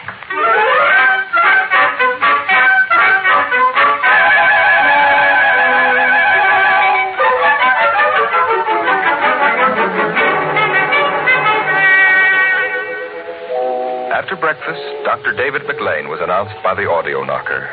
And the dining room table,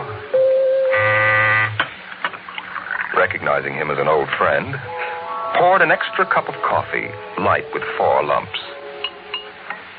I saw the nursery last year, George. It looked all right to me. You didn't notice anything unusual? No. The pattern showed the usual violence, a tendency toward slight paranoia. All children feel persecuted by their parents. Perfectly normal. I locked the nursery and they broke into it last night. I let them stay so they could form the patterns for you to see. Here it is. Well, suppose we take a look at it right now.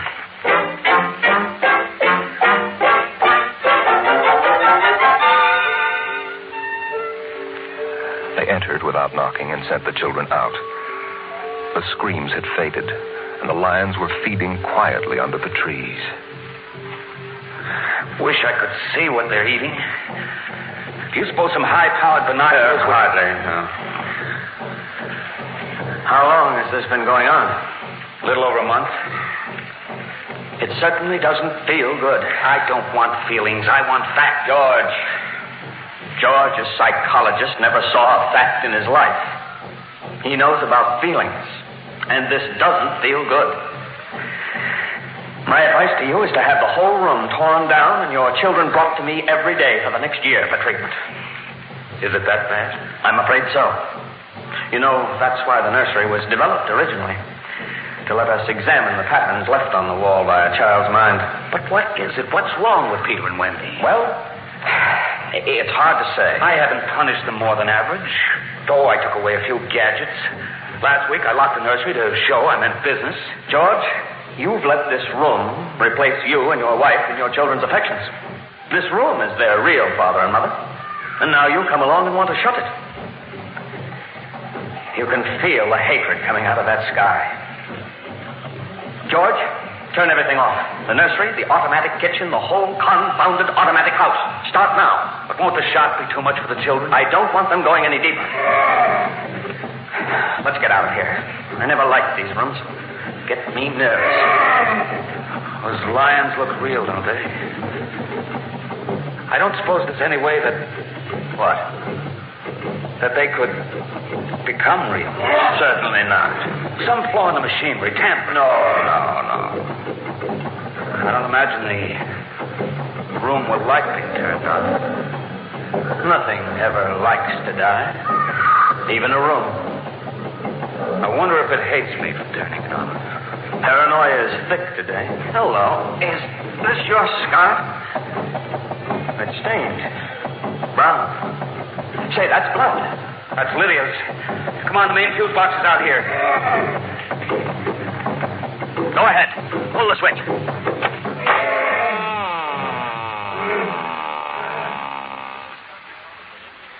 Yeah. It's off.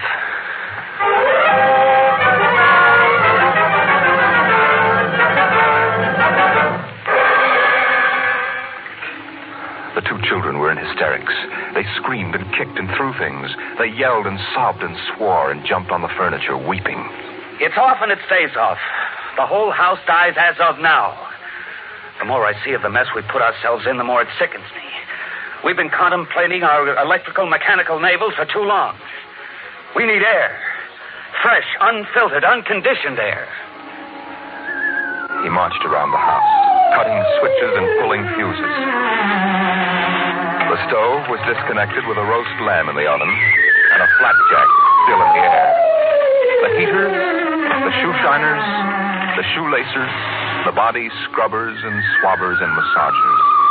He pulled the plugs and shorted out the controls, one after the other. The house became full of electronic corpses. It was a mechanical cemetery, so silent. None of the humming, hidden energy of the machines waiting to function at the tap of a button. And by the still dining room table, its radionic insides dead and currentless, Peter wailed at the house. Don't let them do it.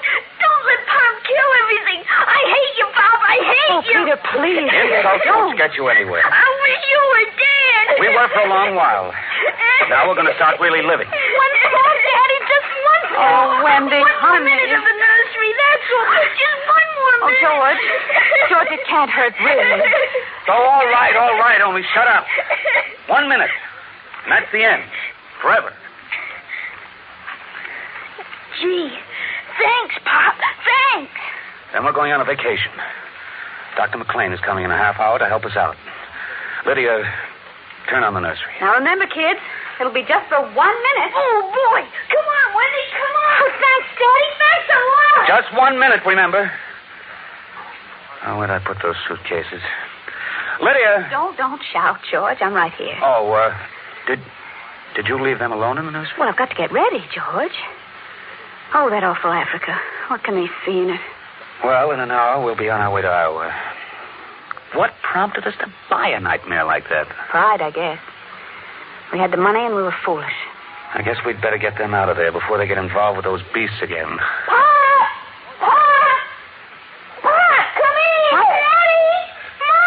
Come on, quick. Wendy, Peter, what's the matter? Hurry up.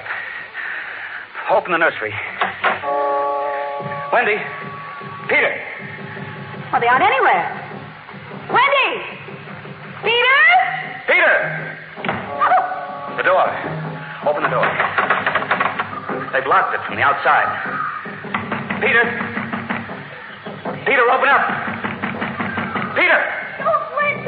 Don't let them turn off the nursery. Now, don't get ridiculous, children. It's time to go. Wendy, open the door, dear. Let us out.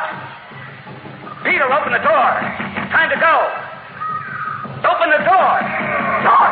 George, the lions. Peter, do you hear me? Open this door. They're all around us. George! Son, do you hear me? Let us out. George, look out. The lions are coming.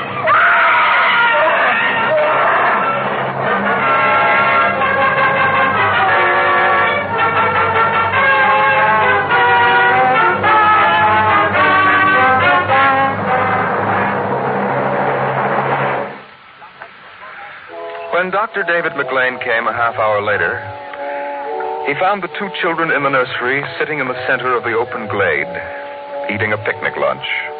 Beyond them was the water hole in the yellow Veldt land. Above was the hot sun. Dr. McLean saw at a distance the lions fighting and clawing, and then settling down to feed in silence under the shady trees. Hi, kids. Where are your mom and dad? Oh, they'll be here directly. Good. We've got to get going. He squinted at the lions with his hands up to his eyes. Now they were done feeding. They moved to the water hole to drink. A shadow flickered as the vultures dropped down from the blazing sky to finish what the lions had left.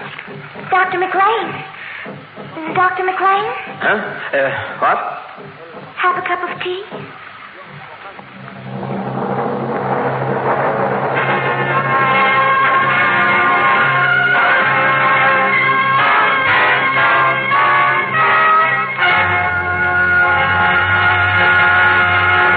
You've just heard another adventure into the unknown world of the future. The world of... Dimension X.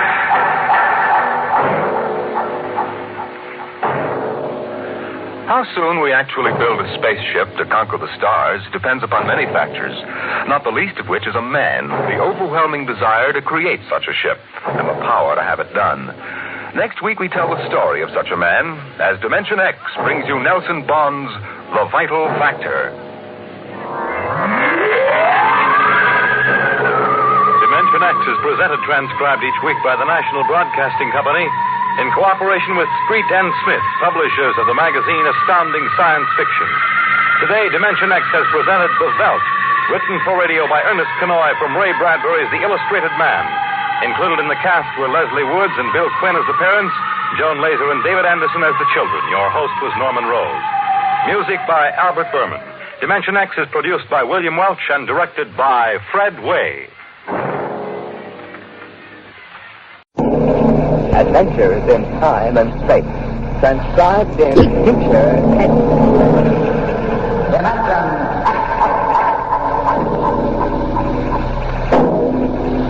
The National Broadcasting Company, in cooperation with Street and Smith, publishers of astounding science fiction, brings you Dimension X.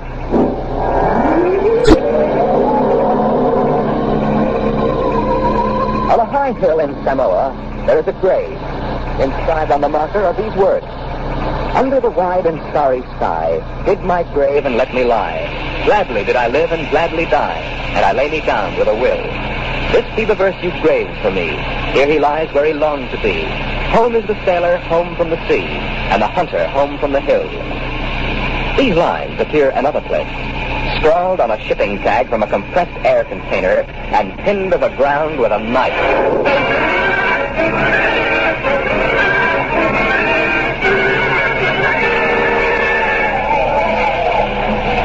It wasn't much of a fair, as fairs go. The trotting races wouldn't be held till 8 o'clock at night. The flags and bunting drooped in the gray afternoon, and the pitchmen seemed discouraged. A large black cabriolet limousine stood at the side of the road, 32 cylinders purring quietly. And over the dust and the clatter of the fair, a bullhorn blasted its highest pitch. Hurry, hurry, hurry, this way to the moon rocket. The moon rocket. See it fly.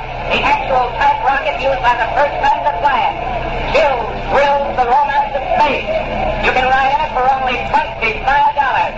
Hurry, hurry, hurry. Henry. Yes, sir. I'm getting out. But the board meeting, sir, you're due in Kansas City at 4. You think I need another $5 gold piece? Oh, no, sir. You trying to tell me what to do? No, sir. Of course not, sir. Then get this confounded buffalo robe off my legs. Get it off. Just a minute, sir. I'll help you. Let go of me. Of course, sir. Watch your head on the door. Let go of me. I'm sorry, sir. That's the ship. Rotten old tub. Single jet type with fractional midriff controls. Stay here, Henry. I'm going over.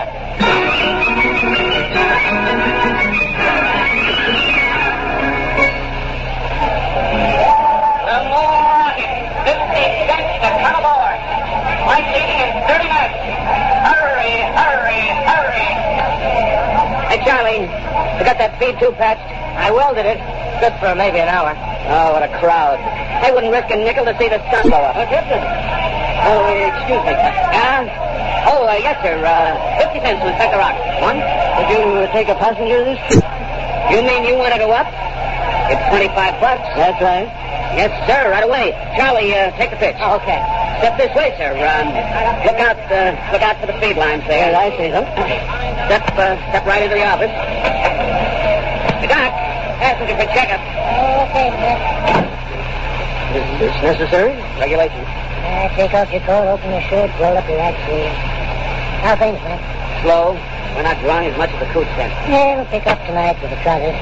Well, I'm ready, Doctor. All right. Your arm. Breathe in. Out. Breathe.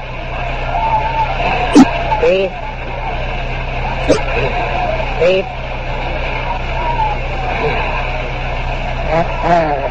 Sorry, Mac. No go, Doc? Cardiac condition. I couldn't certify him. Sorry. You mean you won't take me up? He's the doctor. I couldn't even guarantee you'd live through the takeoff. It's not only your bad heart, but with heavy acceleration, your whole circulatory system would be in danger. And at your age, bones are brittle, highly calcified. You could snap one on the takeoff. Stop. Well, I rather expected it. I'm sorry.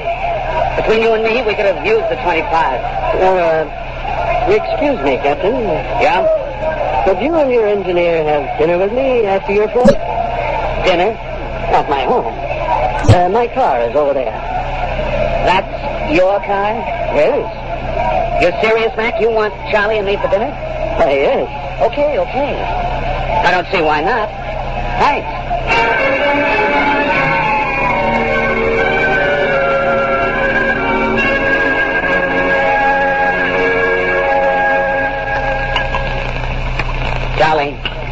Charlie, you had enough. Oh, lay off, man. Oh, that's perfectly all right, Captain McIntyre. A cigar? Thanks. Right. Yes, thanks. You know, it's hard for me to see why any holder of a master's ticket would quit the Earth-Moon run. I didn't like it. Yeah. Don't hand us that. It was Rule G walked you out. All right. So I took a few drinks. I could have squared that. Too many regulations, red tape. Yeah. Would it help you to get back to the moon? Sure. I could get a short-haul job hopping ore. If I kept my nose clean, I might even get back on the run. Captain, would you be open to a business proposition? What is it? You own your rocket, barring a couple of liens. I want a charter her to take me to the moon. What? You hear what he said, Mac? He wants us to fly that old heap to the moon. Oh, no, can't do it. The old boat's worn out. We don't even use standard fuel, just gasoline and liquid air. Why don't you drive a couple of company medics? It's been done before. I know, that's not for me. I'm D.D. Harriman. Harriman? Why, you own the company. I own a large percentage of the company, but the other directors won't permit me to jeopardize the franchise. Can you tie that, Mac? A guy with half the money in the world, and he's up the creek. Shut up, Charlie. He's right. Well, Captain, it's against the law. I'd make it worth your while. Sure he would, Mac. D.D. Harriman. He'd make it worth our while. Mac, in the city. Why do you want to go to the moon so bad, Mr. Harriman? It's the one thing I've really wanted to do all my life. I'm maybe 50 years older than you are. When I was a kid, nobody believed we'd really reach the moon. You've seen rockets all your lives, but when I was a boy, they laughed at the idea. But I believed. I wanted the moon moon. I used to stand in the backyard and stare.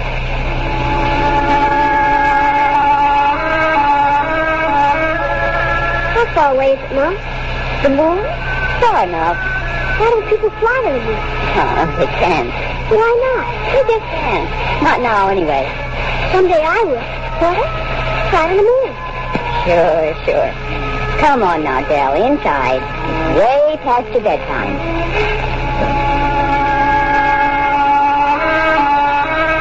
I wanted to go to college. Engineering. Then the University of Chicago. Then Yerkes Observatory. That's what I wanted. But I didn't get it. You see, Dell, Dad and I wanted you to go to college. We planned it. We saved for it. But with your dad gone and the girls growing up, I just can't manage it. The insurance won't cover us, and it's getting harder to make ends meet.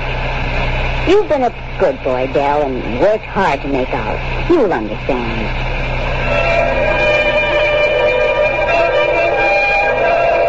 And I understood. And I worked. Stock boy at the old Ford plant in Detroit. Accountant. Credit manager for a mail order house. And then New York. Wall Street. And then transportation. The monorail line between New York and Chicago. The Atlantic Pressure Tunnel. And then Harriman rockets. Dell, I want to talk to you. But I'm working, Charlotte. You talk to me now, Dell, or you may not get another chat. What is it? Fred lost with you.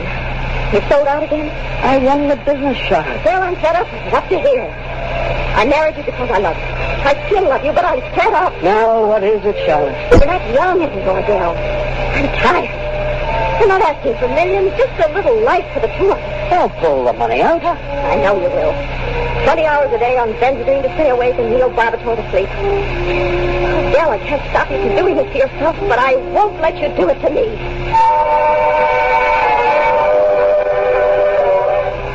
I didn't know about the divorce for a month. I lost the papers under a stack of blueprints and stock prospectus. Here's the news flash, Del. Strato rocket reaches Paris. We've got the franchise lined up. The House Committee is solid. The Federal Rocket Commission is okay. The next step is the moon, Fred. Sure.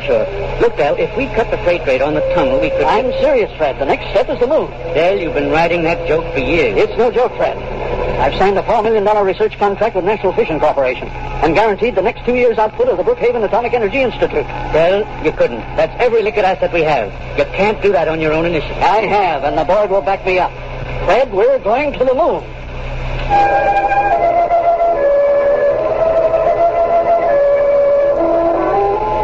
It took 2 fraudulent bankruptcies and an investigation by the Securities and Exchange Commission before we did it. There were 3 injunctions on the rocket before it blasted off. I was going on the second trip, but my considerate board served a court order on me. You can't go, Del. Fred, I'll break you if it's the last thing. You've got a bad heart. That's no secret. If you die out there, the whole card house comes down. We've got an equity in this corporation, and we're going to see it protected. You've sucked us in on this wild scheme, and now that it paid off, you're going to sit right down here on Earth and see that the dividends come out on time. You're not going to the moon, Del. Forget it.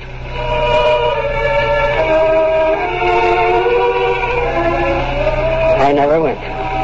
By the time my lawyers shook off the restraining orders, the first cargo rocket had crashed into the Pacific, and Congress rushed through the Space Precautionary Act. My heart was earthbound, but now I'm moved. But I will not die until I have set foot on the moon. Yeah, Captain McIntyre. You ask why I want to go to the moon? Well, you'll find a ship, Mr. Harriman. I'll drive it. You'll get to the moon.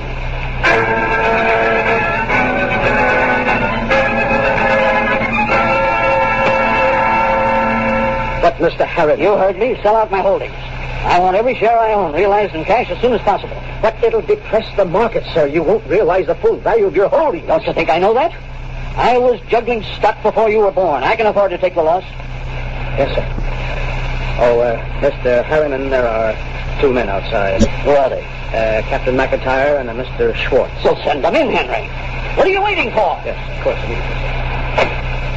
This way, gentlemen. Mr. Harriman. Captain McIntyre, glad to see you. And Mr. Schwartz, come right in. You weren't kidding about that job for us, were you? Certainly not. You're not backing out on me, are you? No, we need the job. Yeah, our ship is lying in the middle of the Osage River, with her jet split open like a herring. You weren't hurt, were you? Sprains and bruises, that's all. We jumped. I caught a catfish with my bare teeth. That's all right. Then we can get down to business. I'll have contracts drawn up for you. You two will have to buy me a ship. I can't do it openly. My dear board of directors will find out and slap a court order on me. But we can't get credit. Don't worry. I'll supply the cash in advance. Pick some ship that can be fitted for the jump. A scuttle yacht. Move to a piece of desert. I'll find a strip and buy it. You mean fit her out there? Yes, we'll install extra fuel tanks, change the injectors and timers for space flight. Spend all the money you want. I'll see that you get it.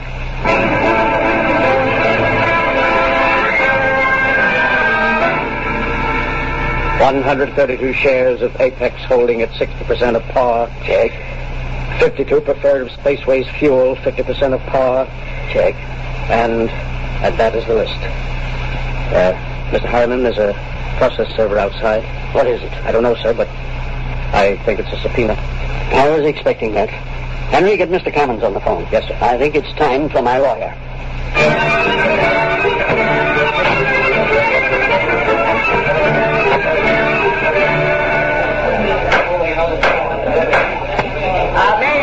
Your Honor.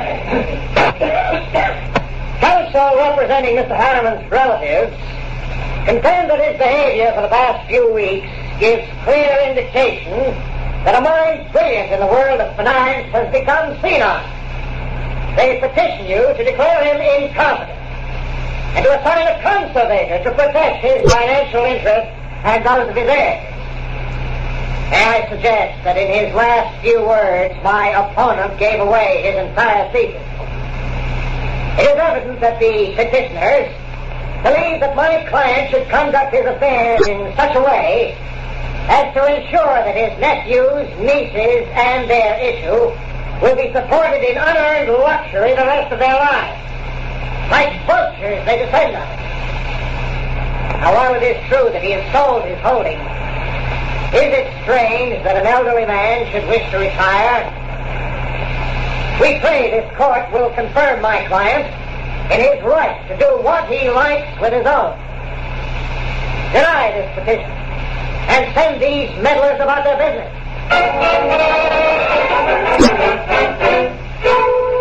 Well, Clemens, we reserve judgment till tomorrow. Which way is the cat going to jump? Well, Judge Embry is a strange one, Dal. He assured me he has a high regard for personal liberty, and then added that any action he took would be in your interest. But he did say that men do become senile and must be protected. Senile? He might rule against me. Yes, Dale. He might.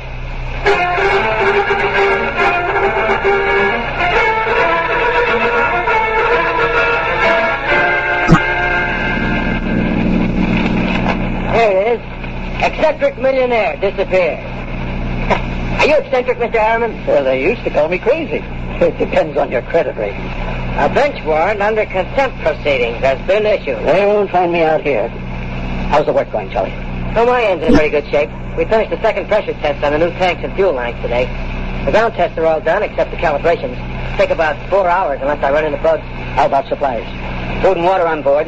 3 vacuum suits, a spare, and service kits. I'm short navigation equipment, but give me a sextant and I'll get you down on the moon at any spot you name. Just from a general knowledge of relative speeds and orbit. All right, Columbus. We know you can hit the floor with your hat. Are you ready to go? My nephews will have detectives out looking for me. Well, I could run those calibration tests tonight. Take till midnight. After that, it's up to the Commodore here. There she is, Miss Harriman. That's the job that'll take you to the moon. It's a good ship. Mac, stop the car. Charlie's up. Look at. Where's his medicine? His vest pocket. Break the flask. All right. Hold it under his nose. Out. There. He's breathing easy. Just turn around, sir. Mac, we ain't going too far. Why not? It's murder. He'll never stand up under the initial acceleration. Maybe not. But it's what he wants to do. Get that ship ready to fly.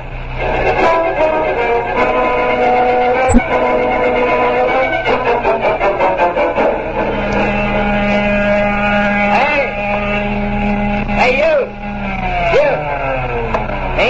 Yeah. How many other people are there out here on this desert? What can I do for you? You're James McIntyre? Hey, Mac. Yeah? What's the matter, Charlie? Oh, you McIntyre? Yeah. I'm the deputy federal marshal in this district. I got a warrant for your arrest. What charge? Conspiracy to violate the Space Precautionary Act. You, I suppose you're, Charles Schwartz, huh? Yeah. Well, I got one for you, too. Thanks. And a man named Harriman. Got a court order to put seals on your spaceship. We haven't got any spaceship. What are you doing, kidding me? What's that, a kiddie car? It's not a yacht. Oh, yeah? Well, if it's seals on it till the spaceship shows up. Now, come on, where's Harriman? In the shed. Over there. What shed are you talking? Oh, my knuckle. That's the one I broke playing football. I'm always hurting that thing. Charlie, we gotta hurry. Get Pop into the cabin and strap him into his hammock. Right. So long, deputy. Oh, my knuckle.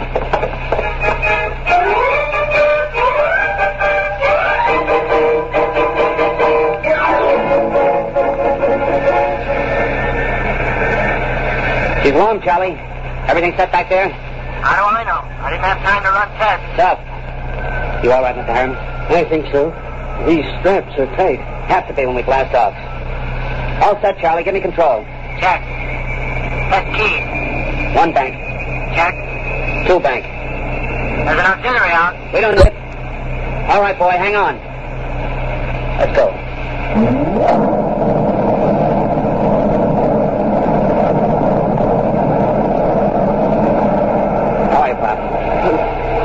Fine. Couldn't be better. You better stay in your hammock. I'll loosen the straps a little. What is it? Nothing. Just go easy on that side.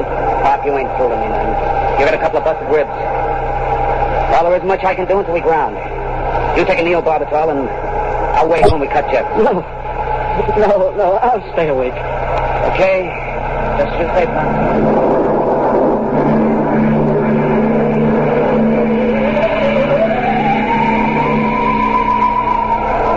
Automatic, Charlie. How the tube holding up? Fine. Tight as a drum. She handles nice. How's Pop? Alive. But he's in bad shape. How's that? Cracked a couple of ribs in the takeoff. You better set her down awful easy if you want him alive. I'll make a full swing around the moon and ease her in on an approach curve. It'll go fine. If we've got enough fuel.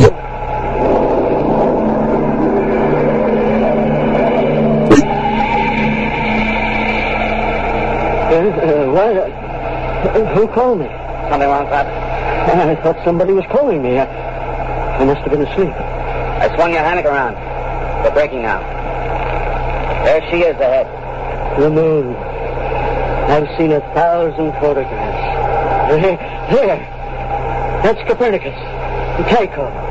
Minerva Mine's dome. You know it all right, Pop. Where are you landing? Mare Imbrium, between Erysipelas and Archimedes. That's about 40 miles from Luna City, isn't it? Sure. It won't be easy landing with a ground approach radar, will it? I've done it before. Not without a second pilot to punch the statometer. Pop, you ought to have a mate's ticket. You know the whole routine. You must have really studied up. Yes, that's all I could do. Study, till now. Oh, look at her. The moon. I feel as if I were coming home. Yeah. Charlie. Yo. I'm taking her in. Cut in full power. Make it good, Mac. Pop can't take a rough one. Shut up and give me the power. I'll do my best. Okay, statometer setting punched. Hang on, here we go.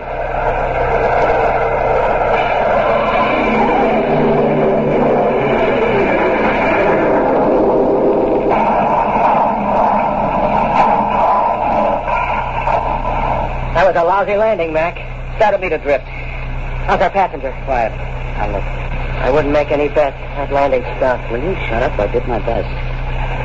The Pop. He's alive. Blood on his mouth. All right, take it easy, Pop. We're down. Where? Take it easy. Vacuum suits. Where are they? Now, steady, Pop. Steady. You can't go off there yet. We've got to give him some first aid. Get me that suit. What do you think, Mac? Might as well get his suit out of the locker. Use the big one. He'll be more comfortable. Okay, Pop. Easy now. Hurry. Seal those zippers, Charlie. All right, now, take it easy. All right, the helmet. Your diaphragm set? Check. Air valve? Set. Lift it on. Don't hit him. All right. Come on, Charlie. Let's get into our suits, and we'll carry him out the lock.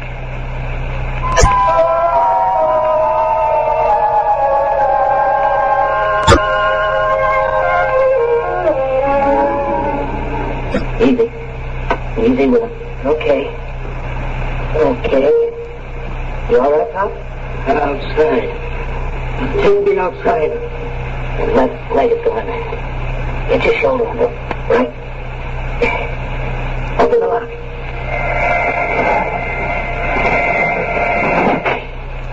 All right, Pop. Come on. We're going out on the moon.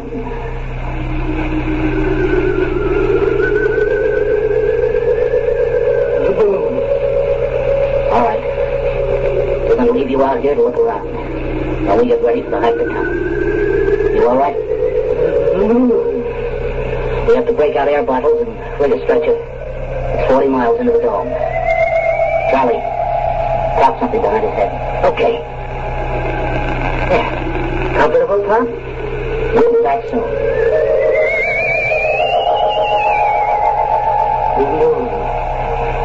I can feel the pumice dust. And there's the earth overhead. The earth in the sky. Green, blue. I'm on the moon.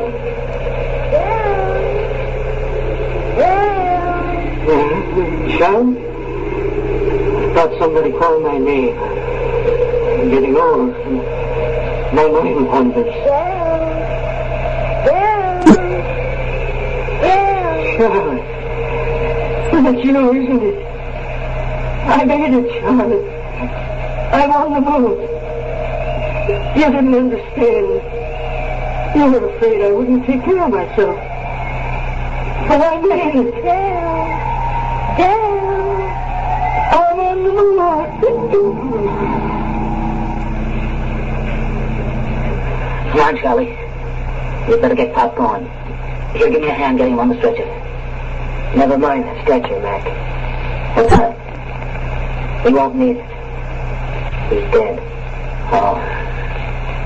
We'd better get out the pumice skis and the air bottles. A long walk to town. Yeah. What about him? Looks as if he's resting, doesn't he?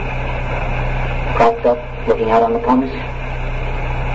Well, he got to the moon. Come on. Let's start walking.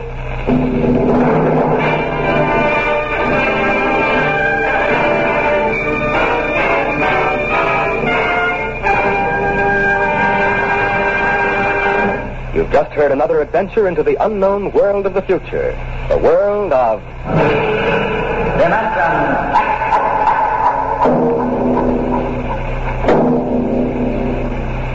Imagine a planet somewhere in the universe where night comes only once in 1,000 years. The friendly darkness night brings to our own world on this far-off planet is a thing of terror, a breeder of panic and evil. Be with us next week as we bring you Isaac Asimov's Nightfall.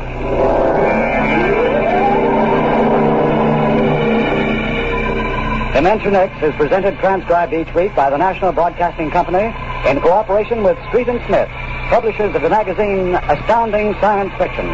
Today, Dimension X is presented Requiem, written for radio by Ernest Kinoy from the story by Robert Heinlein. Featured in the cast were Rod Hendrickson as Harriman, Bill Quinn as McIntyre, and Owen Jordan as Charlie.